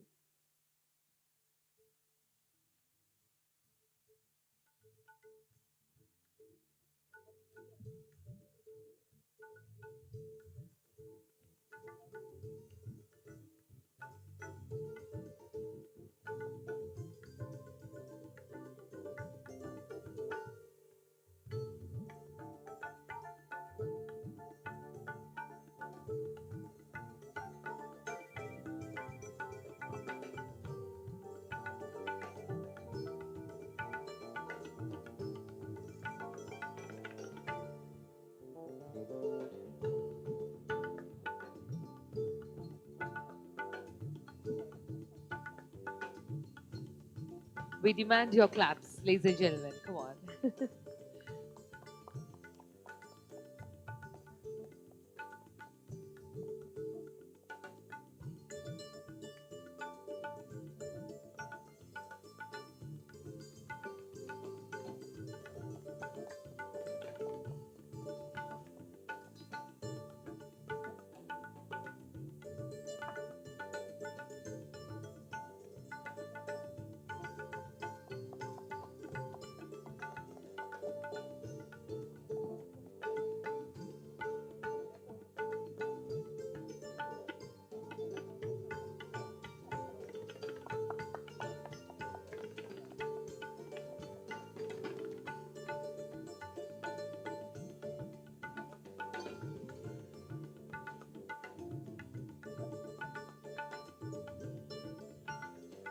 Can we move a little forward and spread up a little for the group photograph, please? Thank you. One step.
Well, ladies and gentlemen, we have come to yet another amazing session.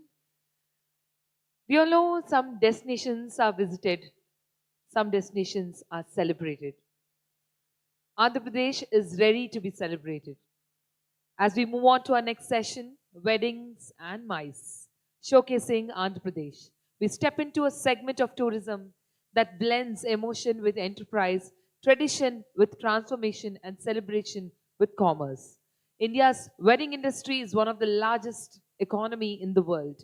Grand, vibrant, culturally rich, and consistently evolving. Today, destination weddings are not just trends. They are experiences curated with precision, aesthetics, and storytelling. From serene beachfront mandaps along the Bay of Bengal to majestic temple backgrounds steeped to heritage, to luxury resorts and emerging convention hubs, Andhra Pradesh offers the perfect canvas for unforgettable memories and celebrations. At the same time, the MICE segment, meetings, incentives, conferences, and exhibitions, is a powerful driver of economical growth. With the expanding of infrastructure, improved connectivity, conventional facilities, hospitality development, the state is positioning itself as a competitive MICE destination in India. Under the vision and leadership of our Honorable Chief Minister Shri Nara Chandrababu Naidu Garu and the dynamic guidance of our Tourism Minister, we align then ensure that our weddings are created as memories and MICE creates momentum. This session will explain and explore how Andhra Pradesh position itself as a premier wedding destination. Ladies and gentlemen, so we have come to this session. We have 30 minutes for this session. Post this, we are departing for the tea silently for 5 to 10 minutes because immediately without any official tea break, we are continuing with the next session because we have so much to come. And there is a surprise element. This coming up very interesting session, we have two surprises which will be revealed a little later in the session. And I request, please do not miss this session. You are not supposed to miss the surprises. I request all of you to kindly gather inside and settle down comfortably. And the moderator, I am pleased to invite Mr. Rajat Sanwe. Give a big round of applause as we welcome the Senior Vice President, ADTOI, who would be steering us through strategic dialogue on positioning Andhra Pradesh. Hearty welcome to you, sir. May I take pride in again welcoming Shri Ajay Jain, sir, IAS, with a huge round of applause. Special Chief Secretary to Government, Tourism and Government of Andhra Pradesh. Welcome again, sir.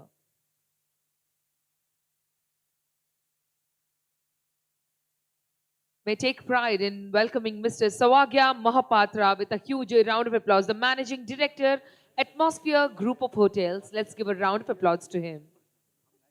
He would be giving his valuable insights on luxury, hospitality experience and resort-led destination weddings to attract valuable clients and events. Thank you.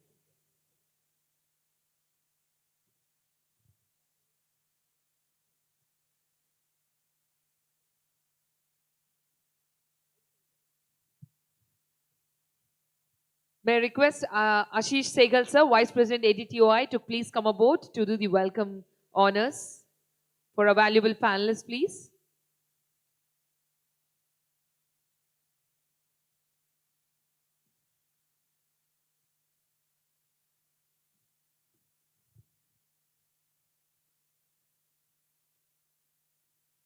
Let's keep the energy flowing, ladies and gentlemen.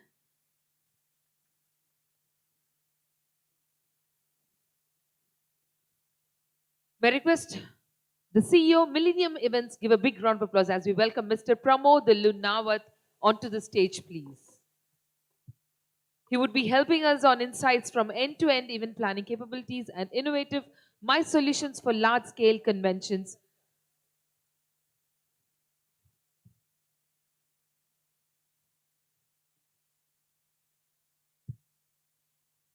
I request Ashish sir to kindly welcome him. Let's give a round of applause.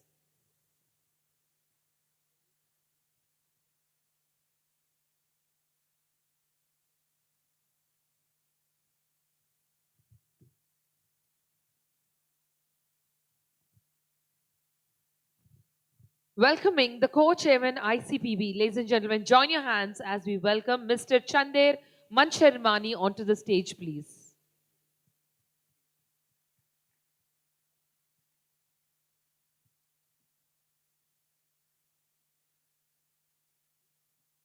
He would be helping us on giving insights regarding strengthening international and domestic convention binding and bidding to bringing major business events to Andhra Pradesh.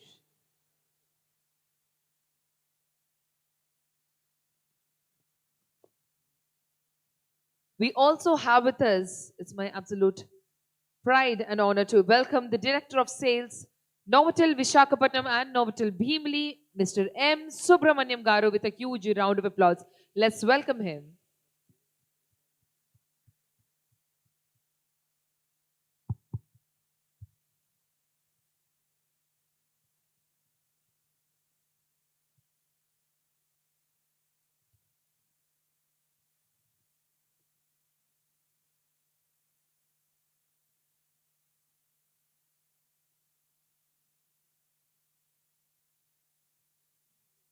Thank you so much. Ladies and gentlemen, can we hear it aloud once again for the entire team sitting there who would be guiding us through weddings and MICE events? Over to you, sir, Rajesh, sir. Thank you, ma'am. Really appreciate your kind words for all my panelists. Thank you. How's the Josh? Many people have gone for tea, but please be seated. There is a surprise element in this session. There'll be lucky prizes being offered by our lovely hoteliers present with us. We have limited time today. I would start immediately. Mr. Jain was to go somewhere, but he's kindly consented to be present here. Jain Saab, let me start with most important thing. 9 years ago, we came to this very much soil. ADTOI did its first convention in this city.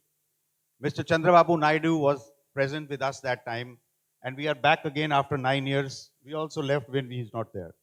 So now, sir, coming to the most important point, any particular state can be a driver to promote any particular kind of a tourism activity.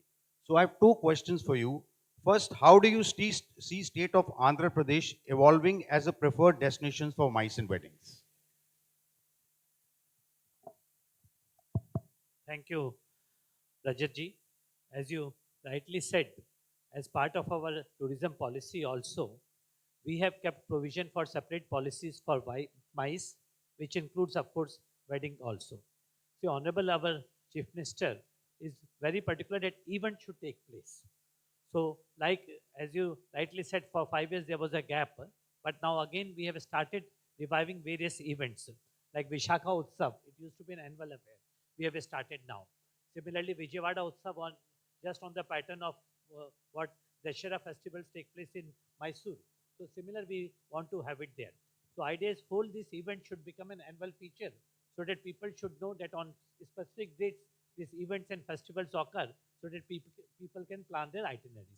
Now coming to MICE, I see Andhra Pradesh as very, very important destination, particularly places of Visakhapatnam. This is our one. Vijayawada, Amravati, Guntur, the tri-cities, that is another. Third is Tirupati. So we're already. So as again at the cost of repetition, I would say, for any MICE event or wedding to take place, first you should have that accommodation. The room inventory should be available. And the rooms also, because see, all these weddings and all, they do not occur throughout the year. There are sayas. So those particular days only, and I have seen in places, if a destination is there, 3 or 4 weddings are taking place at the same time in one location only. So first task for us is to enhance the room inventory, which I had already mentioned how we are working. So I'm sure when these rooms get added, definitely there would be a lot. Second is connectivity. Fortunately, now Visakhapatnam International Airport is coming up. So there would be direct flight from most of the places. Now we are thinking of coming out with a wedding policy and a MICE policy. So I was discussing with Mr. Chandar. So, he was there. Yeah, so he is there. So now we are thinking of setting up the MICE city destinations, city MICE centers, which already I am told that Mumbai has already set up. So I think shortly we would be, if I'm right, within next 2 months, you can hear we will have this city MICE bureaus being set up in Andhra Pradesh, whether it is Visakhapatnam or Tirupati or Vijayawada. And wedding policy also, I would request you to give the inputs. Just now you shared with the wedding policy of Thailand. So, God willing, we would be the first state to bring out the wedding policy, which would announce specific, the specific incentives for the domestic tourists and also international tourists for holding destination weddings. So I would request you to give the necessary inputs, and our CM, our minister, they are also very open. And I think any new good idea. Recently, we are going to bring out a concert policy also, and we'll be the second state after Assam. So our honorable CM vision is also very clear that if nobody has done it, be the first to do it, and somebody has done it and it is working well, don't be shy, adopt the best practice. I mean, we should not feel that somebody else has done it. So if something is successful, we will simply adopt it. And if nobody has done it, we would be the first one to take the first foot forward. So my request is, please share us the policy. So I can only assure that the My City bureaus within next 2 months, we would be able to set up. And the wedding policy also, we should be able to bring out in next 2 months. I think, sir, you have taken a cue of our discussion which we had previously. And weddings, I was about to ask about this wedding policy. So we are losing out to a lot of our weddings overseas, being our neighbors. And I've already shared with you the kind of robust policy they have. Since you have already assured that we will have a policy, I think Andhra should be a leader. And let's have a policy so that all these people sitting in this hall are actually businessmen. They need to make money. So if we have a good policy, incentives for MICE and weddings, I think Andhra would be a forerunner. And one thing, let me tell you, you were talking of Saya dates. Tirupati, sir, is one place where you don't need any Saya. Weddings can be done anywhere. So if we have good infrastructure there, I'm sure we can go a long way. So let me get Mr. Mohapatra into it. He is one of the leading hotel chain in the country now, and they are making a huge investment, sir, in the state. You have some ultra luxury projects, sir. Considering the investment, sir, you have done in the state and you are doing all over the country and the world, what do you see the future for MICE and weddings in the state of Andhra Pradesh for Atmosphere Group of Hotels? Thank you very much for inviting me for this forum. And thank you, Ajay sir. You have already made my answer very clear and transparent, that you have already announced that this 2 to 3 months time, things will be taken care of. I think my friends are here who will definitely give us a lot of business. So, as a atmosphere, I can tell you, we are basically very expert in the resort management. And we have started in 2013. And we have 3 brands. And 3 brands have been deployed in all over South Asia at this moment. And we are basically signed MOU with the Andhra government for 3 properties in Andhra. One, definitely we have already got land, that is Tirupati. We are outing for another 2 land, one in Vizag, one in Amravati. And fortunately, I must tell you, the CM vision is very clear. Not only the each business, speed business. I think this is the only one state who declares not the each business, speed business. Within a year's time, after meeting the CM and the officials, Mr. Jain Saab also, there is a WhatsApp group who is there, who is pursuing everybody for to how we must get the land and how fast we can complete the project. And he is taking a timeline and also is following up. That is a very good thing in the state like Andhra. And I'm very proud to be there associated with the Andhra Pradesh tourism also. And we are definitely, not only the 3 places, we are going to develop at least 700 crore worth business value in the state. It's only not only the three places, maybe 5 to 6 places we are going for. I'm talking to Ajay sir various time, and we are very, very focused for Andhra. After the Maldives, we have almost 10 resorts in Maldives. If after the Maldives, where we will give the more focus, that is Andhra. Because it is there. It is nothing like, I must tell you, from the pilgrimage to beach, fauna to fountain, hill to mountain, jungle, everything is in this one bouquet. You will get it in Andhra. So why should I go somewhere else? Why not to develop more resorts in Andhra? And if the CM vision is not only the each business, also the fast business, or if the business can support so nicely, will definitely develop. And coming to your questions, mice and wedding. I must tell you, this is like tourism powerhouse. Andhra is a tourism powerhouse, and you know it is basically, I must tell you, hijack. After Google declaration, it has become hub of lot of business houses, and I can see in the future my who are the basically user of the hotels. Then definitely one is the NRI of Telugu, and now definitely HNI of Telugu, and definitely a lot of pilgrimage will come, and definitely lot of weddings will happen. MICE conference will be happen. I can foresee after the Ajay sir declared this next to 2-3 months, you will definitely go for new policies. We are discussing before this conference, before the panel discussion. He was very, very positive about it. I think I must salute to him. I am moving around almost 20 states and 6 countries every 3 months. I must see what kind of development is happening in this state. Now, coming to the wedding market, 1,30,000 crore business is there in India for 2025-26. And if Andhra is getting at least 3%, just imagine what kind of business they'll get. One. So I'm sure by this approach, definitely they'll get it. And it is not only the Bhijak, Tirupati has a huge market, and it is a God place. I think on the whole year, marriages can be taken places. And wedding is a big market also for the Tirupati. And I'm sure we'll get a lot of benefit that.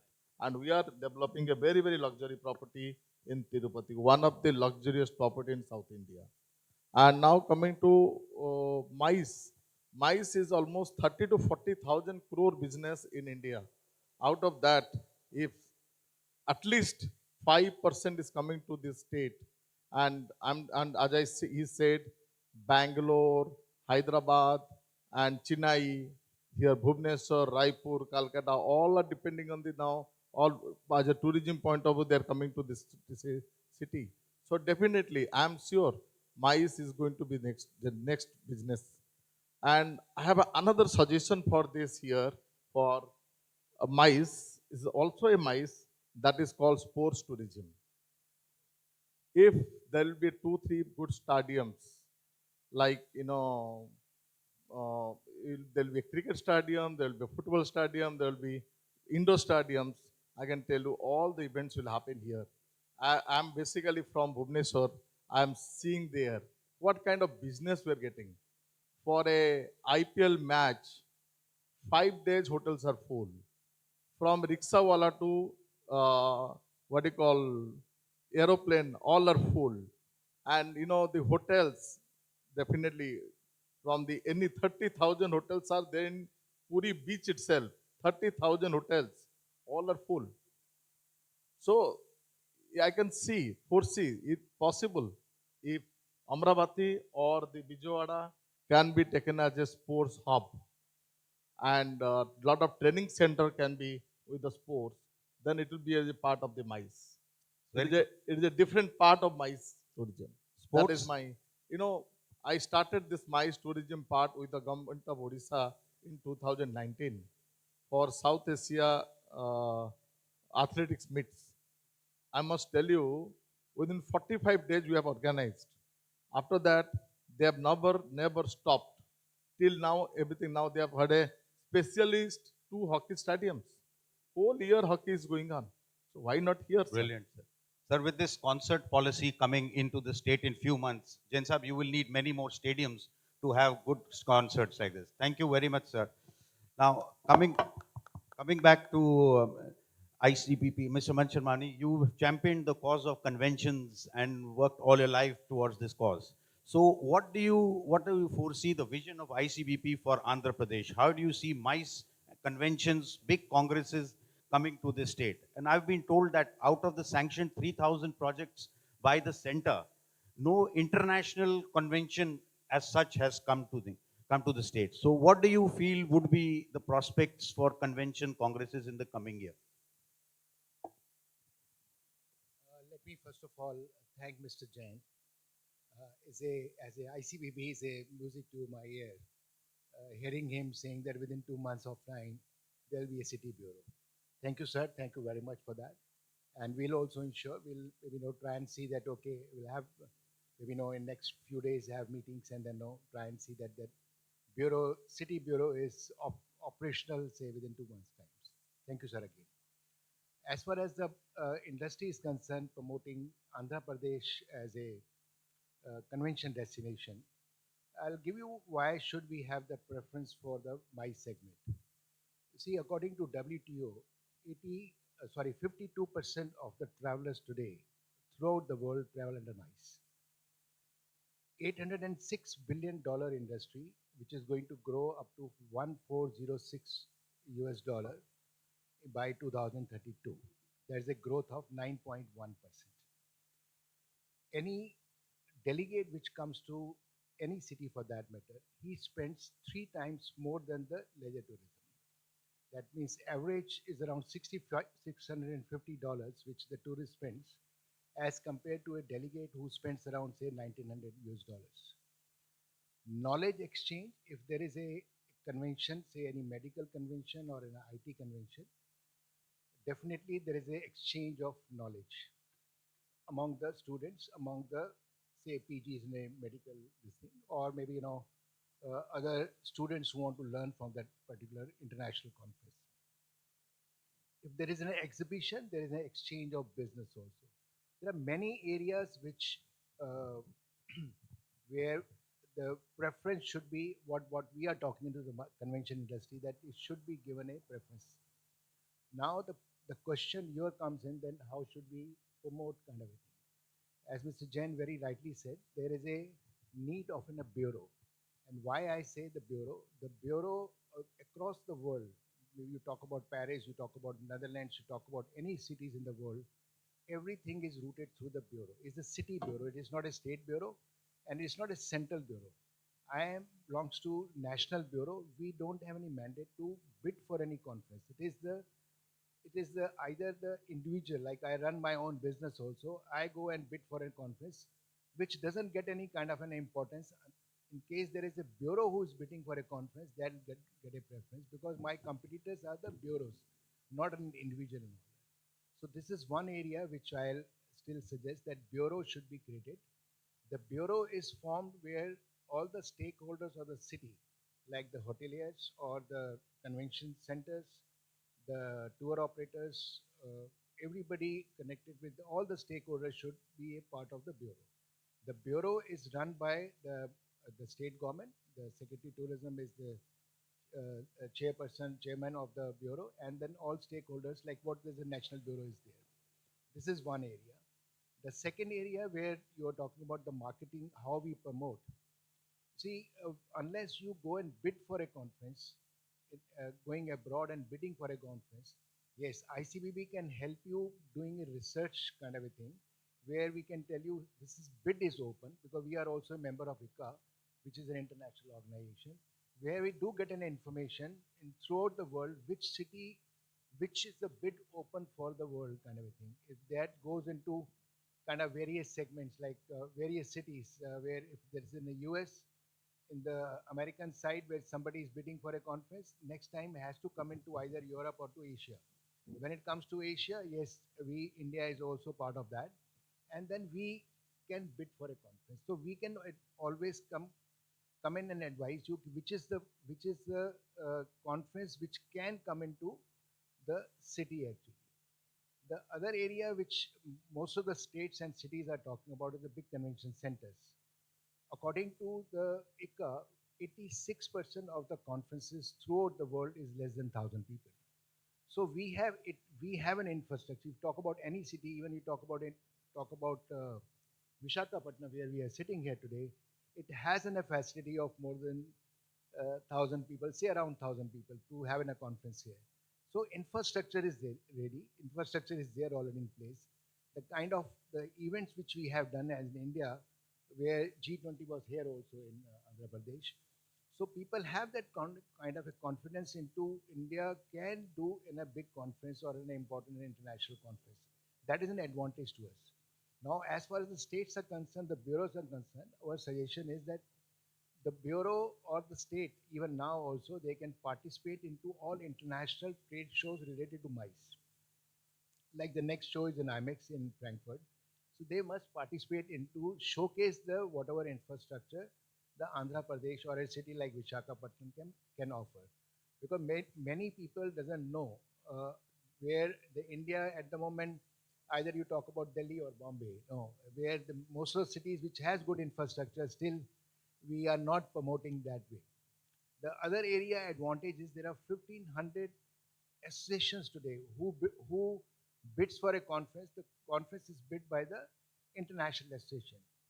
There are 1,500 associations across the world which has never come to India. So there's a hanging fruit today where we can go and then bid for an international conference. One, which my suggestion is that yes, has to be in a very aggressive marketing, promote cities in Andhra Pradesh as in a convention city, participate into an international trade shows, do a process of bidding. That is the only way which can we promote Andhra Pradesh as a convention. Thank you very much, sir. Great insights. I think IMEX is a great show. I was recently, there is a ASEAN Tourism Forum, sir, which consists of all ASEAN countries. So every year in rotation, they change countries, they bid for it. This system is very effective. This time it was in Philippines, next time it would be in Singapore.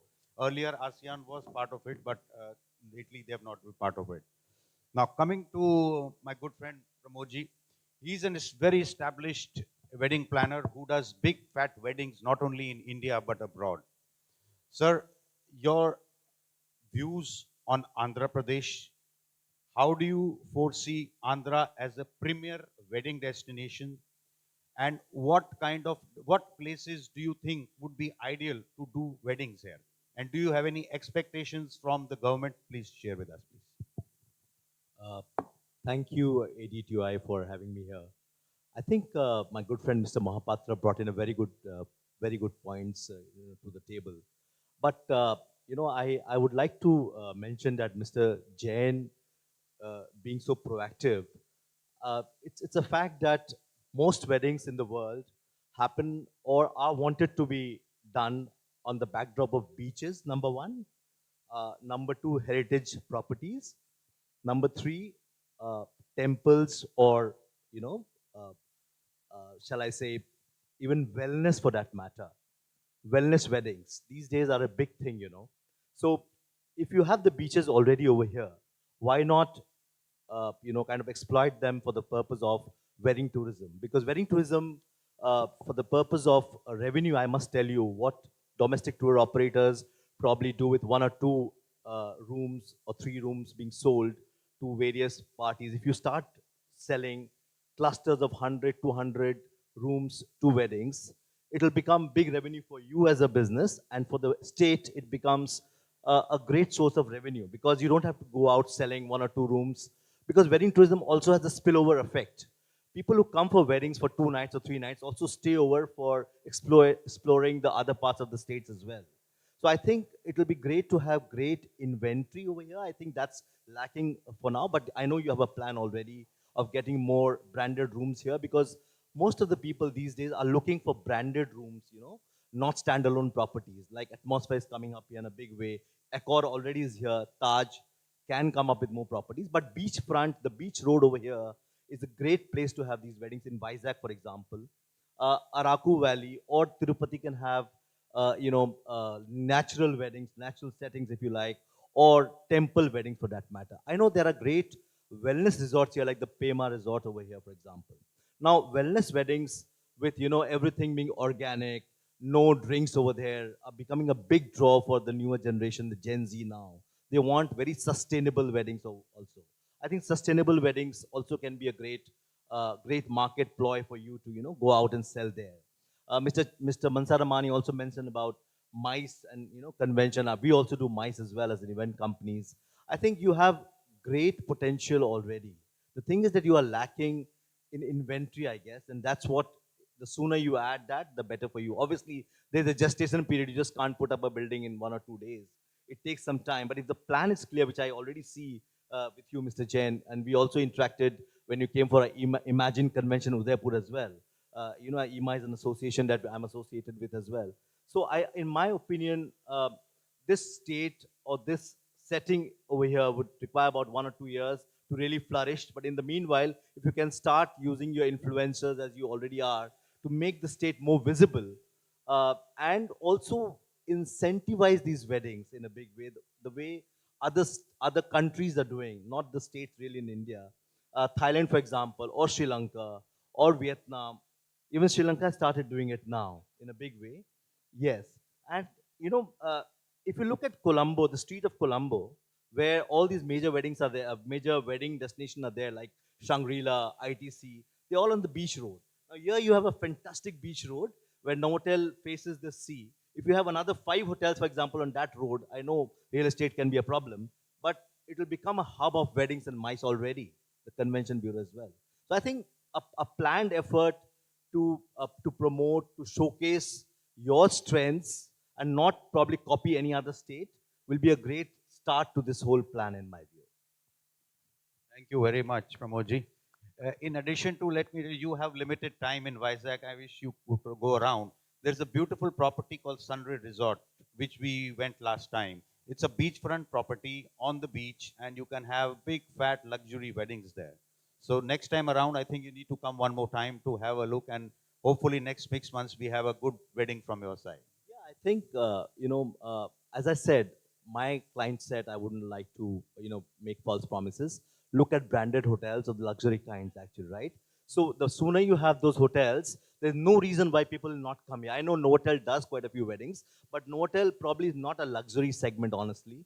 You need to have the Sofitels or the Pullmans, the Fairmont of the world, or Taj hotels. Oberoi's is also coming. And of course, Atmosphere is coming up. So Atmosphere has some great brands in Oblu and Ozone, etc. So I think it is just a matter of a few years, maybe, when you'll have the best of the best coming to Andhra Pradesh as well. But I must congratulate you for your vision and the clarity of thoughts. Thank you so much. Now we had this young man sitting next to us. He's from Novotel, which has been my favorite hotel over the years now. Now this gentleman we have discussed a lot of policy things, but this gentleman here deals with people like us every day for day-to-day issues and all. I just want to ask you, Novotel has been a pioneer in weddings and MICE for many years, but has this ecosystem in your hotel evolved? Have you done something innovative to attract more weddings? I believe you have a Taj coming next to it, which also belongs to you. And so you will have a great hub as you were talking. Taj, ITC, and Novotel are all have about 300-400 rooms together. So, and secondly, one more question is, most of the wedding planners have issues regarding pricing. When it comes to offering a price to a wedding planner, the price becomes very different. When it comes to MICE, it's very different, and when it's an individual, it's very different. So my request to you is, and what is your policy regarding on pricing, and what is your vision for both the hotels? He also represents a very nice hotel in Beamley, Novotel, which somebody was mentioning. So can you tell something about? Thank you for the opportunity. ADTOI, thank you very much for this kind of big opportunity for me. And first of all, welcome all Vizag. Vizag is destiny of very big dreams for like us. I'm local aid. I'm from Vizag, so I like these kind of big events in Vizag. So hotels gonna full, and like our 225 rooms hotel, Novotel Vizag, Visakhapatnam, and other 28 rooms property of Beamley. So these two, not only these two hotels, we have other like big hotels in the city. So hopefully, yeah. Of pricing when it comes to a wedding planner and when it comes to a MICE agent. Am I right, Pramod? Am I right in asking this? Yeah, I can probably answer a part of that a little bit if you like. I do not know what their policy is, but the expectations for a wedding family is completely different from a corporate, to be honest, number one. And number two, किसी pocket में अगर ज़्यादा पैसा वो देने को तैयार है तो क्यों नहीं लेने का, तो वो बिजनेस ही कर रहे हैं आफ्टर ऑल, इसलिए ले रहे हैं शायद मेरे ख्याल से. But I think you need to upgrade your systems if you're asking for more money. That's what is lacking in spirit in India, not just in Andhra Pradesh. After COVID, the prices have really shot up so high, but upgradations have not happened to that level in my view. Internationally, they have really spent a lot on investment, invested a lot in upgradation as well. Sir. You want to add? Yes, pricing part, yes. City is a very small inventory. Anyway, that price increase like other cities, compared to other cities, our prices are normal prices. Like we don't, we don't spend, we don't give, I don't think much price. This is a normal price of our city. I'm not satisfied with your answer, but I'll let you go on this. So we have very limited time left. Final last points from everybody. Sir, Mopatra ji, we start with you. Last 2 words. Closing class. Yeah, to making the policy is very good, but I have another 4 points to maintain, to mention here. One is the promotion of the place, like promotion of the tourism. Like if it is a wedding, let it be Wed Andhra, Wed WED Andhra, Wed in Andhra, or mice in Andhra. So that kind of promotional things can start, and we can throughout the country you can start like promotional things. That is one. Number two, the statutory. To do a mice or wedding, there's a lot of statutory compliance required. It has to be edge out, or it has to be single window clearance. Number three, you require a infrastructure, and there's a lot of infrastructure is required, temporary infrastructure for the wedding or mice. I think it required a subsidy should given to that, and then how it will happen, it will become easy for the temporary infrastructure. If there is not a big infrastructure is not there, then it can be made. Or for the PPP mode, you can also do a lot of infrastructure development. Number four, definitely is the ecosystem. Today's date, HR is facing a lot of problem. I am a hotelier, I can tell you, to organize people is a very difficult part. Earlier, to opening a hotel, 1 month before I can get the staffs. Today's date, I have around 1,000 people is waiting for in the training program to join in the various part of the India. We are doing that. Because reason is this, if we will not do it today, after 1 year, which hotel is opening, we will not able to get the good people. So we are started hiring the people. So that is the reason HR system, like good institute, good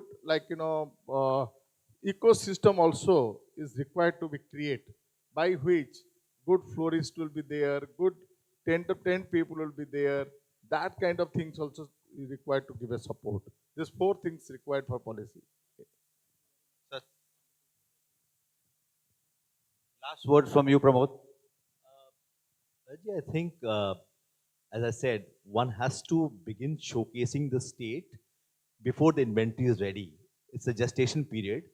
I would request if the Andhra tourism people or the teams can actually go and be at the road shows where it matters, where the wedding planners are there or MICE planners are there. Be visible, start informing them about what you are coming up with.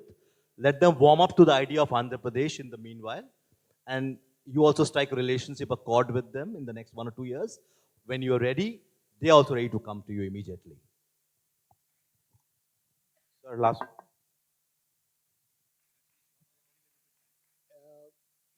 When we are looking at Andhra Pradesh or any city like Visakhapatnam to be in a convention city, the most important thing before we go in for market the city as a convention bureau, the skill development is very, very important.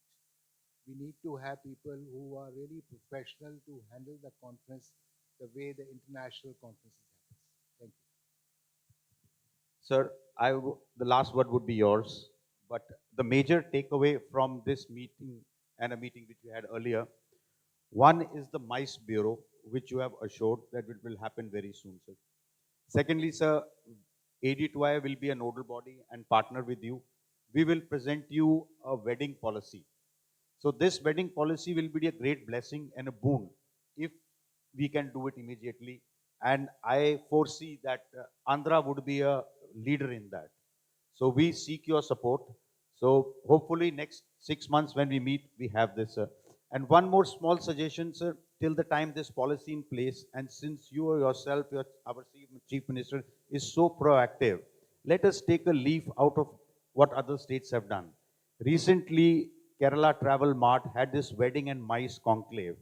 Our chapter chairman, Johnny Saab, is sitting here, and our IPP, Mr. Khanna, PP Khanna is also here.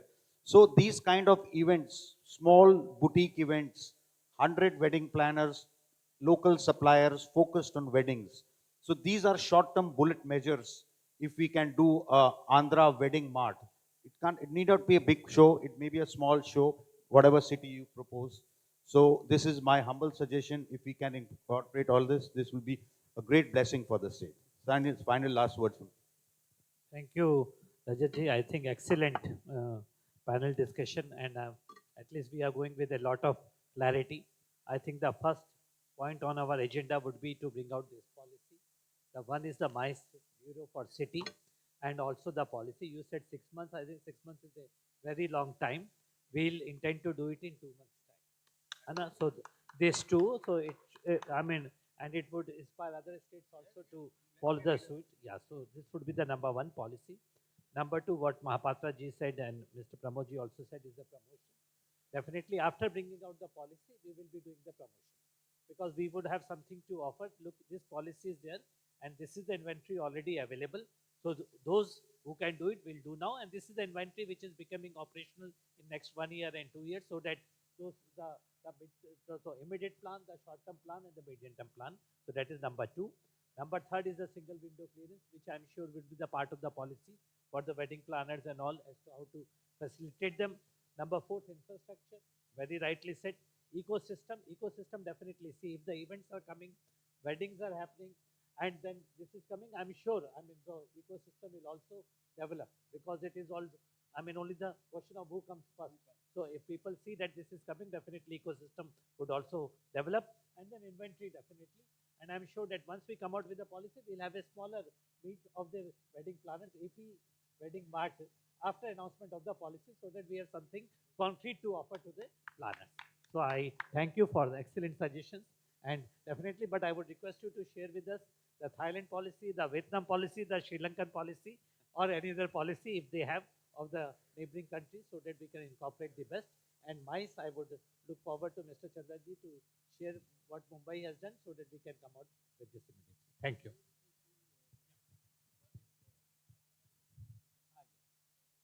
Thank you so much. It's been a great discussion. Some great outcomes will come in next 2 months as per Jensa.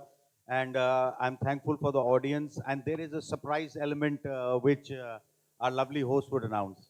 There are 2 lucky prizes being sponsored by Atmosphere Group of Hotels and Novotel Group of So, Hotels. but are you going to pose a question and let them answer, or how are you going to give the prizes to? Well, we can ask a question. No, you want to give this prize to everyone in the room? Anybody can answer? What is the question? The question is, Atmosphere Group has 3 brands of products. Can anybody tell me what 3 brands are? You can do Google. Whosoever raises his hand first will get the answer. Atmosphere has 3 brands. Anyone can answer that question? So you don't need a voucher, sir. Yes, sir. Sir, मेरे को दे दीजिए, मैं खड़ी हूँ इधर. आप जाओगे? So he's asking, there are 3 brands in Atmosphere. Anybody who can name it, sir, you can please proceed. Yes, sir. No problem. At least we'll enlighten others as well. There, sir also is waiting. There's a lovely lady there. Ma'am. It's to you.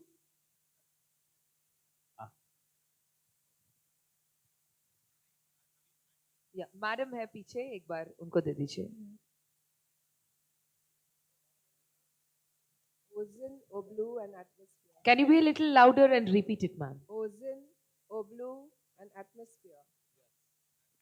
Give a round of applause. May I get Correct your name, answer. ma'am, please? Correct answer, madam. And Kavita Bhagat. May I get your name again? Kavita Bhagat. Parindana ma'am. Let's give a round of applause. Bhagat from Bombay. Babita? Actually, the name for her to Mrs. know is Mr. Kavita Saubhagya Bhagat. Mahapatra is going to give the gift. Hello, Mrs. Kavita Bhagat from Maharashtra, Bombay. All right, give a round of applause for Kavita ma'am. Thank you. Sorry to get the name wrong and thank you for clarifying, sir. आप जितने जोर से कविता बोले मेरे को डर लगा एकदम से. Any which ways, you're going to get this amazing stay for 2 nights at Sadar Manzil, a heritage atmosphere hotel at Bhopal. Let's give a round of applause. There's one more special stay. Sir, one more question. Prize for one night at Novotel Bhimli. So what question to ask? You only ask some simple questions so that they can win this prize. Simple question. What is the name of the chain which Novotel belongs to? He won it. Thank you very much. You win this prize. Hari, And congratulations, sir. May I get your name? Thank you very much, Jensa. Thank you, my lovely Congratulations, sir. panelists. Lovely interacting with you. Please do Thanks not for your forget time. to collect your voucher because once we are off the stage, we do forget. All right, congratulations to both the winners and hearty congratulations to the entire team. May I request Ved Khanna, sir, President ADTOI, to please come aboard and do the felicitations, please. Thank you.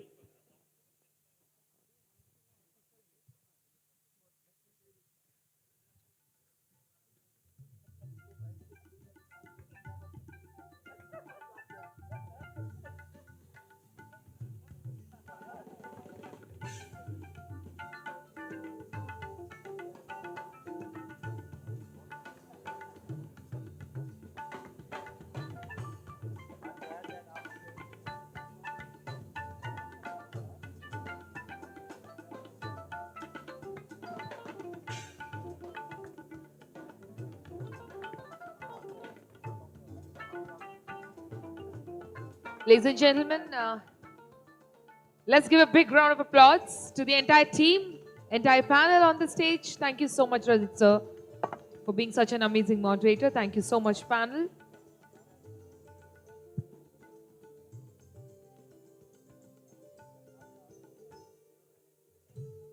So post this session, we have an hour break. You can walk around, go around in the hop and hop off buses, have a ride and come back. We have time. The next session and the next segment of today's event starts at 6 p.m. We are all meeting at 6 p.m. We are starting this evening with another session at 6 p.m.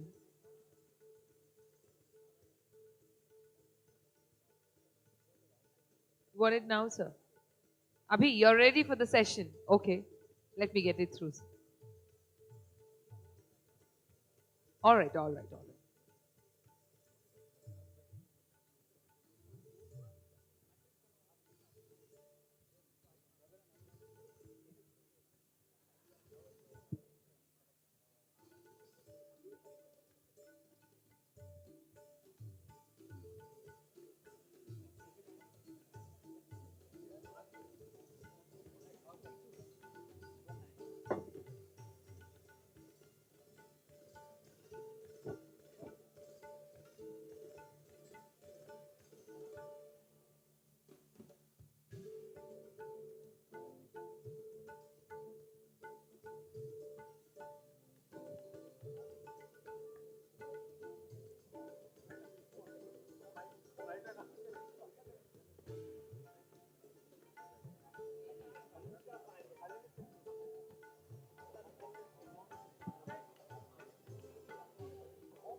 All right, little attention, ladies and gentlemen.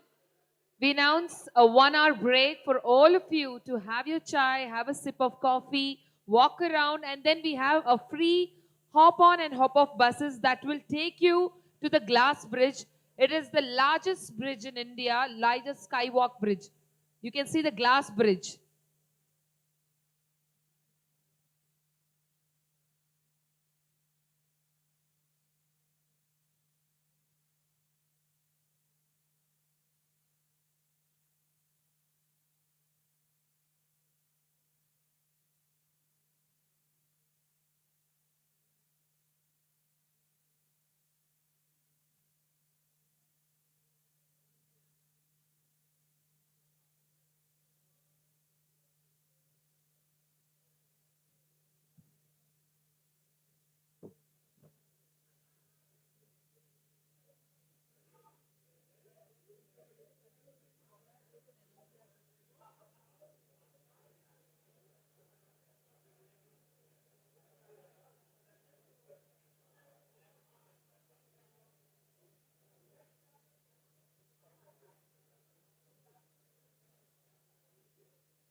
When I'll be coming home,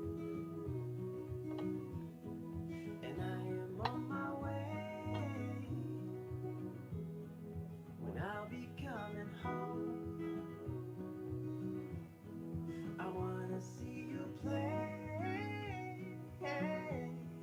the music of your heart. I'm followed by your light. Whenever we're apart,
Well, ladies and gentlemen, once again, good evening. Thank you for patiently being with us. Past 2 days, you have been such an amazing audience. Though there is not much of entertainment, but sessions after sessions. Thank you so much. Can we clap ourselves? Wow, what a super energy. Thank you so much. We can also hit the tables. Come on, bang on once again. Sir ऐसे मत कीजिए sir टूट जाएगा alright तो गुस्सा से ना कीजिए प्यार से कीजिए alright thank you ladies and gentlemen we have come finally for the final panel discussion of the day and the topic says ADTOI chapter speaks. Without any further ado, it's my absolute pleasure to invite a moderator. Ladies and gentlemen, join your hands as I take pride in welcoming the Vice President ADTOI, Chapters Head 2, and the Chairman of National Growth Committee for NGCC and Roadshows, Trails, Marts, and give a big round of applause as we welcome Mr. Ashish Shegal.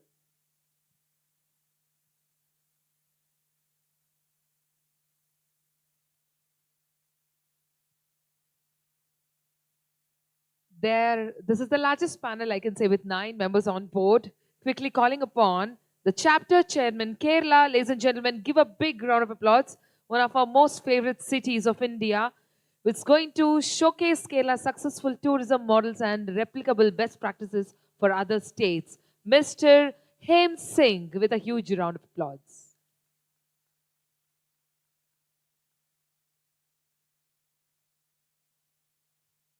All right, I would now request Sunil Kumar Chaudhary, sir, Chairman APTM, to kindly, Chairman Transport APTM, to kindly come on stage to do the welcome honors for our panelists.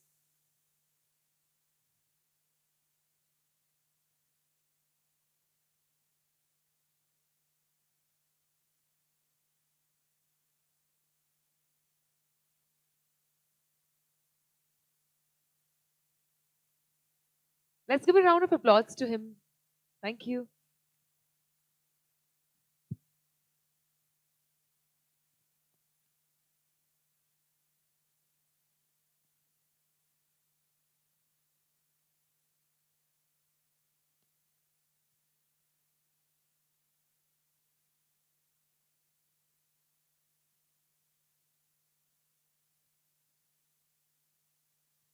And then we call upon Chapter Chairman Uttarakhand, ladies and gentlemen, Mr. Mahinder Gidyal, with a huge round of applause.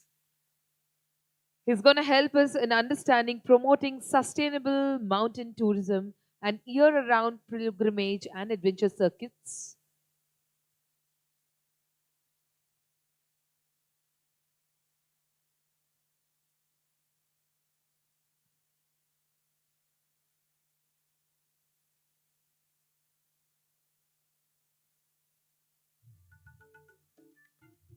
And then we call upon the chapter chairman, Madhya Pradesh. Give a big round of applause for Mr.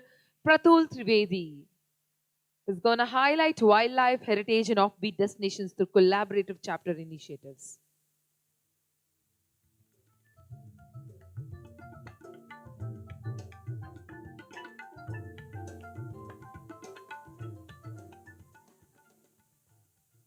And now inviting the chapter chairman of one of our favorite states of our country, Jammu and Kashmir. Ladies and gentlemen, give a big round of applause for Mr. Rashid Mir Anwar with a huge round of applause.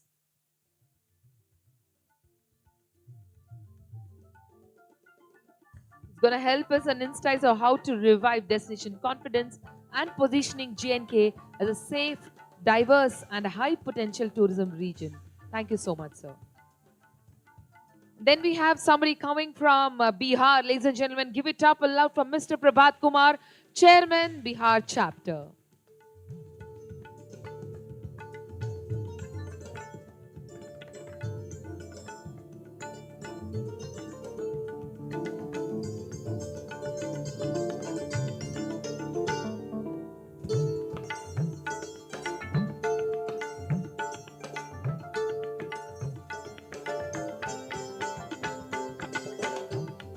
right, moving ahead, we have the chapter chairman of one of our favorite destinations of a country, Andaman and Nicobar Islands. Let's give a round of applause for Mr. M. Vinod Kumar.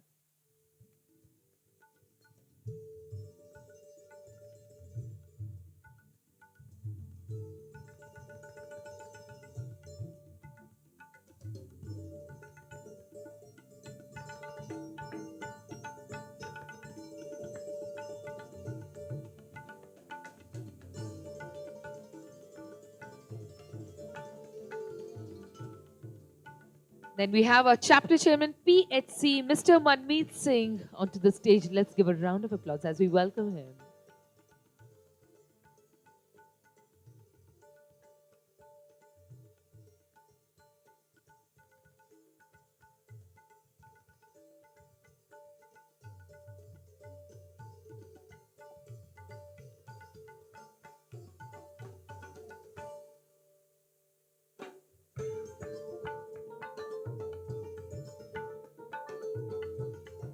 May I also request Chapter Chairman PHC, Mr. Dharmender Singh, to kindly join on the stage. Let's give a round of applause as we welcome him onto the stage, please.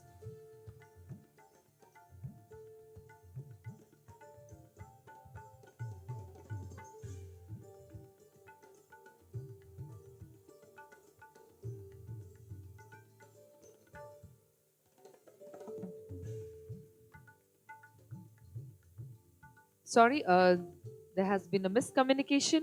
It's Chapter Chairman Maharashtra. Am I right, sir? Thank you. Thank you so much for correcting me. Mr. Dharmender Singh, ladies and gentlemen, Chapter Chairman Maharashtra. एक बार जोरदार तालियां हो जाए. With that, Ashish ji, over to you. We have 35 minutes for the big panel here.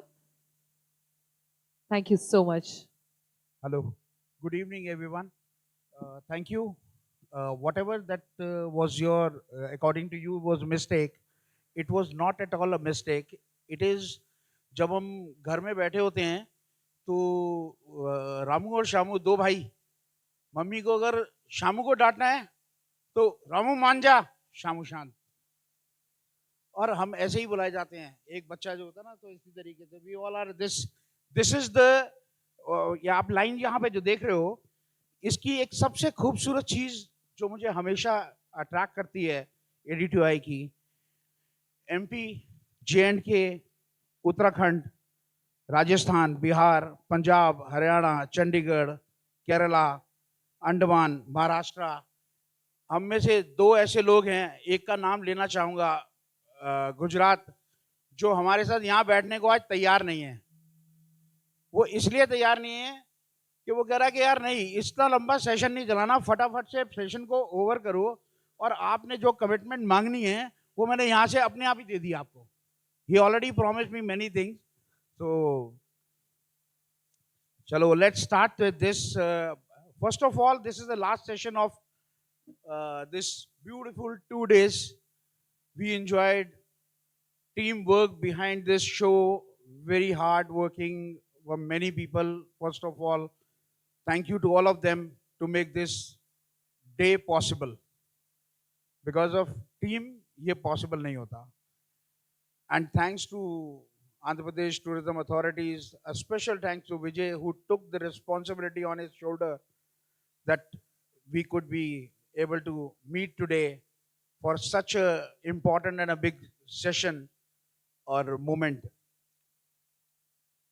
This session is going to reflect actually, since it's the last session of the day, so मैं यहाँ पे इसको lighter mode पे ऐसे लेता हूँ कि इसका जो reflection है, मुझे gratitude, accountability and commitment to Andhra Pradesh नजर आती है.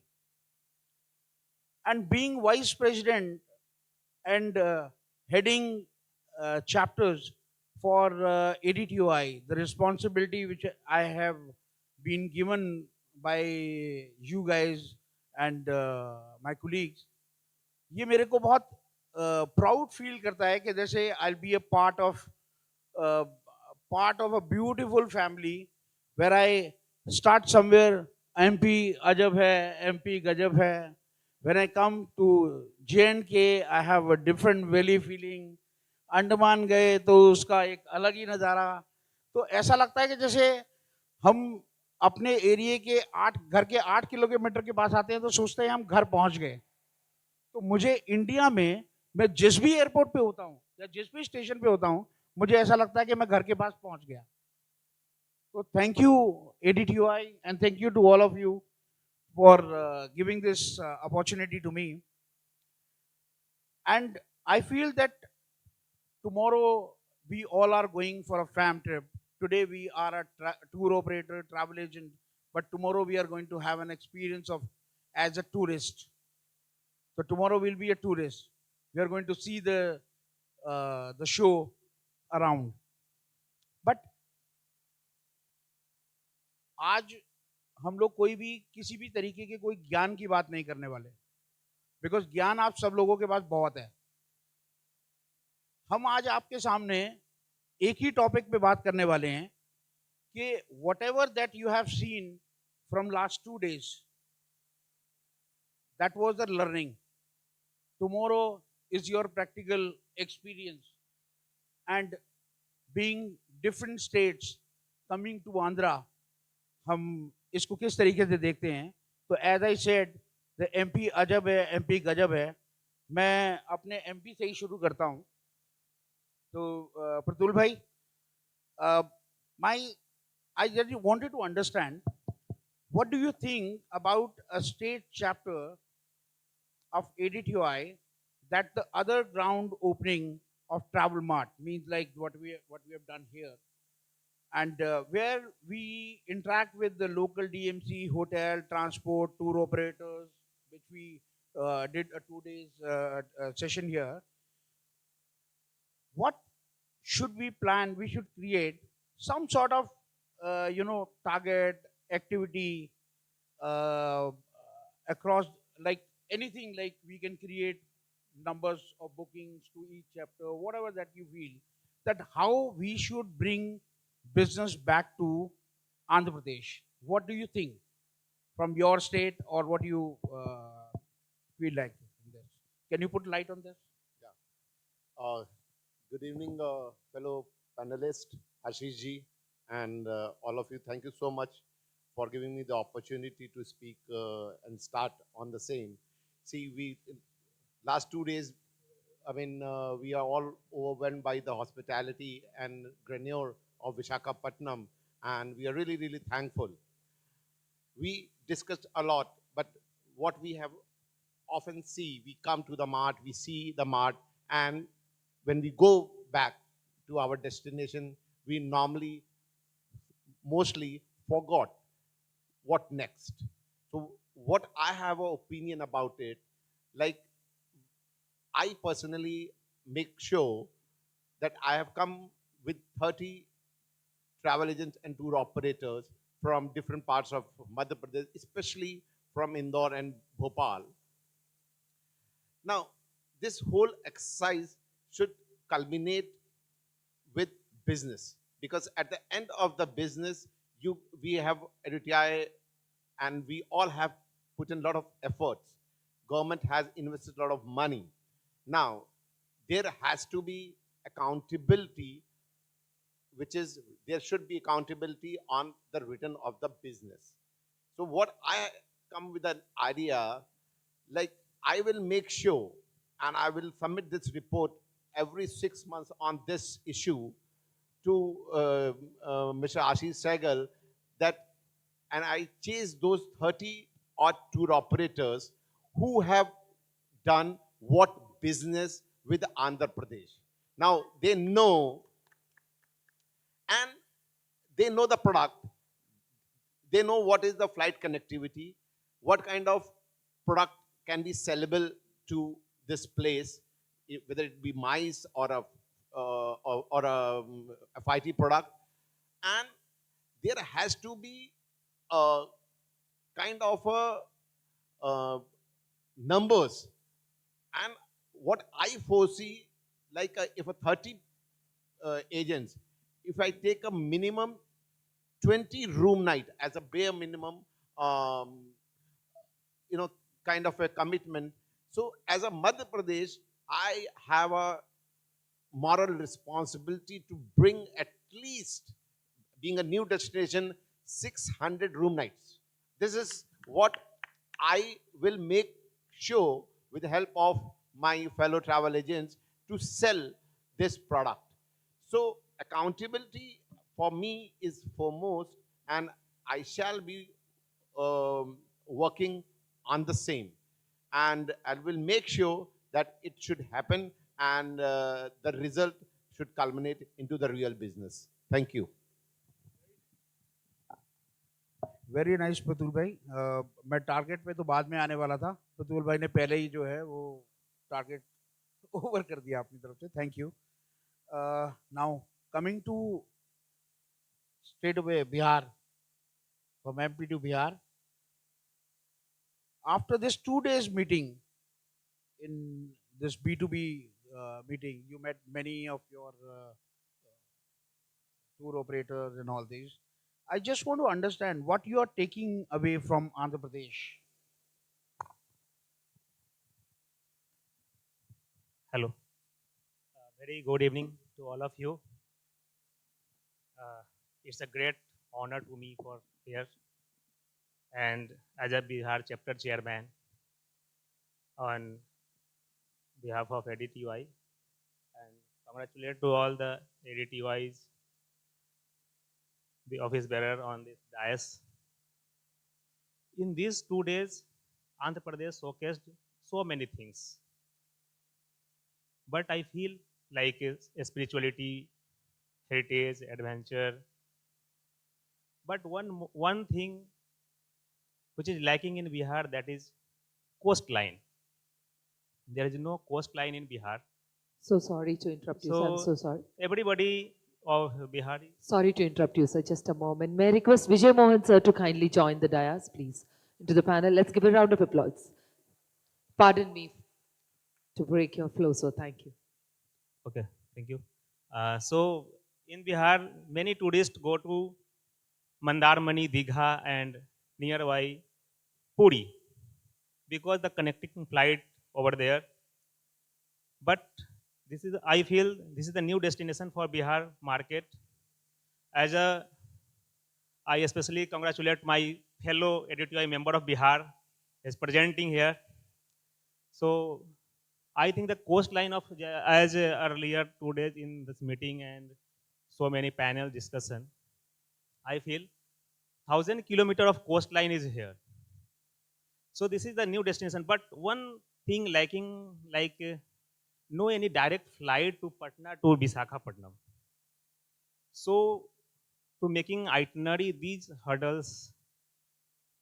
So just here, Vijay Mohan Bhai is here. So maybe in airport, airlines authority, like, so this is the, but here the question is, in these 2 days, what you the best sell destination?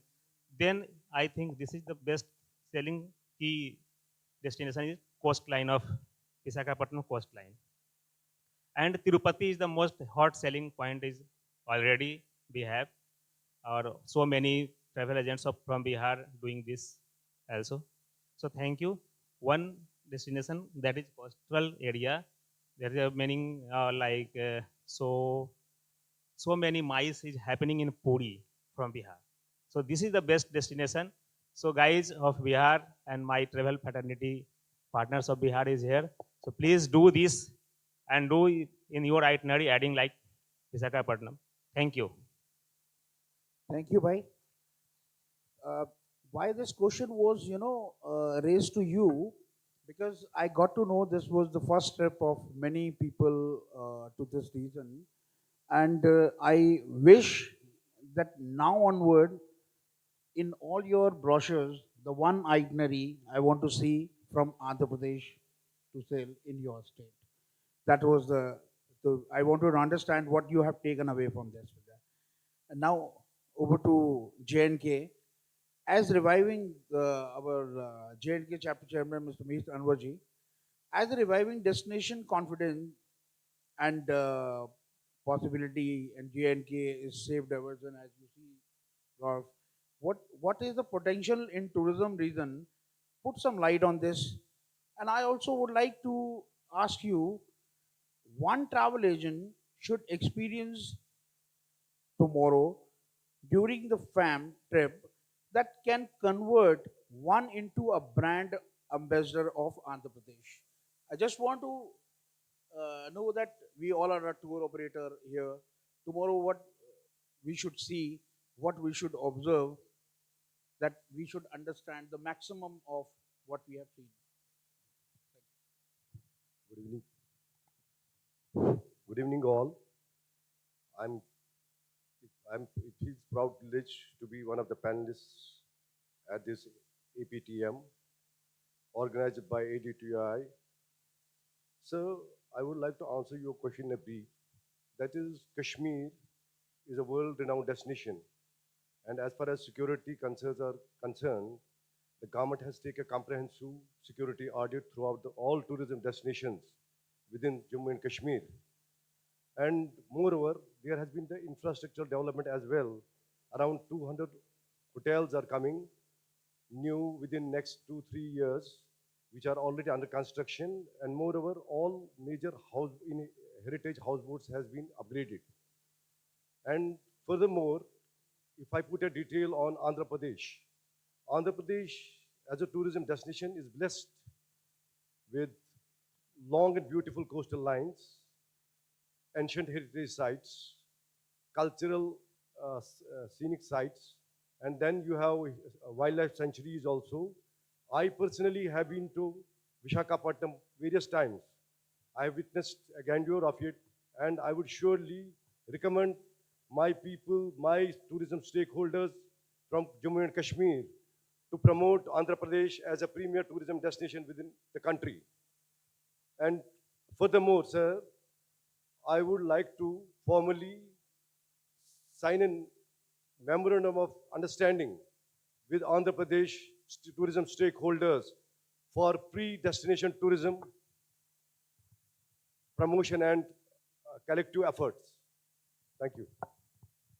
So I can say that from now, Vijay Bhai will receive business queries, or our Andhra Pradesh is going to receive business from J&K also. Good, yes. Thank you, Anwar Bhai.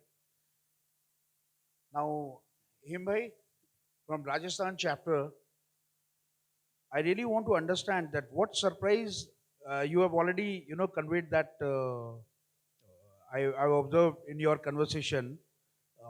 That is why I put this question to you, that I wanted to everyone to understand that what actually surprised you the most in Andhra Pradesh tourism potential. Good evening. मैं sir Rajasthan से belong करता हूँ। आज राजस्थान में क्या नहीं है sir? Rajasthan में heritage, fort and palaces, jungle, wild life, आज सारा सब कुछ राजस्थान में है।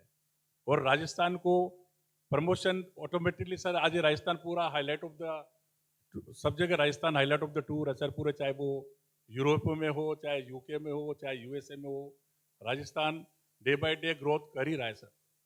रही बात, आज हम बात करें ये जो हमारा आंध्र प्रदेश वाला जो नया सेगमेंट में हमारे पास आया जो नया, तो इसके लिए हमारे लिए अच्छा एक बेनिफिशियल है, क्योंकि आज हमारे पास राजस्थान में सब कुछ है, लेकिन हमारे पास बीचेस नहीं है सर। बीचेस की वजह से आज जो फेमस है, आपके पास केरला है या गोवा है, लेकिन आज की तारीख में अगर वो प्रमोशन हो सकता है तो यहाँ पे बीचेस जो आंध्रा में बीचेस के साथ साथ एक नए अच्छी सारी होटल्स वगैरह सारा है विद फैसिलिटीज़ के साथ।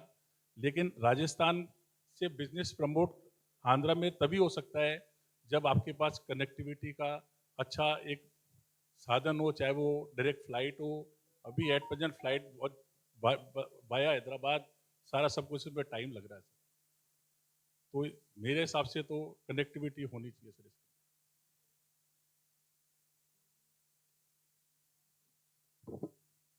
In terms of connectivity, Vijayji, I want to understand the arrival flight, I think from all over India is good. If you have a direct flight from all the center, what would you like to put some light on this?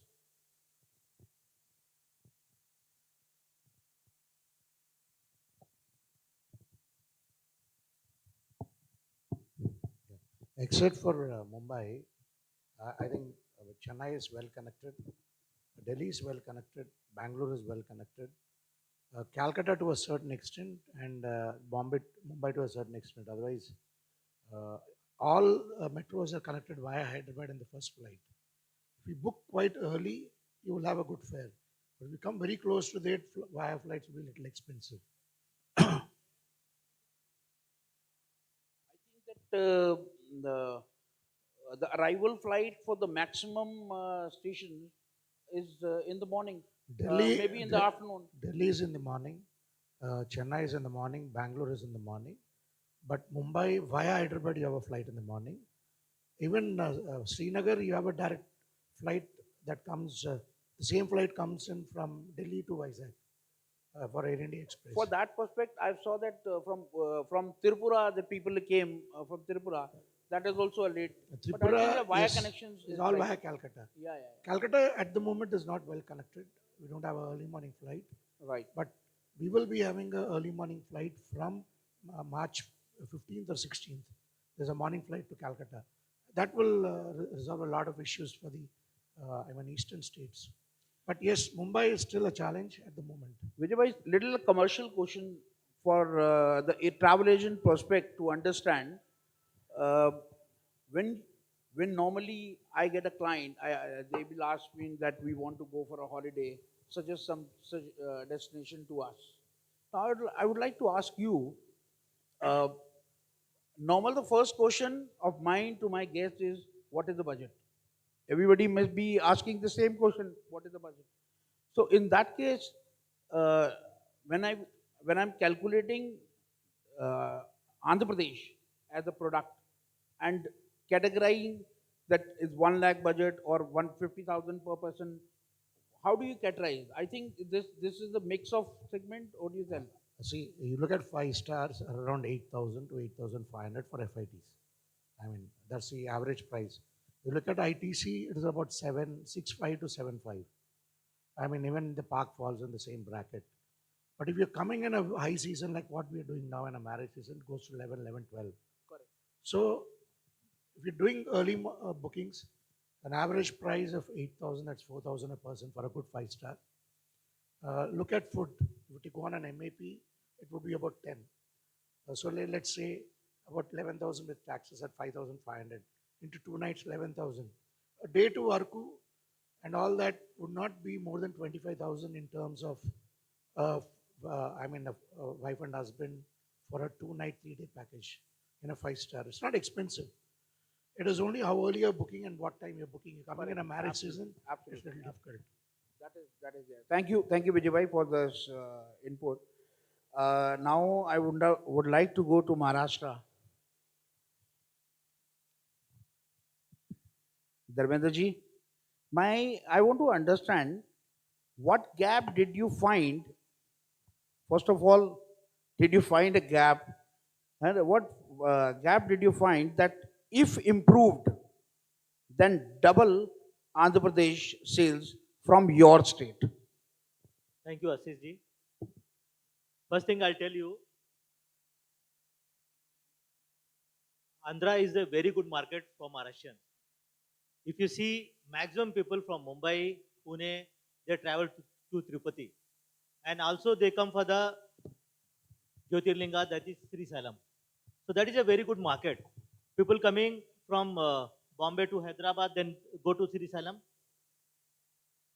We have direct flight from Bombay to Vizag. They come here, they go to Aruka Valley, then Boravara Caves, too many things they are visiting.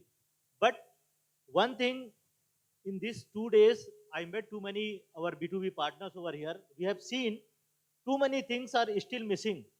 They have not yet promoted. That is our Shakti Pita. That is a excellent. I'll tell you, nowadays, our agents If you see our client, they are asking for the religious places. And that is the big thing we have over here. Too many other caves are also, they are not featured till now. Today we got the brochure from Andhra Pradesh government. We have seen too many caves over here that is not being promoted by the government. Now thank you ADTOI for organizing such a huge big travel mart over here. Because of that, our travel partners from Maharashtra, they got to know about these are unknown hidden gems of Maharashtra. And I'll tell you one thing, all of our members, they're surprised to see the brochures.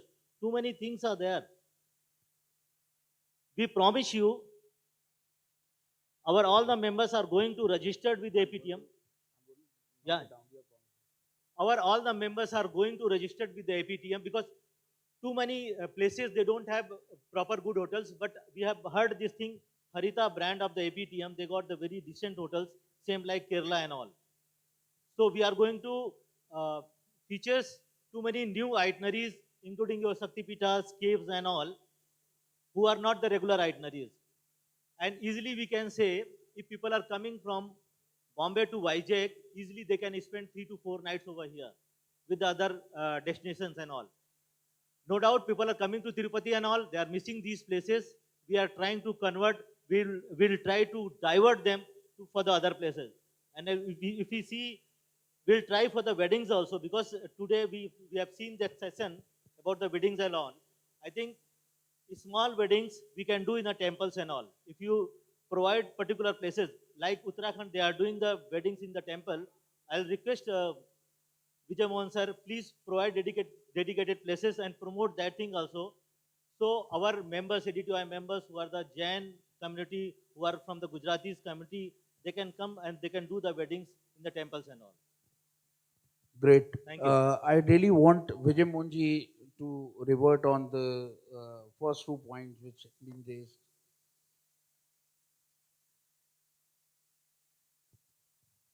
If you go through the Dekho Apna Desh, Vishakhapatnam, which we had, we spoke about all the, destinations in terms of weddings that can happen here. But just to tell you, the kind of Shaktipita bookings that we get from Aurangabad and Pune, none of them are ADTOI agents. I'll be very fair with you. But on an average, we get about, I don't know what others get, I get about 10 to 15 bookings every month just for the Shaktipitas.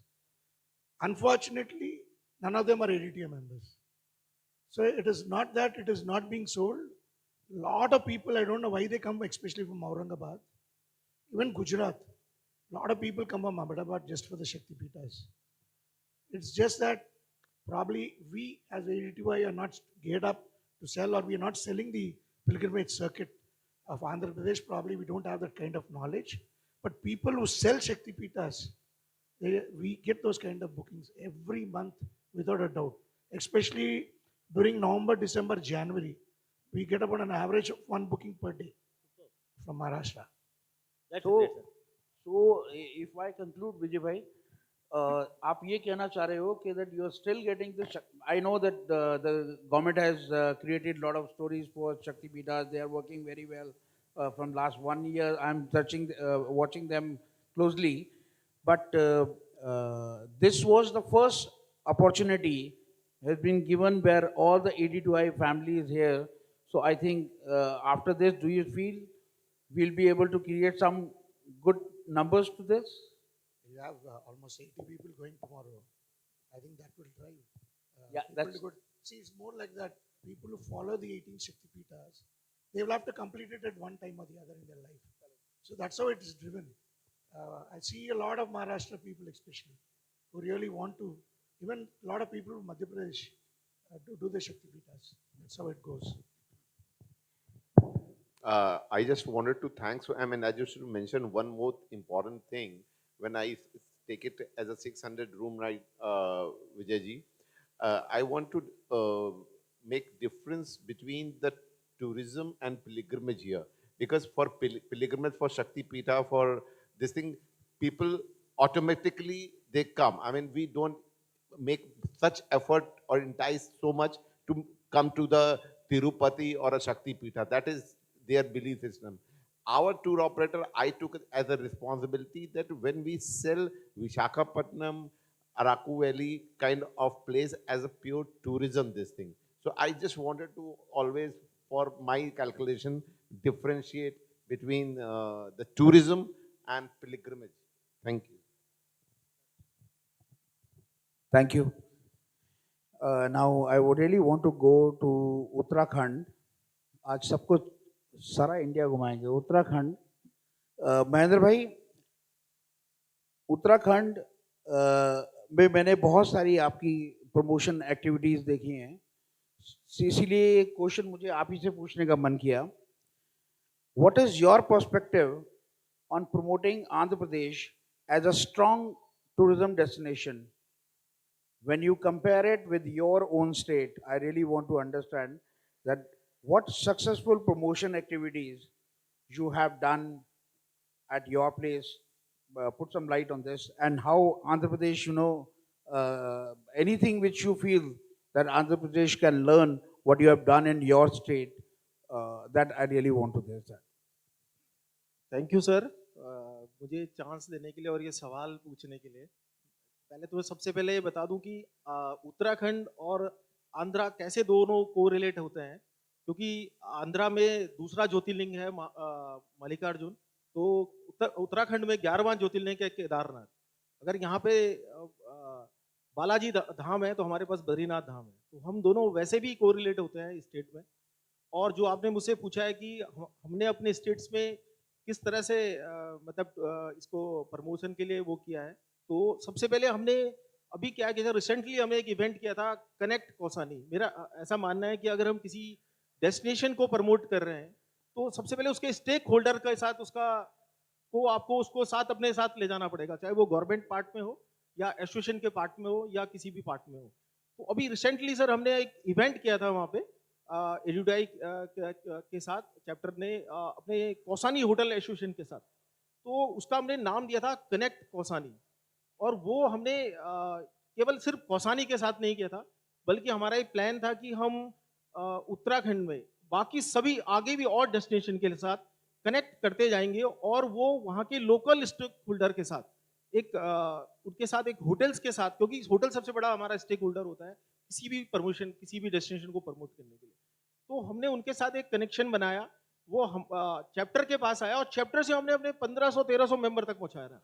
ये हमने एक responsibility ली है as a chapter कि हम अपने state के छोटे से उसको कनेक्ट करेंगे अपने साथ और अपने कनेक्शन के साथ उसको आगे पहुंचाएंगे. जो हमारा मोटिव है ADTOI का, अगर हमारा 1500 मेंबर का या 1400 जो भी हम मेंबर्स हैं आज ऑल ओवर इंडिया में, हम यहाँ पे जो आए हुए हैं 700 मेंबर्स, तो कैसे कनेक्ट पाए. तो मैं वही चाहता हूँ कि AP टूरिज्म से भी, मैं उनको कोई एडवाइजर उनका कोई एडवाइजर नहीं हो, ना मेरी कोई वो है, पर मैं ऐसा चाहता हूँ कि ये हमने किया था कि अगर वो रेप्लिकेट करें अपने किसी डेस्टिनेशन के साथ, direct connect, suppose connect Araku to ADTOI AP chapter, then ADTOI chapter connect with ADTOI all over India. तो मुझे लगता है कि बहुत अच्छा एक आपको डेस्टिनेशन प्रमोशन हो जाएगा. आपको किसी होटल को प्रमोशन की जरूरत नहीं है, not a single hotel, you will not no need to promote on a single hotel, you promote the destination only.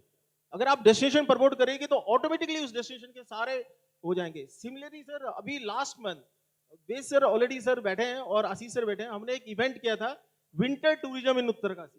First time Uttarakhand में एक इवेंट हुआ था और उसका हमने ADTOI को हमें इसका एक मिला था. वहां पे ये सबसे पहले चैलेंज आया था कि विंटर टूरिज्म हमारे लिए बड़ा चैलेंज है. सबको पता है उत्तराखंड में अभी नेक्स्ट मंथ से चारधाम यात्रा स्टार्ट हो रही है. 60 लाख का हमारा फुटफॉल है वहाँ पे, 60 लाख का फुटफॉल है. जितने भी यहाँ पे मेरे पास जो हम छोटे से स्टेट्स हैं सर, बट मैं जो यहाँ पे जो मेरे साथ जो टूर ऑपरेटर्स हैं 40 टूर ऑपरेटर्स यहाँ पे आए हुए हैं उत्तराखंड से, मैक्सिमम टूर ऑपरेटर्स आए हुए हैं. और ये वो टूर ऑपरेटर है जो टूर ऑपरेटर अभी आने वाले 2 महीने में फुल पैक्ड है फॉर चारधाम यात्रा. आप ईच एंड एवरीवन को चेक करिए, उसके पास फुल पैक्ड है वो चारधाम यात्रा के लिए. तो उसके पास जो उसका जो B2C बिजनेस है, वो बिजनेस अगर उसको डाइवर्ट करना है कहीं भी, तो उसके पास क्लाइंटल है B2C की. अगर हम उसको कहीं भी रिलेट कर पाए, डाइवर्ट कर पाए आंध्रा के लिए, तो मे बी मुझे लगता है एक और हम बिजनेस अपॉर्चुनिटी दे कर सकते हैं हमारे टूर ऑपरेटर्स. तो एक और जो मैंने विंटर टूरिज्म का सर आपको बताया था, अभी लास्ट हमारे पास एक चैलेंज आया था स्टेट के लिए, होपफुली यहाँ पे भी एक चैलेंज आता होगा किसी उसके लिए। तो हमने गवर्नमेंट से एज एसोसिएशन हमने उनसे डिस्कस किया था कि आप किसी पर्टिकुलर उसको मत करिए, आप विंटर डेस्टिनेशन बनाइए। और हमने 50 tour operators all over India के एज एडुटाई मेंबर्स को वहां पे उत्तरकाशी में, उस कंडीशन में सब सारे होटल्स, अभी बहुत सारे लोग उसमें से यहाँ पे प्रेजेंट हैं, सारे होटल्स वहां पे बंद थे। यहाँ पे तो सर सारे होटल्स खुले हुए हैं। इट्स मैं कंपेयर नहीं कर रहा हूँ, बट ये आपके लिए बड़ा इजी था कि नोवोटेल में 200 होटल ऑलरेडी वर्किंग है, किसी को जरूरत नहीं थी। हमने सर वो होटल ऑपरेट कराए जो होटल बंद होटल थे।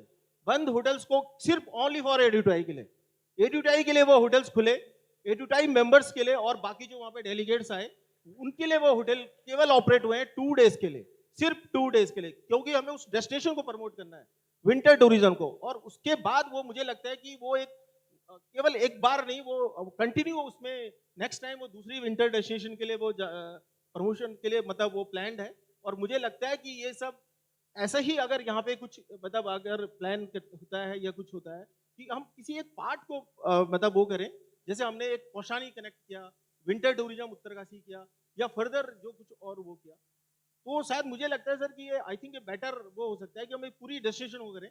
और इसके साथ सर मैं क्लोज करूंगा कि जो अभी डिस्कशन में आया है, मेरे बहुत सारे पैनलिस्ट में भी कह रहा है कि बिजनेस और बिजनेस वाला, मुझे लगता है सर हम आज उत्तराखंड में, मतलब वो आप उसको रेप्लिकेट मत करिएगा प्लीज, हम उत्तराखंड में आज ओवरफ्लो है सर चारधाम यात्रा के लिए।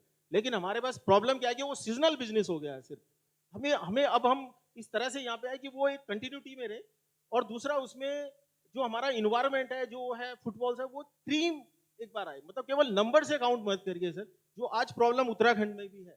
हम 60 लाख 70 लाख करोड़ में जाने वाले हैं, बट लेकिन उसका जो टेन्योर है सर वो 1 मंथ है, 30 डेज ओनली। बस 30 डेज के बाद फिर क्या है, कुछ नहीं आ रहा है। तो मैं यही सजेस्ट करूंगा सर कि जो भी हम प्रमोशंस करें वो राउंड द ईयर चलता रहे, मतलब वो बिजनेस पूरा कंटिन्यूटी में मिले। तो वो अगर वो डिवाइड हो जाता है, जो हम अपनी स्टेट में भी कर रहे हैं, प्लान कर रहे हैं, तो मुझे लगता है आई थिंक बेटर, मतलब मेरे हिसाब से ये हो सकता है। Thank you sir. Great, thank you, sir, for giving such a light on what you have done to promote Uttarakhand tourism, and what we can, the Andhra Pradesh can take from this. मेरे को इतना पता है, मैंने बहुत बार सुना है हमारे Andhra Pradesh visionary chief sir, उनका एक ही वे आउट है कि अगर किसी ने नहीं किया और लगता है कि ठीक है तो ट्राई करो, और अगर किसी ने किया है और अच्छा चल रहा है तो इस बात की शर्म मत करो कि तुम सेकंड हो, करो।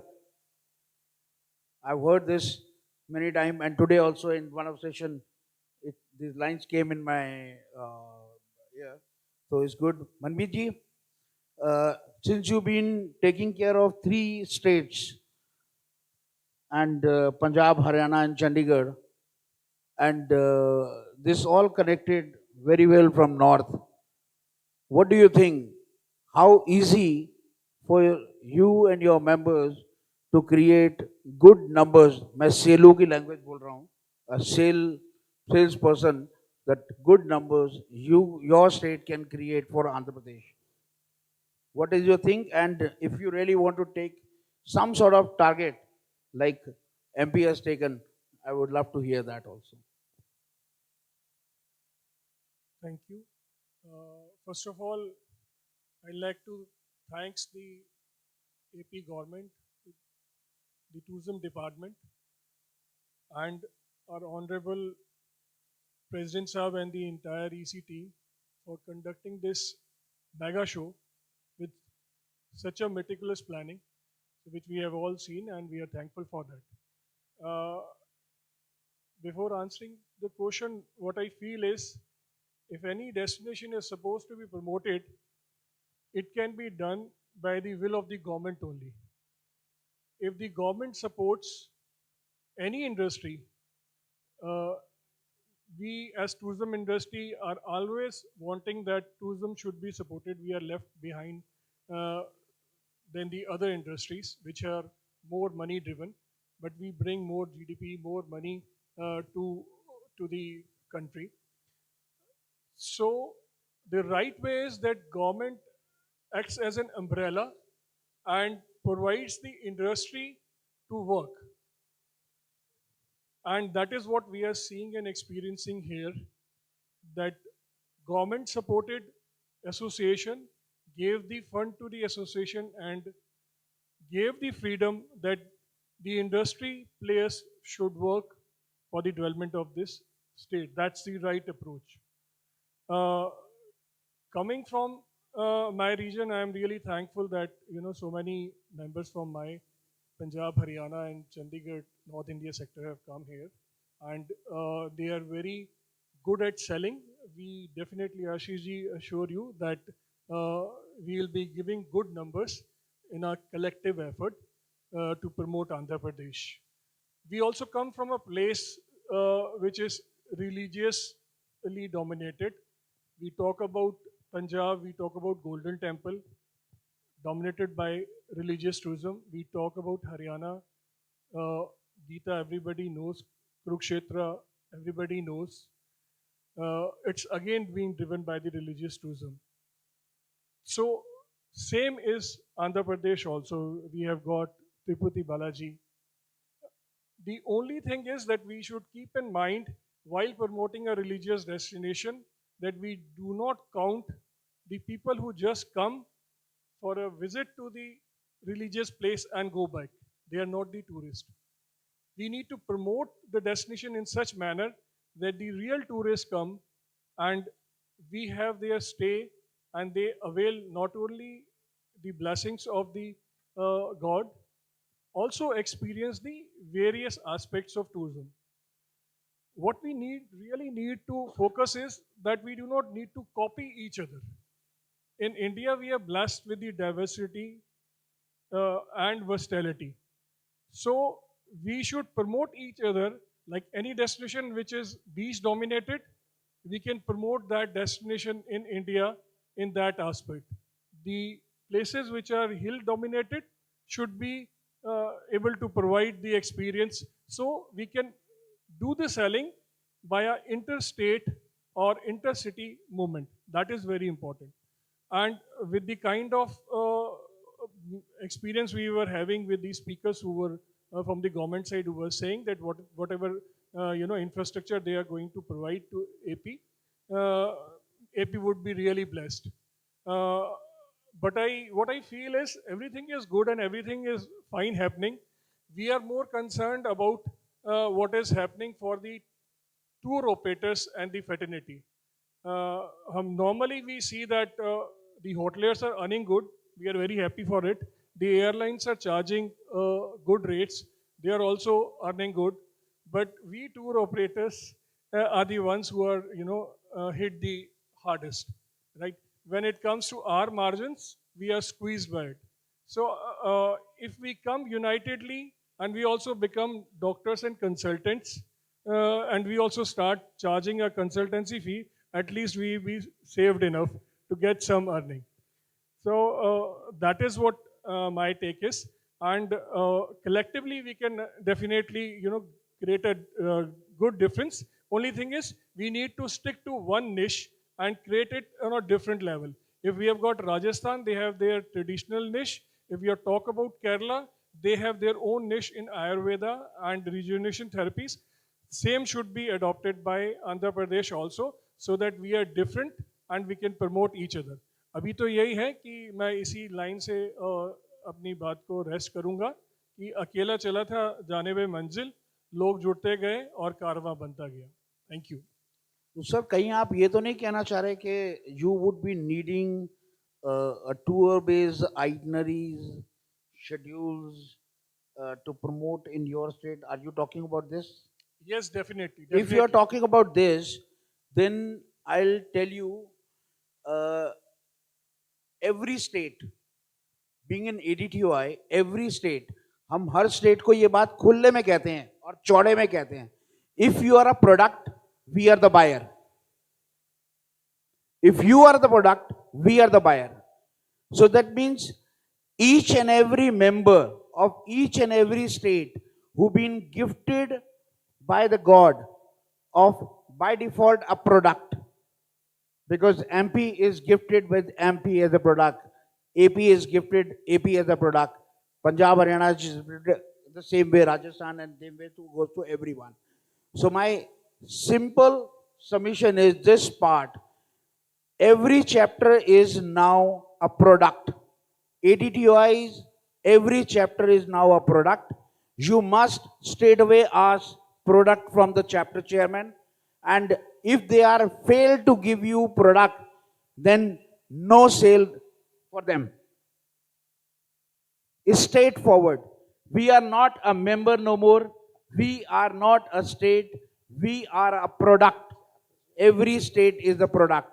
So this is what, and now this demand right now on behalf of Punjab, Haryana and Chandigarh and all our rest of chapters, I'm submitting to Andhra Pradesh, Vijay Mohanji, our chapter chairman.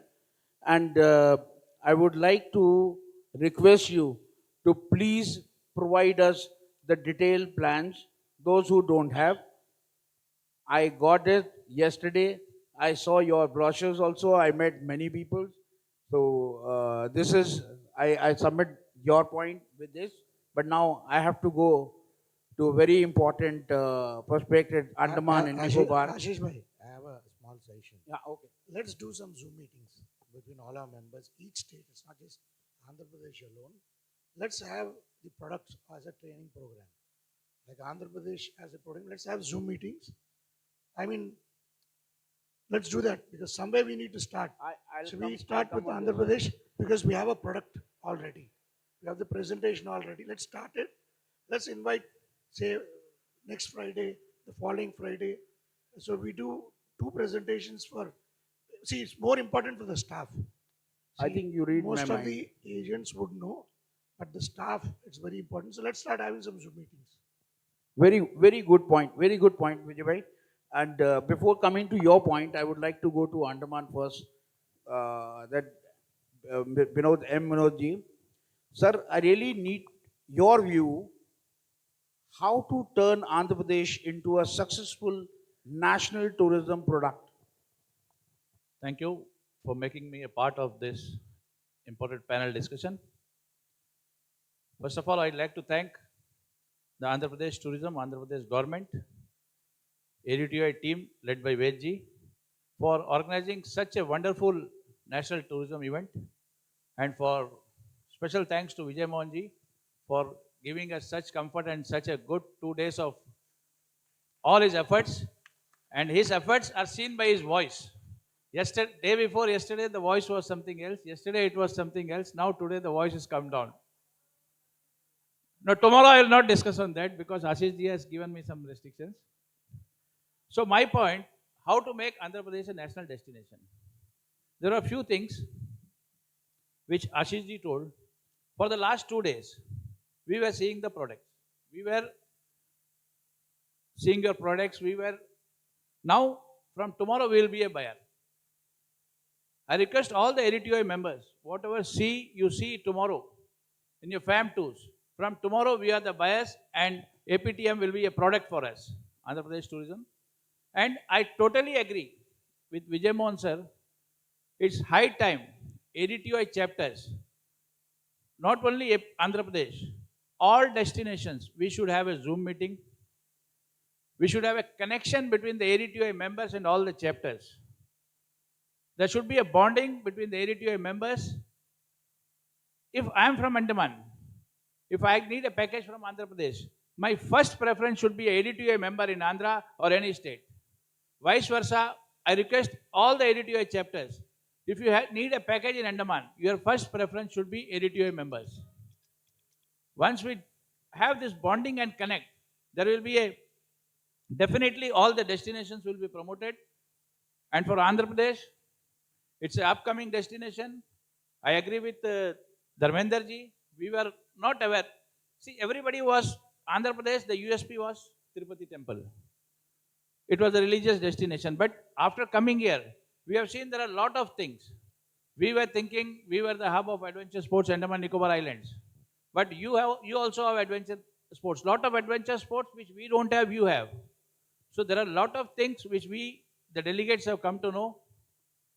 And regular meetings, regular road shows between the ADTOI team and the chapters will definitely give a boost to Andhra Pradesh tourism.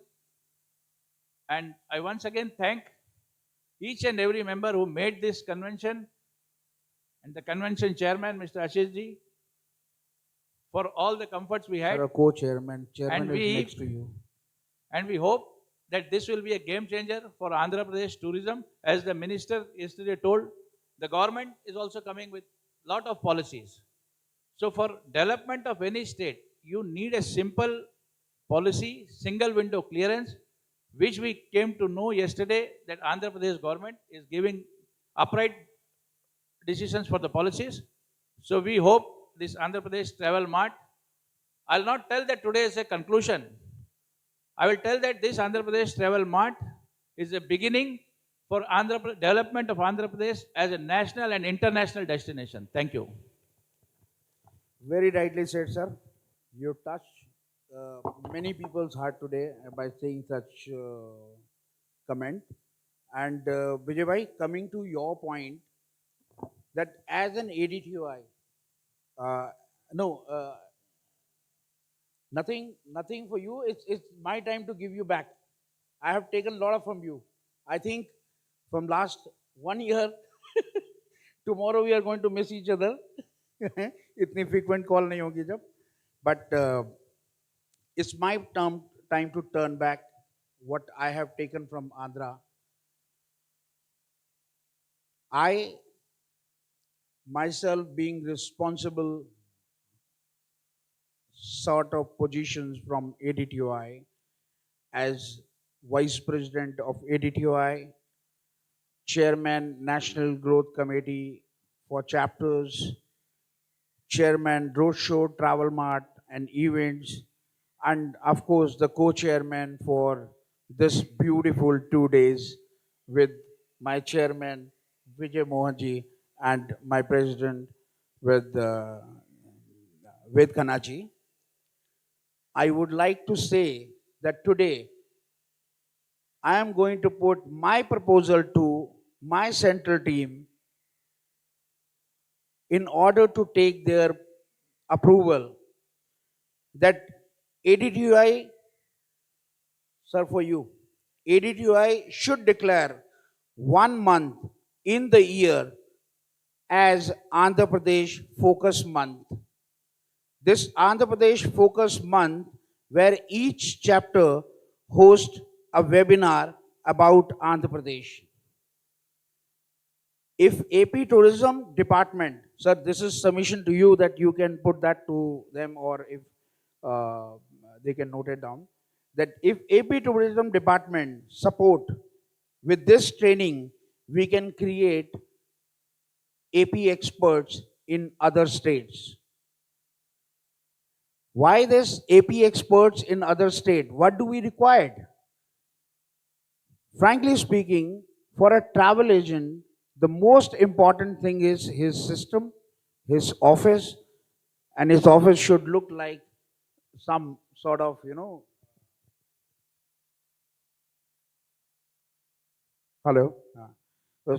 some sort of informations about tourist destination.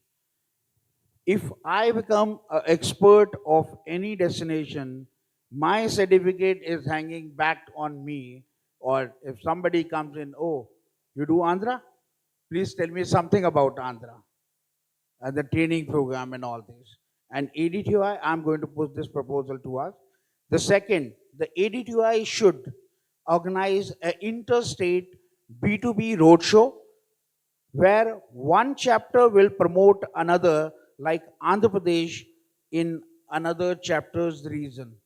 We have 30 states. We have already done these exercises with the help of our UP chapter, where we have done a road show in Vijayawada and we have done a road show in Visakhapatnam, where the UP agent came and we exchanged information about UP in Andhra Pradesh.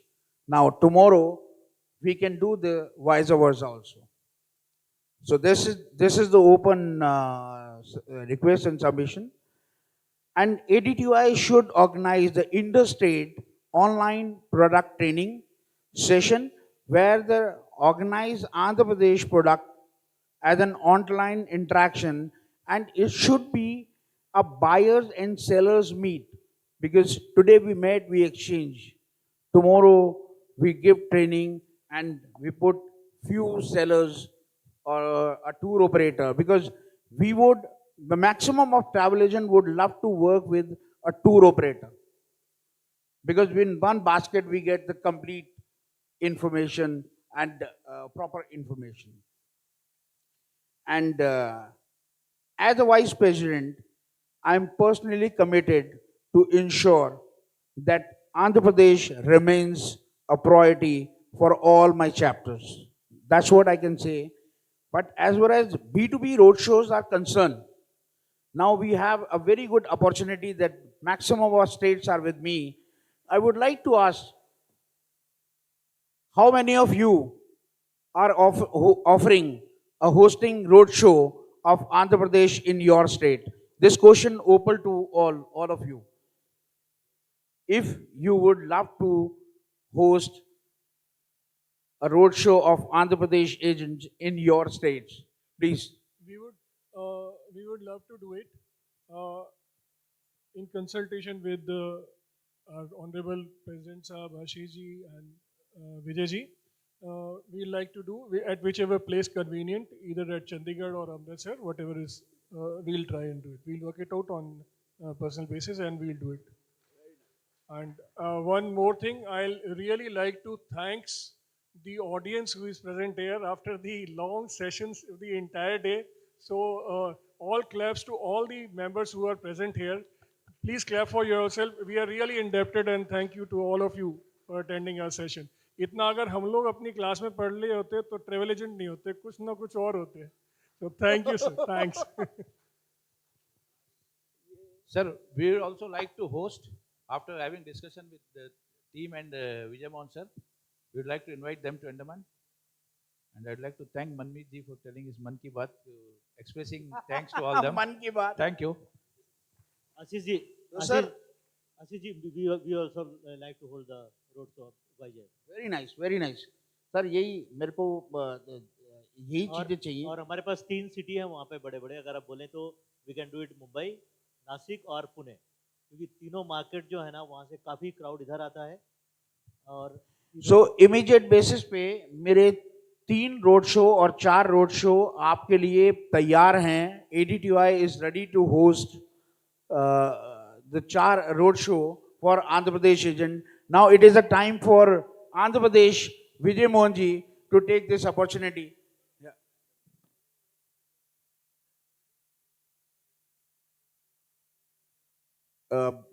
See, the first one is already booked. And this booked it when we came last to Reiki, that hotel session, and we met Amrapali ma'am, and you were there in video conferencing. So we promised that day, that first road show of we are ready to host Andhra Pradesh in Indore. So this is how ADTOI is nowadays working.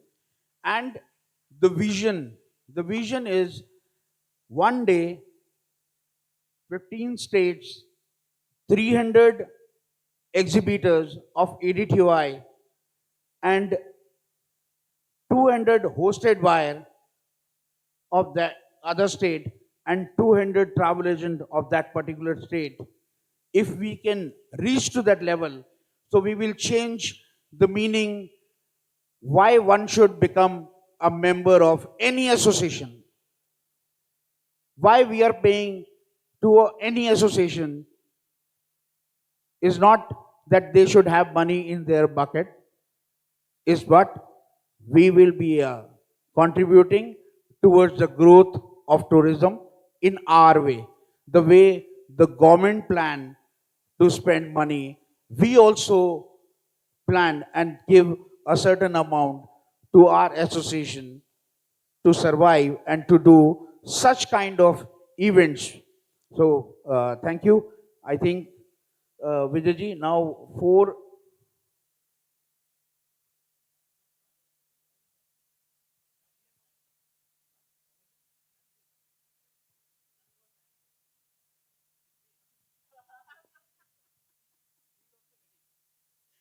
ready. Welcome back.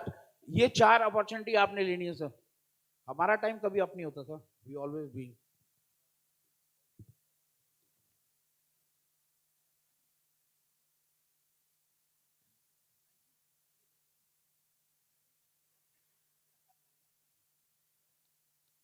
Now I'm feeling a little awkward standing beside you all when you're talking such productive words. Ladies and gentlemen, give it up aloud for the entire panel, east, west, and north and south of India. What a pride to have all of you here. What an incredible panel. Let's give it up once again, ladies and gentlemen.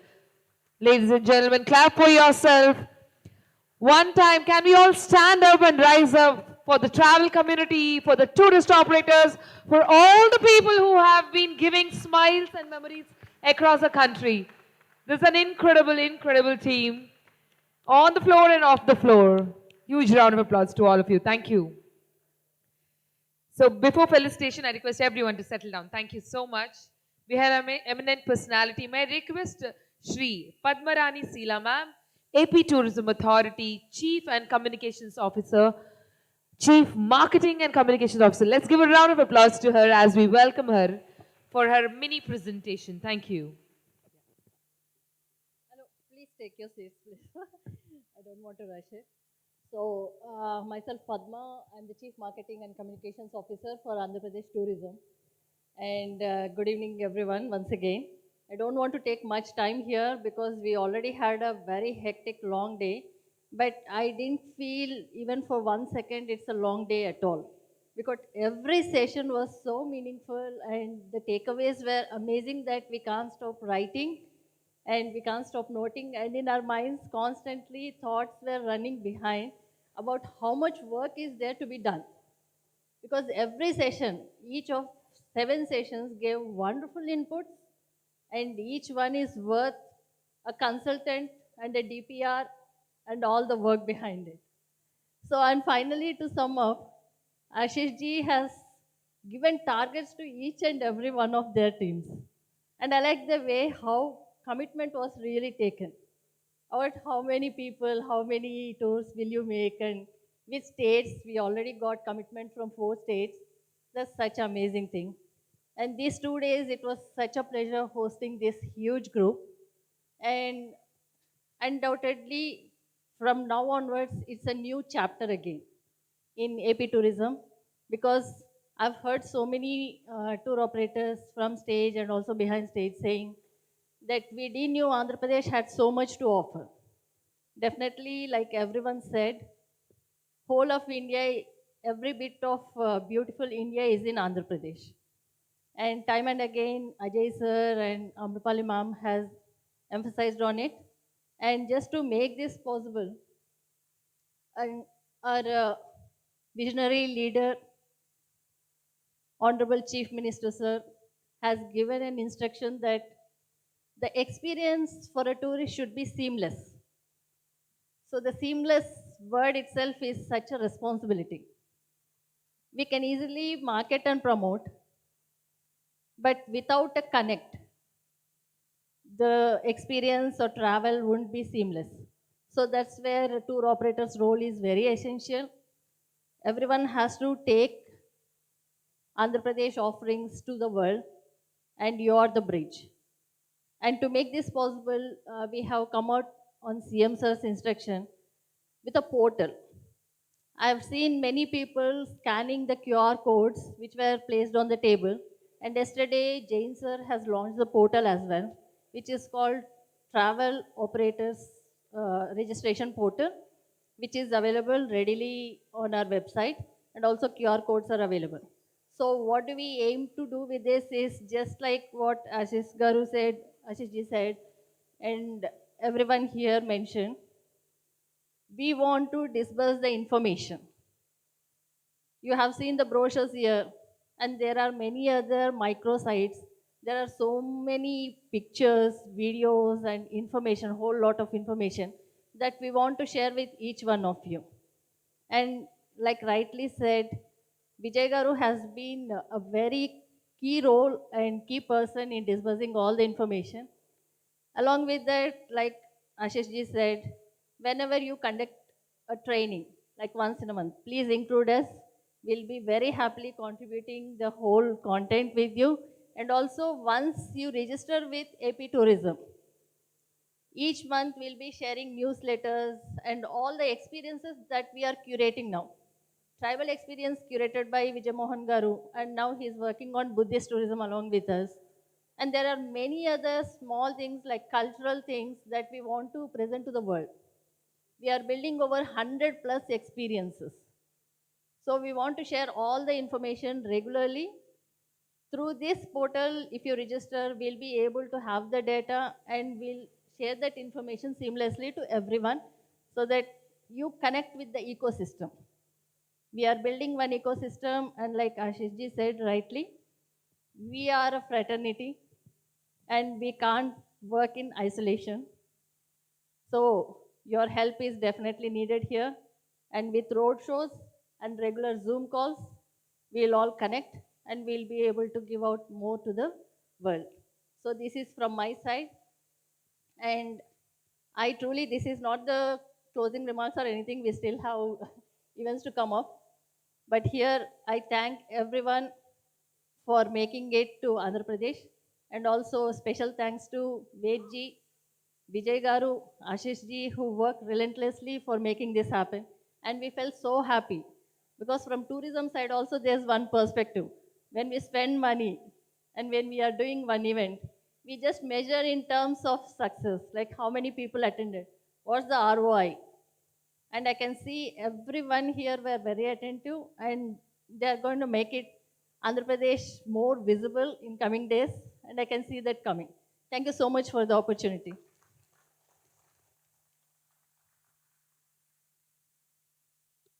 Thank you so much, ma'am. So moving ahead, we have a small launch. To do the honors, may I now request Mr. Surinder Singh Shekhawat ji, President FHTR, to please come on to the dais. Let's join our hands once again.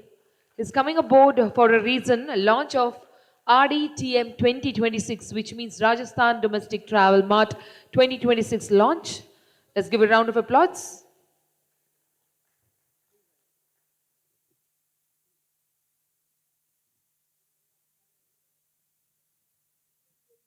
Requesting all our valuable panelists and dignitaries to please join on dais.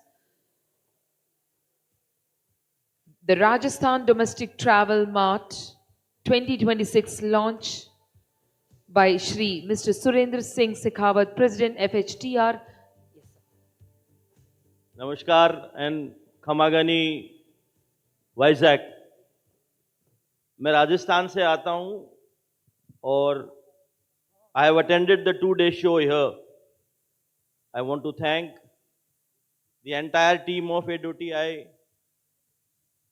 अध्यक्ष जी, वेद जी, आपके नाम में इतनी पवित्रता है, वेदों से आपका नाम है, आपके नाम में इतनी पवित्रता है कि आप इस पर्यटन उद्योग को एक सही और सच्चे रास्ते पे लेके जा रहे हैं, इसलिए आपका बहुत बहुत आदर और सम्मान। इस सभागृह में पिछले 2 दिन से जितने भी विराजमान मेरे साथी, मेरे मित्र, जिनको मैं नहीं जानता उनका परिचय आज मैं यहाँ दे रहा हूँ। मैं पर्यटन उद्योग से आता हूँ। पिछले 35 साल में मैंने आपके बीच में रह के पर्यटन को सीखा है और आज भी सीख रहा हूँ और अपने जीवन भर सीखता जाऊँगा, क्योंकि कभी भी इस चीज को मैं परिपक्व और परिपूर्ण नहीं मानता। हम रोज सीखते हैं।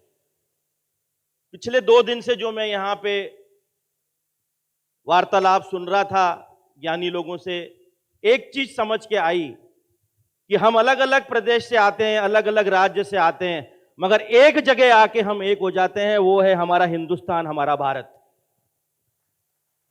हमें फक्र करना है और हमें पर्यटन के अंदर इस देश का, हमारे भारतवर्ष का नाम रोशन करना है। हमारे प्रधानमंत्री आदरणीय नरेंद्र मोदी जी ने भी हमेशा अपने उद्बोधन में और भाषण में पर्यटन को हमेशा बढ़ावा दिया है। इसी के साथ हमारा भी फर्ज बनता है, as stakeholders, as soldiers, I would request for domestic tourist, the main important thing is that we should travel our country first. हमें हमारा देश का भ्रमण करना जरूरी है। जो घरेलू पर्यटन है उसमें उछाल जब भी आएगा जब हम हमारे देश का भ्रमण पहले करेंगे और आउटबाउंड में बाद जाएंगे।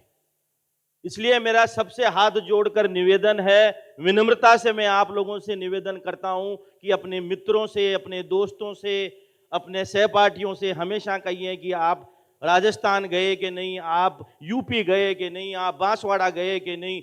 हम भी वहां पे हमेशा यही कहते हैं कि आप आंध्रा जाएं, आप वाइजैक जाएं। ये जो परस्पर की हमारी कोशिश है, ये हमारी शक्ति है। हमें इसी के साथ में मैं अपने वाणी को विराम दूंगा।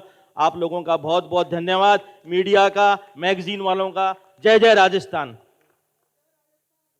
Thank you so much, sir. Ma'am, can you please join on stage? Yeah, for the launch.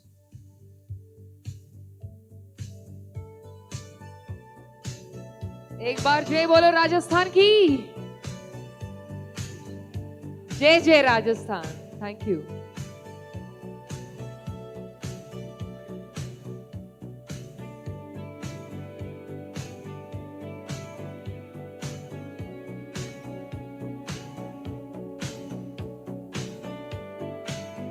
Can we spare up a little on the other end, sir? Thank you.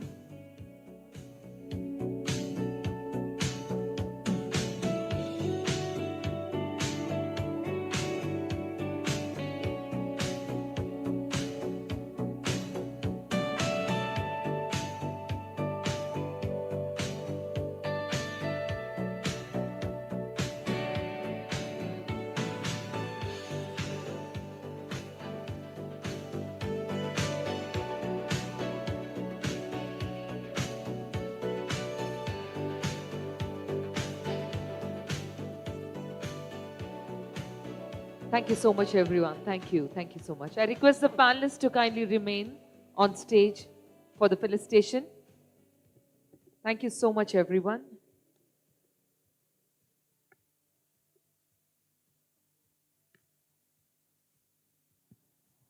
I humbly request all the panelists to kindly be on stage. May I now request Shri Ved Khanna, sir, the President ADTOI, to kindly join on stage to do the felicitation for esteemed panelists. Yes, you're already, sir. इतने जन में तो आप राजस्थान में खो ही गए, हम लोग को दिखे नहीं. All right.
Ladies and gentlemen,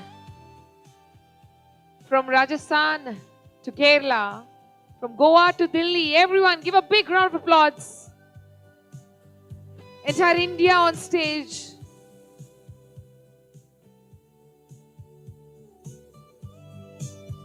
ADTOI chapter speaks volumes about everything from past 2 days. Thank you so much for summarizing everything. Thank you.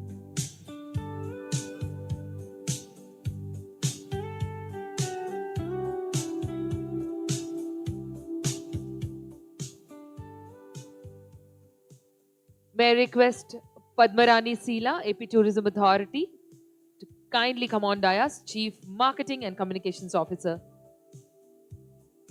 She may be felicitated by Ved Khanna sir.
Anyone from Andaman and Nicobar chapter, can I request them to kindly join on stage quickly, please?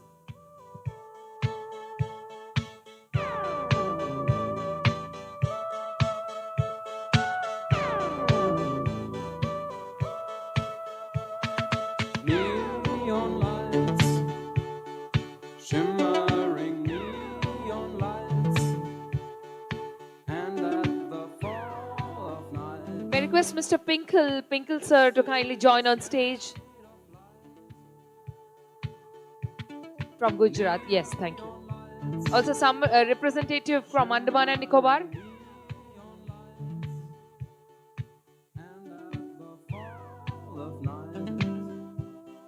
This city's made of lights.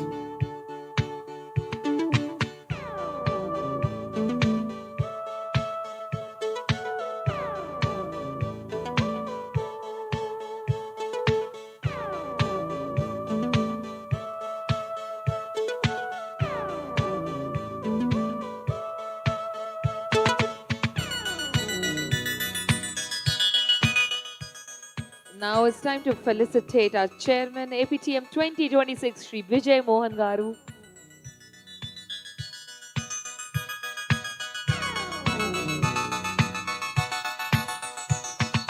Neon lights, shimmering neon lights, and at the fall of night, this city's made of lights.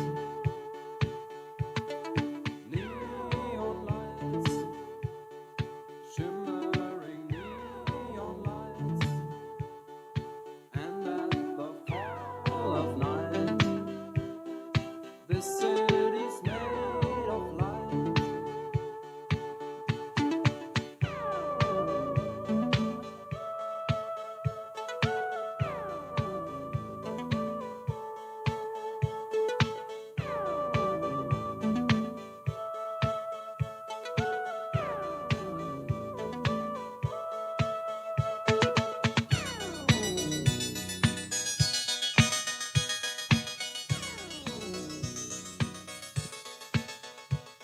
check. Wait.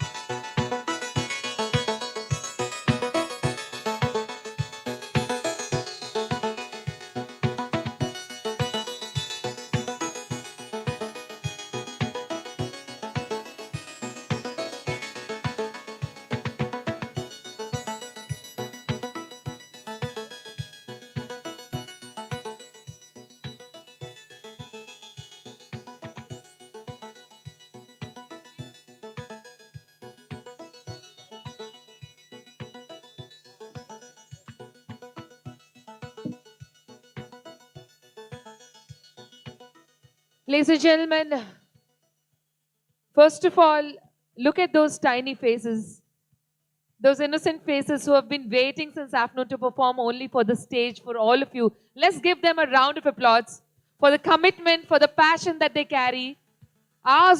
Years of practice and hours of, taking hours to getting ready up like that. Okay, moving on. He's the beginning, he's the end, he's the storm, he's the stillness. He's the destruction and yet the ultimate source of creation. Ladies and gentlemen, Lord Shiva, the Adiyogi, the Mahadev, is not just a deity we worship. He's a cosmic force, a symbol of inner strength, detachment, compassion, and transformation.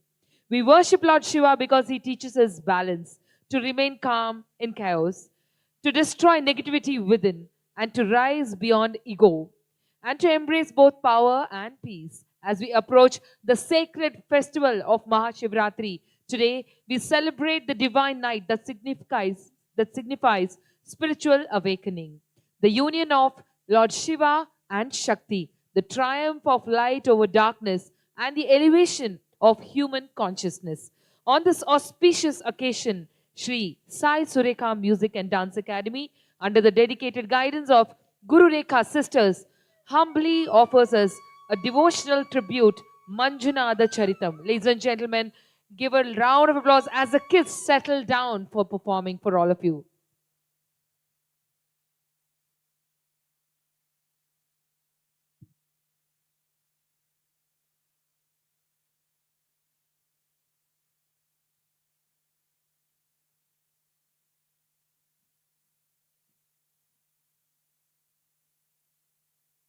This presentation reflects the glory, compassion, and divine leelas of Lord Manjunatha Swami, an embodiment of Mahadev himself.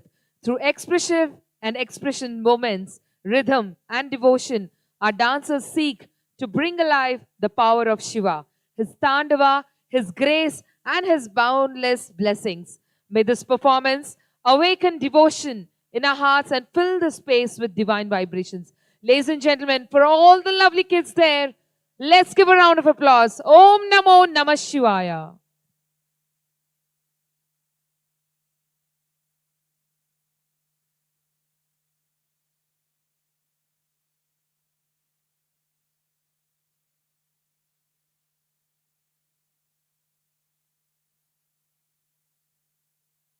ఆకాశమే ఆకారమై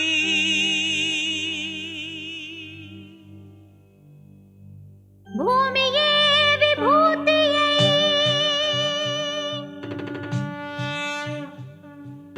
అగ్నియే త్రినేత్రమై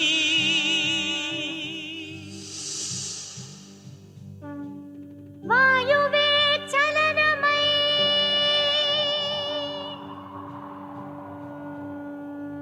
జలమే జగమేలు మందహాసమై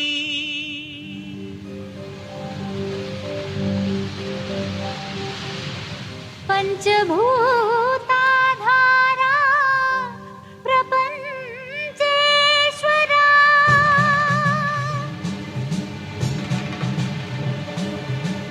విధాతా విశ్వనాథ భువి వెలసే నాథుడే శ్రీ మంజునాథుడై శ్రీమంజునాథని చరితం మధురం మధురం మహానంద శిఖరం. శ్రీ మంజునాథని చరితం మధురం మధురం మహానంద శిఖరం.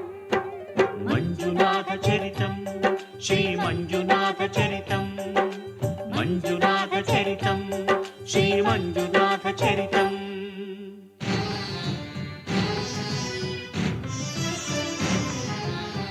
అమృతం కోరి క్షీరకడలిని చిలుక ఆవిర్భవించింది హాలాహలం.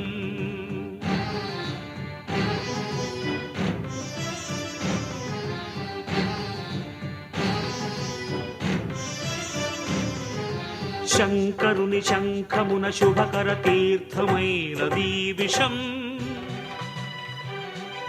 జీవరాశుల రక్షకే శివుడాయ విషానికి అంకుశం. ఓం నమః శివాయ ఓం నమః శివాయ. పితరుల ఆత్మకు శాంతిని కూర్చగ గంగను ధరకే తరలించ తపసును బూనే భగీరథుడు. సురగంగ వరగంగ ప్రళయంగ ఎగసెగసి ఉబి కుబికి ఉరకలిడి ఊరెత్తితే అదిరి అల్లాడేను భూమి.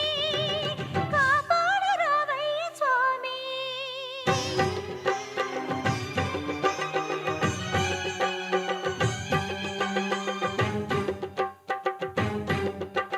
కనులు మూడని నీకు ఓ శివయ్యా గంగన పగ గర్వపడి రాకయ్యా.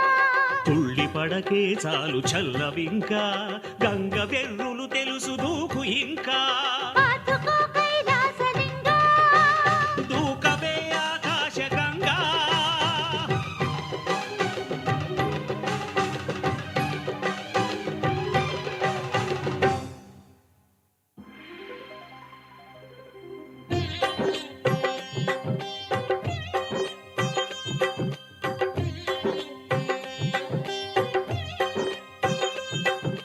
ప్రియ గంగ కనులేల పొంగే నిన్ను ముడితే నా మనసూగిపోయే. ఆహ్వానం ఆహ్లాదం శివగంగ ప్రేమానుబంధం. రావే శివ శిరచారిణి. ధన్యోస్మి ధన్యోస్మి స్వామి.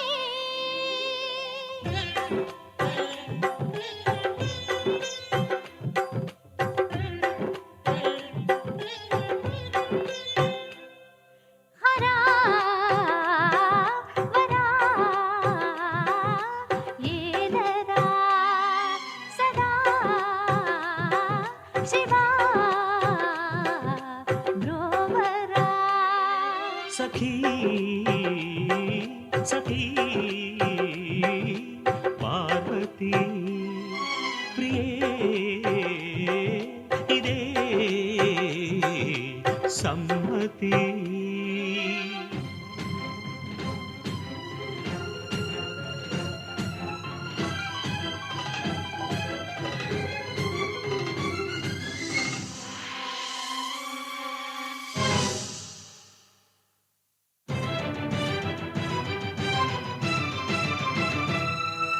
శాంతించరా శంకరా ఆమన్మధుని బ్రోవరా.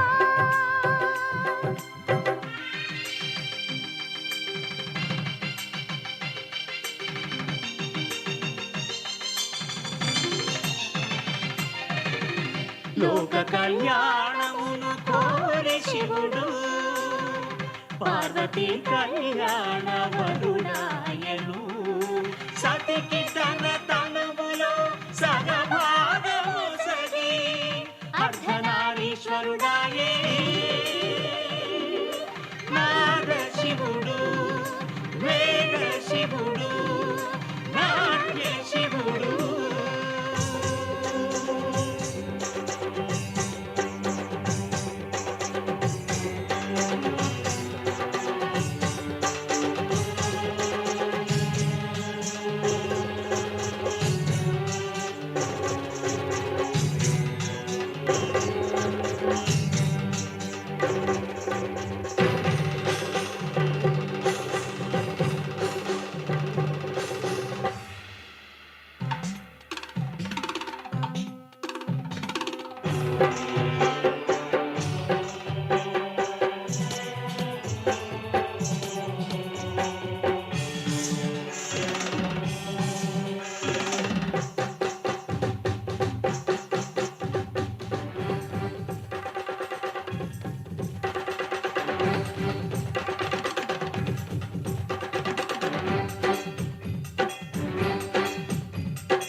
శ్రీమంజునాథని చరితం మధురం మధురం మహానంద శిఖరం శ్రీమంజునాథని చరితం మధురం మధురం మహానంద శిఖరం మంజునాథ చరితం శ్రీమంజునాథ చరితం మంజునాథ చరితం శ్రీమంజునాథ చరితం.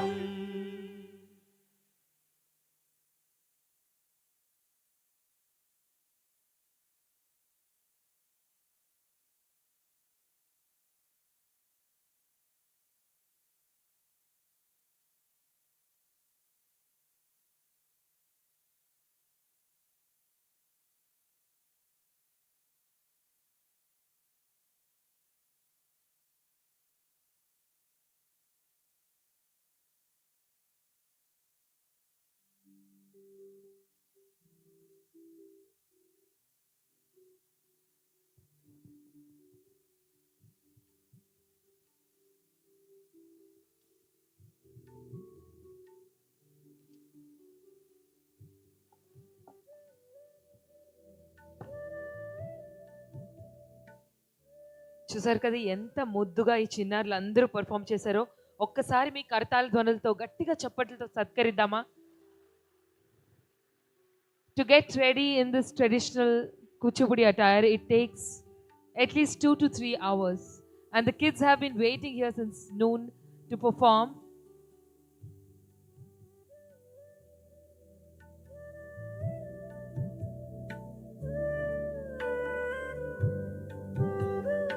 So they are all from Sri Venkata Annamacharya Seva Trust students, trained by Sri Sai Surekha Music Academy, performed a tribute to Lord Shiva on this eve of Shivratri that is approaching very soon.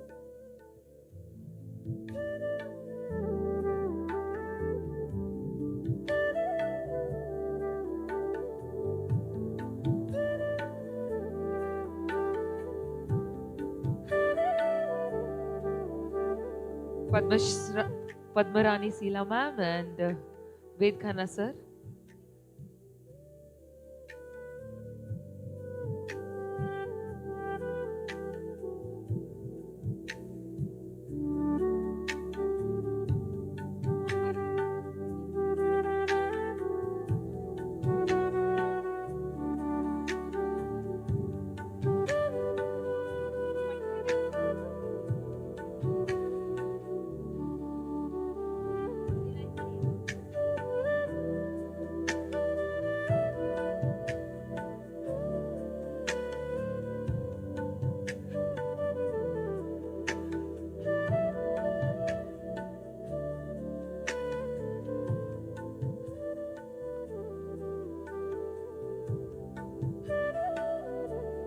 Thank you so much for performing the traditional Kuchipudi dance, an ancient art form of Andhra Pradesh. Thank you so much.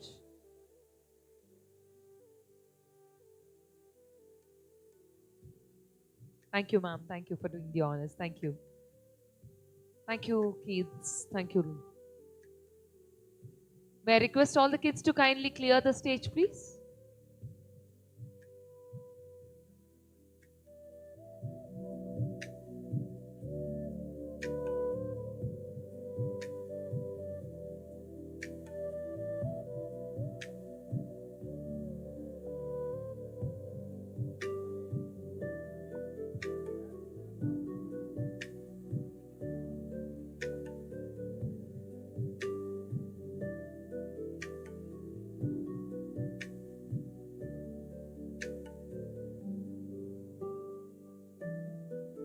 Thank you so much, all the lovely kids. Thank you. Congratulations on a successful, beautiful performance. Thank you.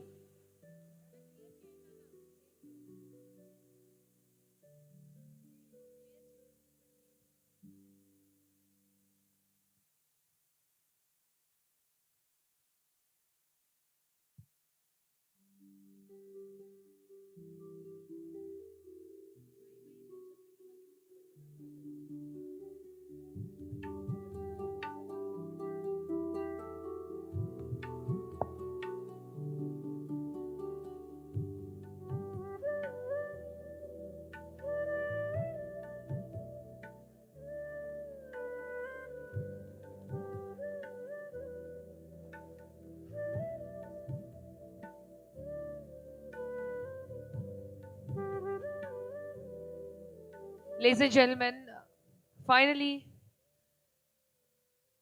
with a heavy heart, I would say we are coming to the end of the 2 days.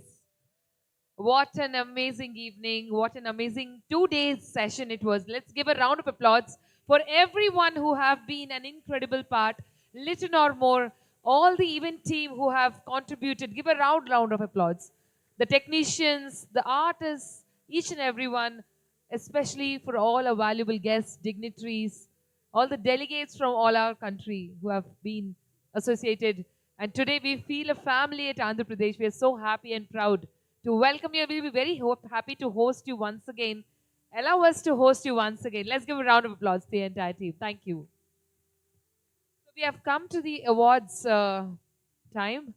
So ADTOI APTM Awards 2026. We humbly request Ved Khanna sir, our President ADTOI, to kindly come upon the stage to do the honors.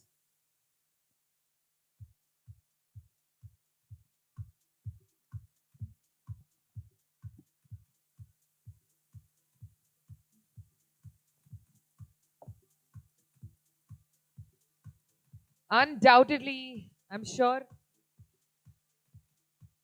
in no particular order, we are beginning this award session. Please do not take it in any other which wise. We begin this with the chapter chairman, Andhra Pradesh, Mr. K. Vijay Mohan Garu, with a huge round of applause, please.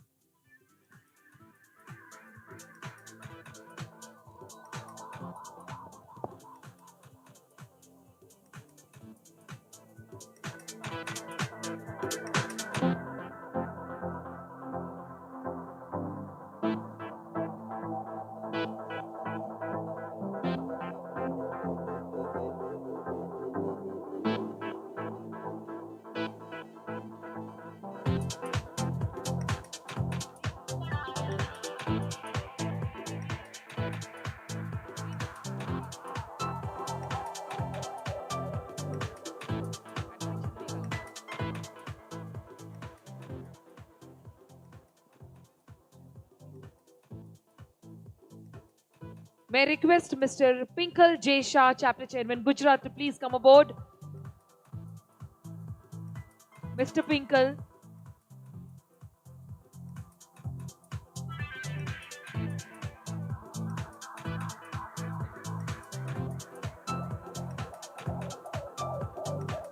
May I request Ms. Irshad Iqbal Patel, Chairperson CSR Activities, to please come aboard. Ms. Irshad Iqbal Patel.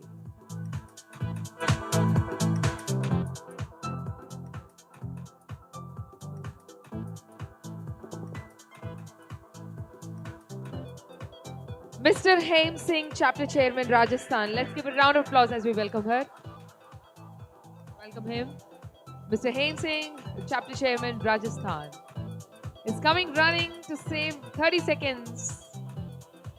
Thank you, sir.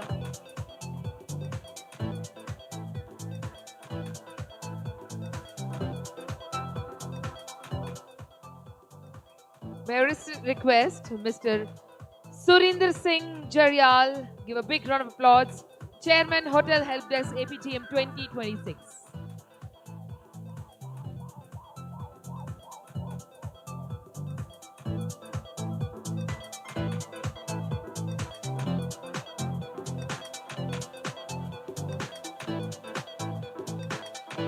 May I call upon Mr. M. Vinod, Chapter Chairman, Andaman and Nicobar, please.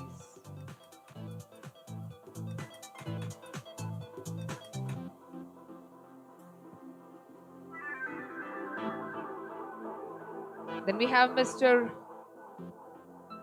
Prabhat Kumar, Chapter Chairman, Bihar. Can we request him to kindly join on the dais?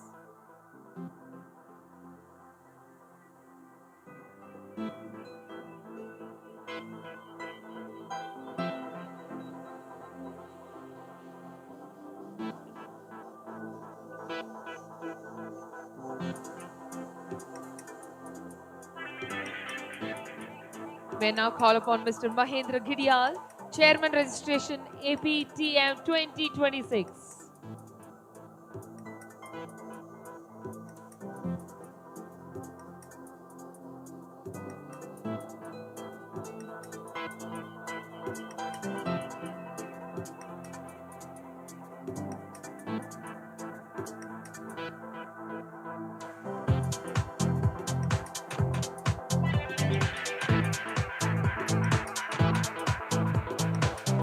Energy is flowing upwards.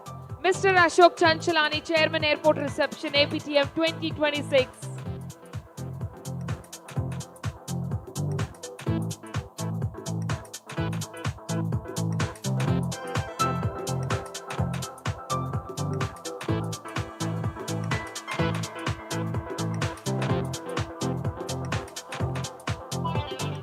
Can we call upon Mr. Nitish Gupta, Chairman Food and Beverages, APTM 2026.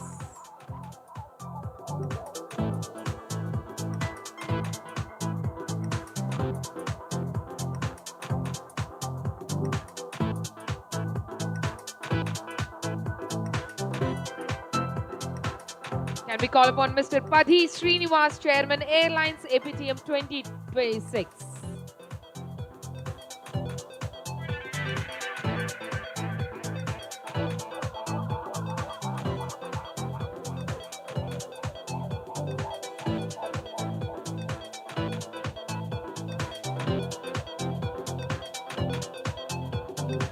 Can we have Mr.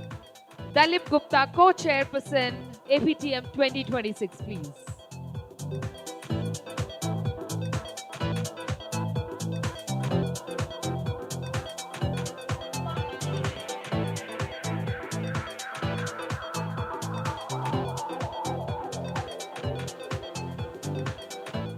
Mr. Atul Singh, Chairman Hotels, APTM 2026, with a round of applause. Thank you.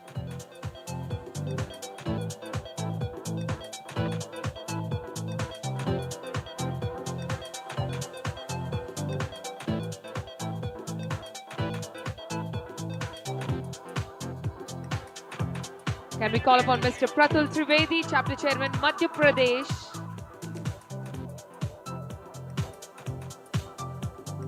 Mr. Pratul Trivedi is not just jogging, but running directly onto the stage.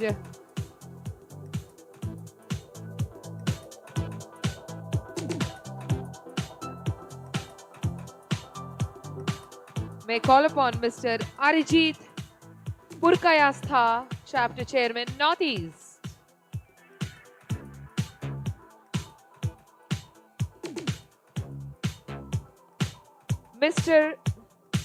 Miss D. Devi Prashanti, Chairperson, Reception, VIP, APTM 2026.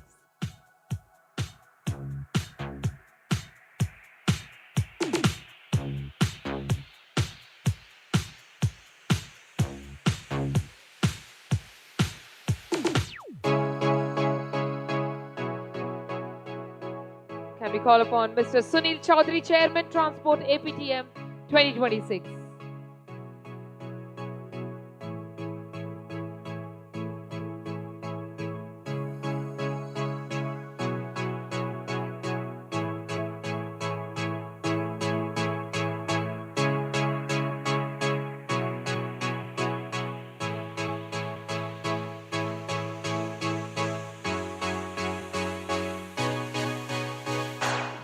Can we call upon Mr. Dharmendra Singh, Chapter Chairman, Maharashtra, to kindly come up on stage?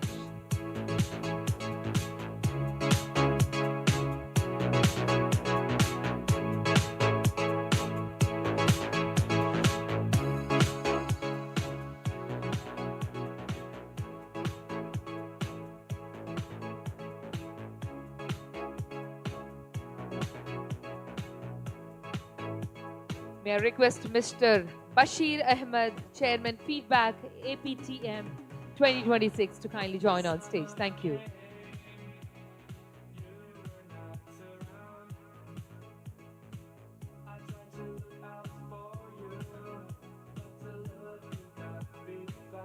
And now, may I invite Mr. Kuldeep Patel, Chairman, FAM, APTM 2026.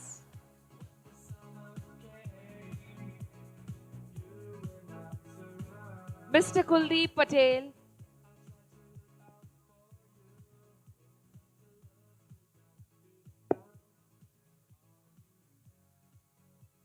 We call upon Mr. Sushil Kumar Singh. Give a big round of applause for the Chapter Chairman, Uttar Pradesh.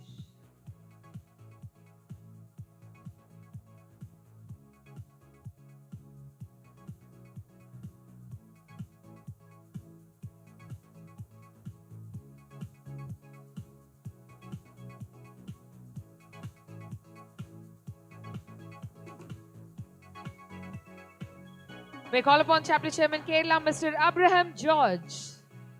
Give a round of applause as we welcome him.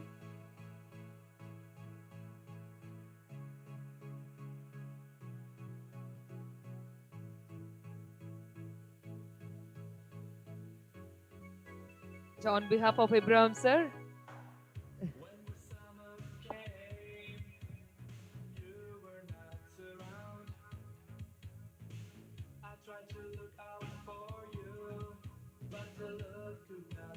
May I request Ms. Sujata Bagla, Chairperson Women Empowerment, to kindly join on stage, please.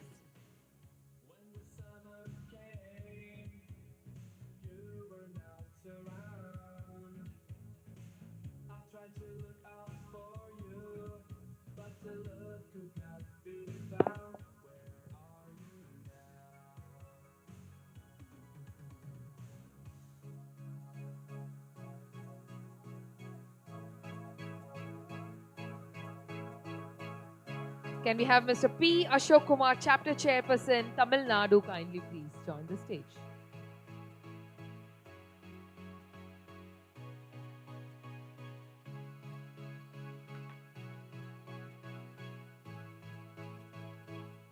Mr. Mir Anwar, Chapter Chairman, Jammu and Kashmir, everyone.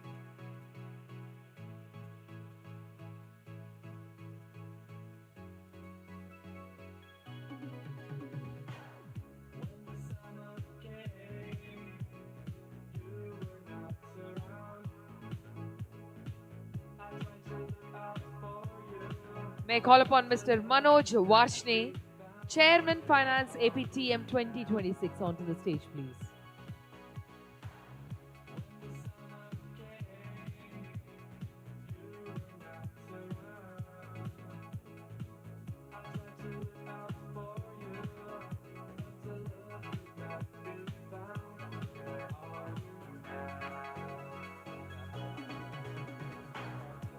May I request Mr. Manmeet Singh, Chapter Chairperson, Punjab, Haryana and Chandigarh, to kindly join on stage with a huge round of applause.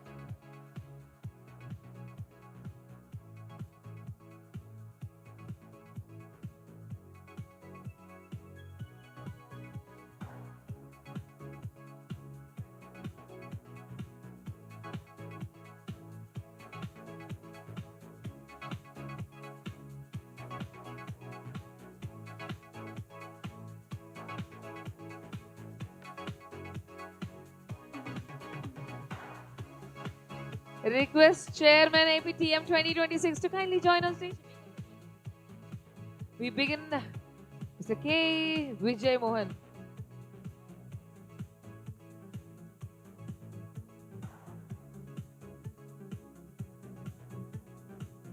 So on a special request by Ashish sir, we have put it again.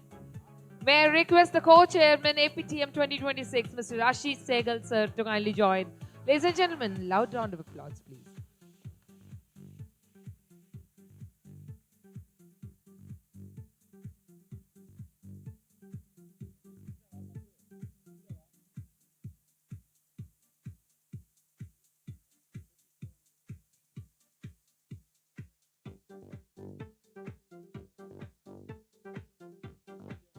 Time to honor our chairman, government, PR and media, APTM 2026, the man behind the entire two-day incredible National Travel Mart 2026.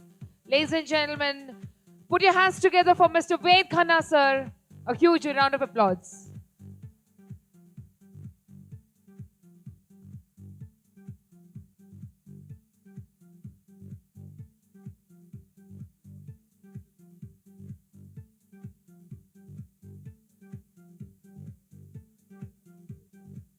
May I call upon for the next set for once this picture is done, Mr. Gurvinder Ghai. Is he available, Mr. Gurvinder Ghai? No. Mr. Dinesh Soni, Dhirinder Singh Parihar, Mr. Mukesh Chalani,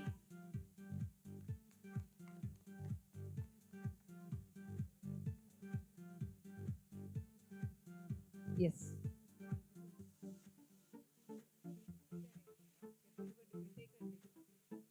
Mr. Mukesh Chalani on the stage, please.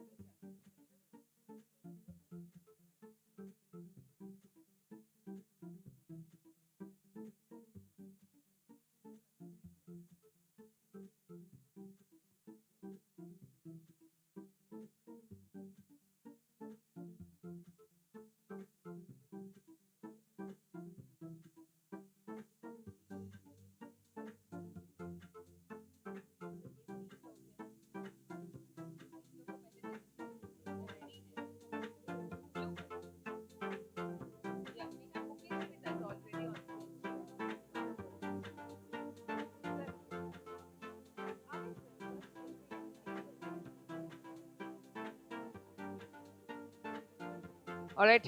Give a loud round of applause, Mr. Mukesh Chalani.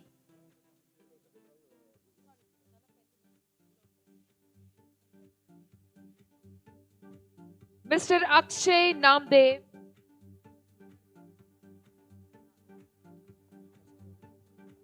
Mr. Mohammad Bandukwala. Let's give a round of applause.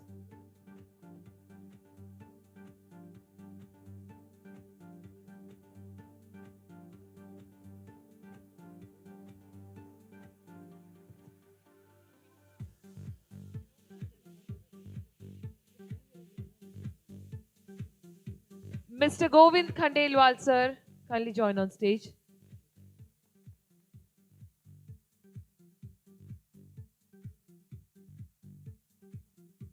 And now we have Vizag ADTOI members.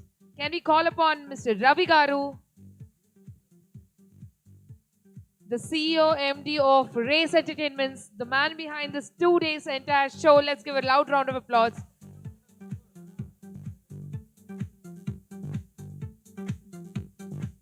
Dadi Ravi Kumar Garu,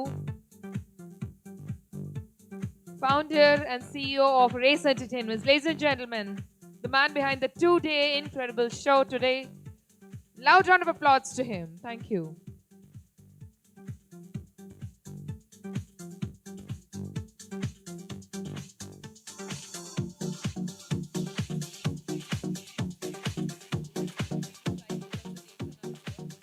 Mr. Hari Bala,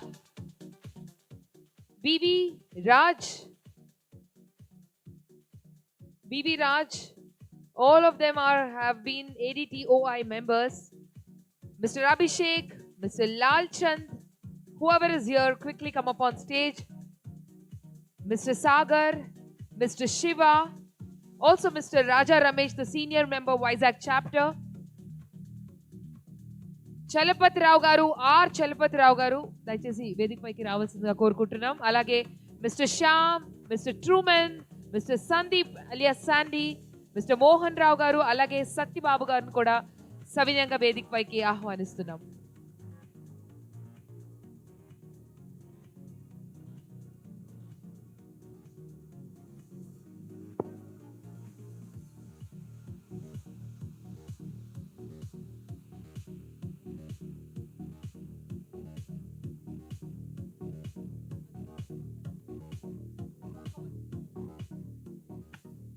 We have Mr. Kuldeep Patel, Chairman, FAM APTM 2026. Kuldeep sir, can you please join on stage?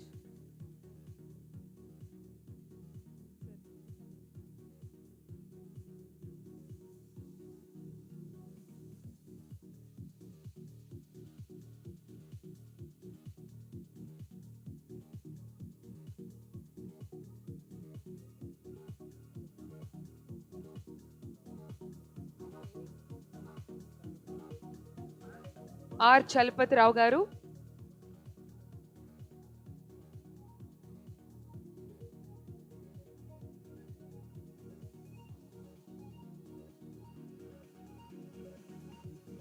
Lal Chand గారు,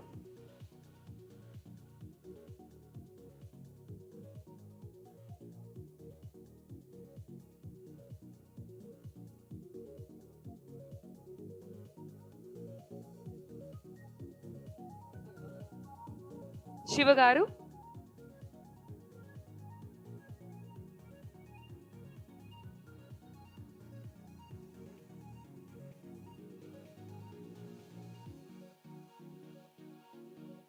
Then we have Mr. Raja Ramesh Garu, another senior member, Vizag chapter. Let's give a round of applause.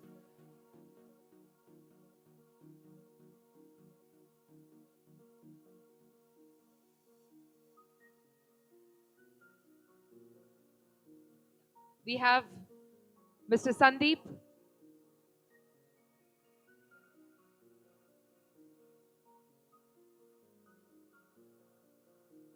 Mr. Mohan Rao Garu,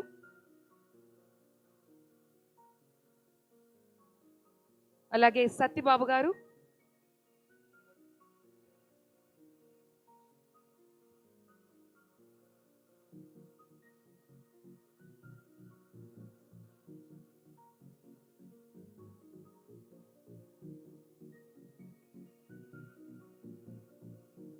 okay, quick group photograph for the Vizag chapter. Vizag, come on, make some noise, everyone.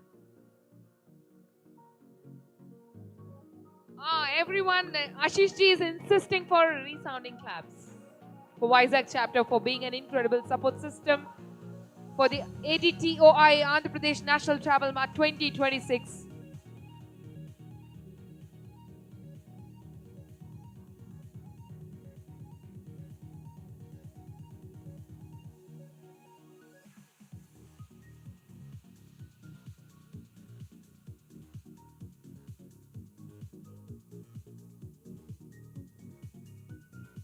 Alage, may I now humbly request Sri Gauri Shankar Garu, the GM of Vizag Conventions, who have been an incredible support system for this beautiful venue.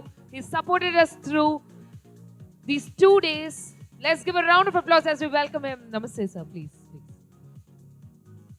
GM Vizag Conventions, Sri Gauri Shankar Garu.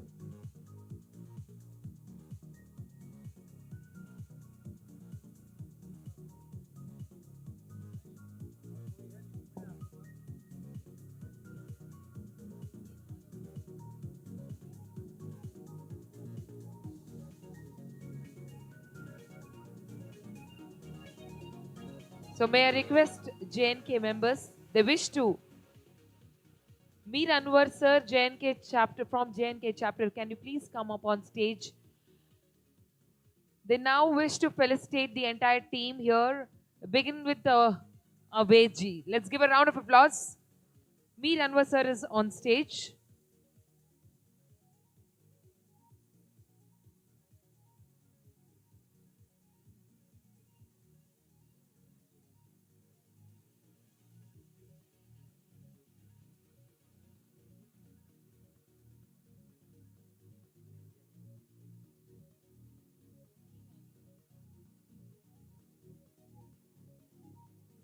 Okay, Mir Anwar sir and his entire team from JNK chapter. Ladies and gentlemen, give a big round of applause. They wish to felicitate Veji, our president ADTOI.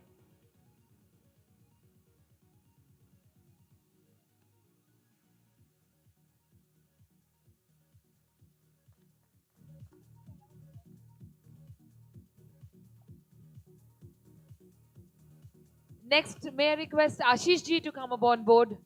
Ashish ji wherever you are. Ashish ji सबसे पीछे खड़े हैं, हमको नहीं दिख रहे, जल्दी से भाग भाग के आ जाइए अभी.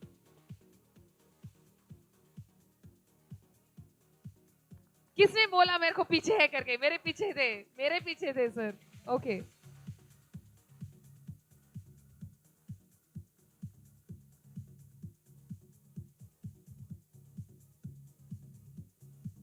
May I request Rajat Sahane sir to please come up on stage. Mr. Natesh sir. Natish. Is it Nitish? All right, Nitish sir, sorry. Mr. Dalip ji. अच्छा ठीक. सर आधे तो मेरे पीछे ही खड़े हैं, मेरे को पता नहीं चल रहा है. Okay. And Vijay sir, Vijay Mohan garu. ఒక్కసారి మళ్ళీ వేదిక పైకి. Vijay Mohan sir, wherever you are. May we request Atul ji to please come up on stage.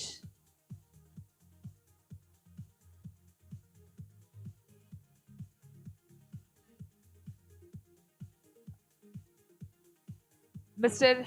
Manoj ji. Mr. Dharmender ji and Mr. Pinkal ji, kindly come up on stage. Mr. Pinkal Shah ji, Mr. Ashok ji, Mr. Surinder Singh ji. We request all of you to please come up on stage. Thank you.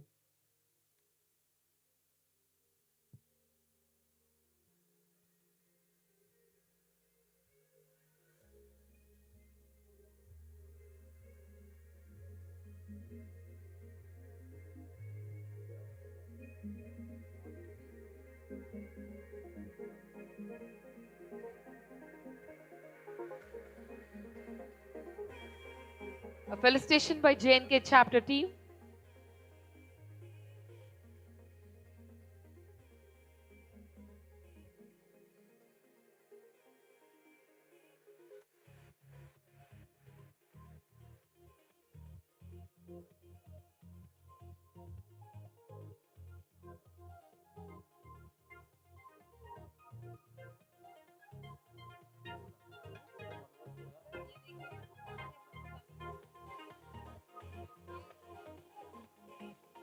Yes, Mr. Manoj Vashne sir has joined.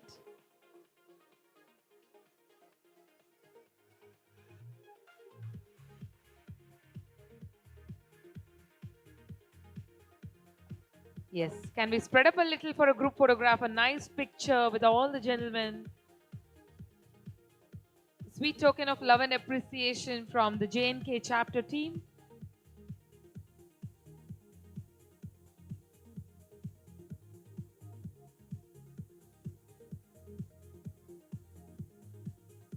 May I request Ved Khanna sir to felicitate Mr. Daksh. Ladies and gentlemen, give a round of applause as we welcome.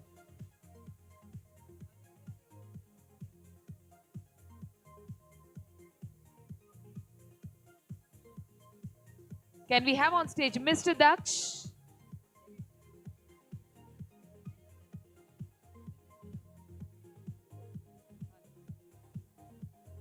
Can we also have Mr. Ankit Bhagore on stage, please? Mr. Ankit Bhagore.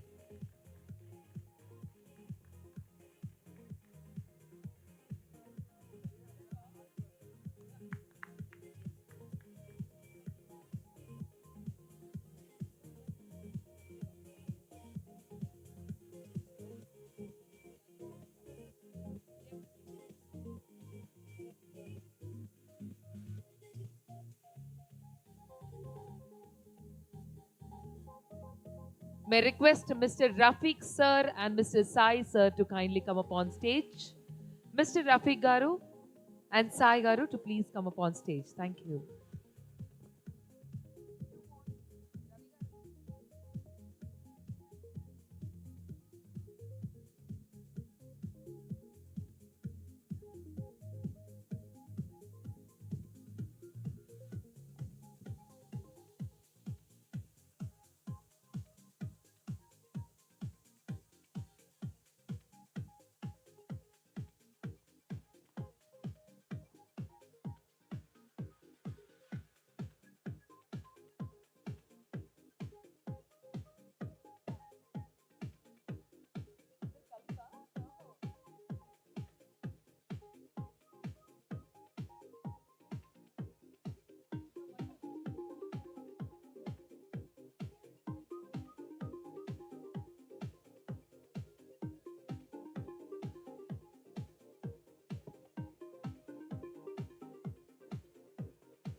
So after giving so many awards and rewards and grabbing so many memories on stage, I request Ved Khanna sir to kindly address this gathering on this beautiful evening where we have loads of memories in our hearts.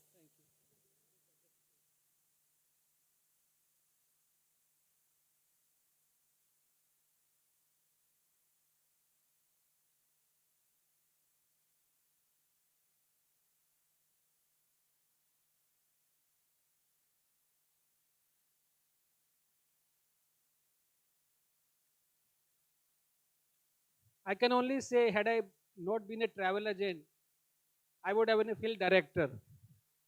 Because when I graduated, behind the film, behind the scenes was my first passion. And when I say behind the scene, you know, often remember the films and movies by the main characters who display their character. And they are fake characters, you can say, unreal characters at times, and the real characters at times. But having said, those who work relentlessly behind the scene, they are the true backbone of it. So, this entire show, I would say the mega show, the entire team of ADTOI, the secretariat, has been working day and night, I would say that. So, a round of applause, though they are still working, and I requested them to come here, but they said, no, we are still working. They are sitting in the room upstairs. I cannot forget to thank Mr. Subramanyam at the age of 82. He's worked for him from home. And Pritika, Kajal, Yashika, Radha, Shishpal, Anuj Verma. These are the people who made this possible. And I cannot forget these names. They are not a part of secretariat. They are not paid for it, but they are working hard for it. You know, just because simply they are ADTOI members. And we have plenty of such, you know, driving force who, you know, when we took some task like this, they always come forward, and I always call them driving force. Mukesh Chalani, Akshay Namdev, and Mohammad Bandukwala. Now, why I say the last name Bandukwala? It's a short story I'll tell. This guy did not even qualify. On what terms? Because his ticketing was having some issues. I'm saying it positively. We worked on a very, very strict manner, and this name everybody remembers in the registration panel. That this man, you know, I'll not quote why, but he worked very hard for this. Special thanks to Mr. Mohammad Bandukwala once again. Thank you so much.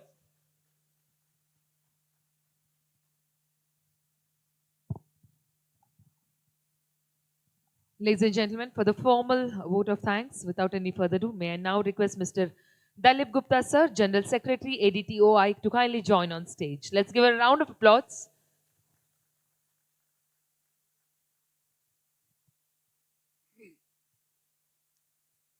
Distinguished dignitaries, esteemed delegates, industry partners, media, members of ADTOI, ladies and gentlemen.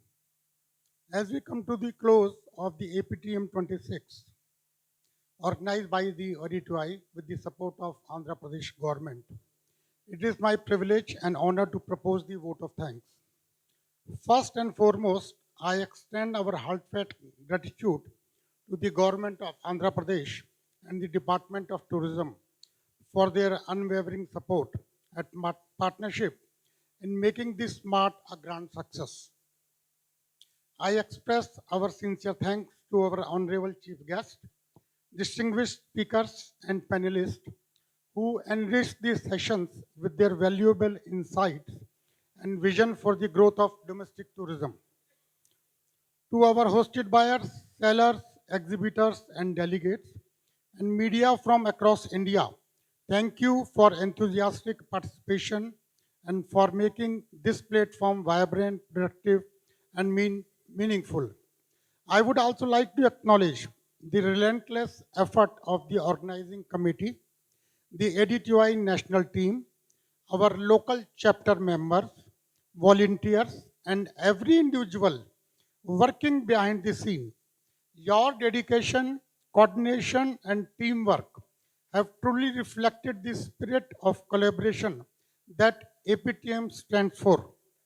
With renewed relationship and promising opportunity ahead, We look forward to stronger collaboration in the years to come.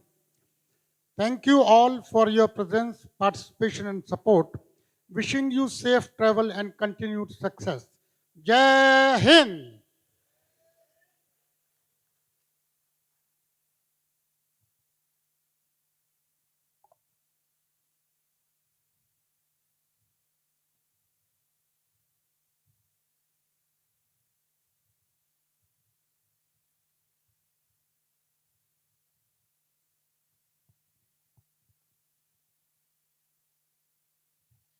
Ladies and gentlemen, I know it's a little boring to sit down there, session after session, but after all, we came for that, for lots of knowledge, exchange, to understand this place a little more, to get bonded a little more over tourism and travels.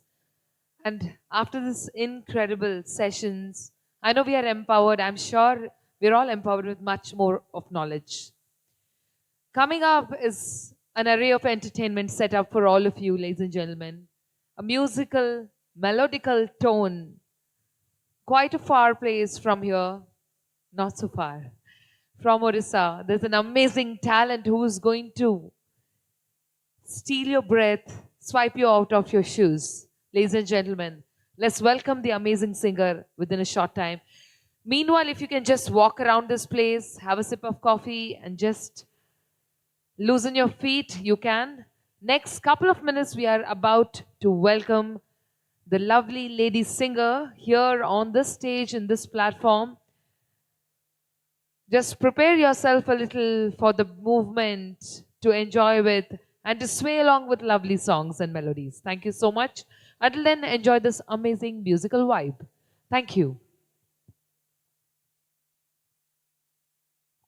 Do not go anywhere after this musical setup. We have an incredible DJ, ladies and gentlemen. We have one of the most experienced and superior DJs of this town. DJ Rajesh is all here to rock all of us post the singing show, and it's all yours now. The stage is open. The floor will change its mood and vibrance for all of you. We are set to welcome the beautiful talent. Thank you.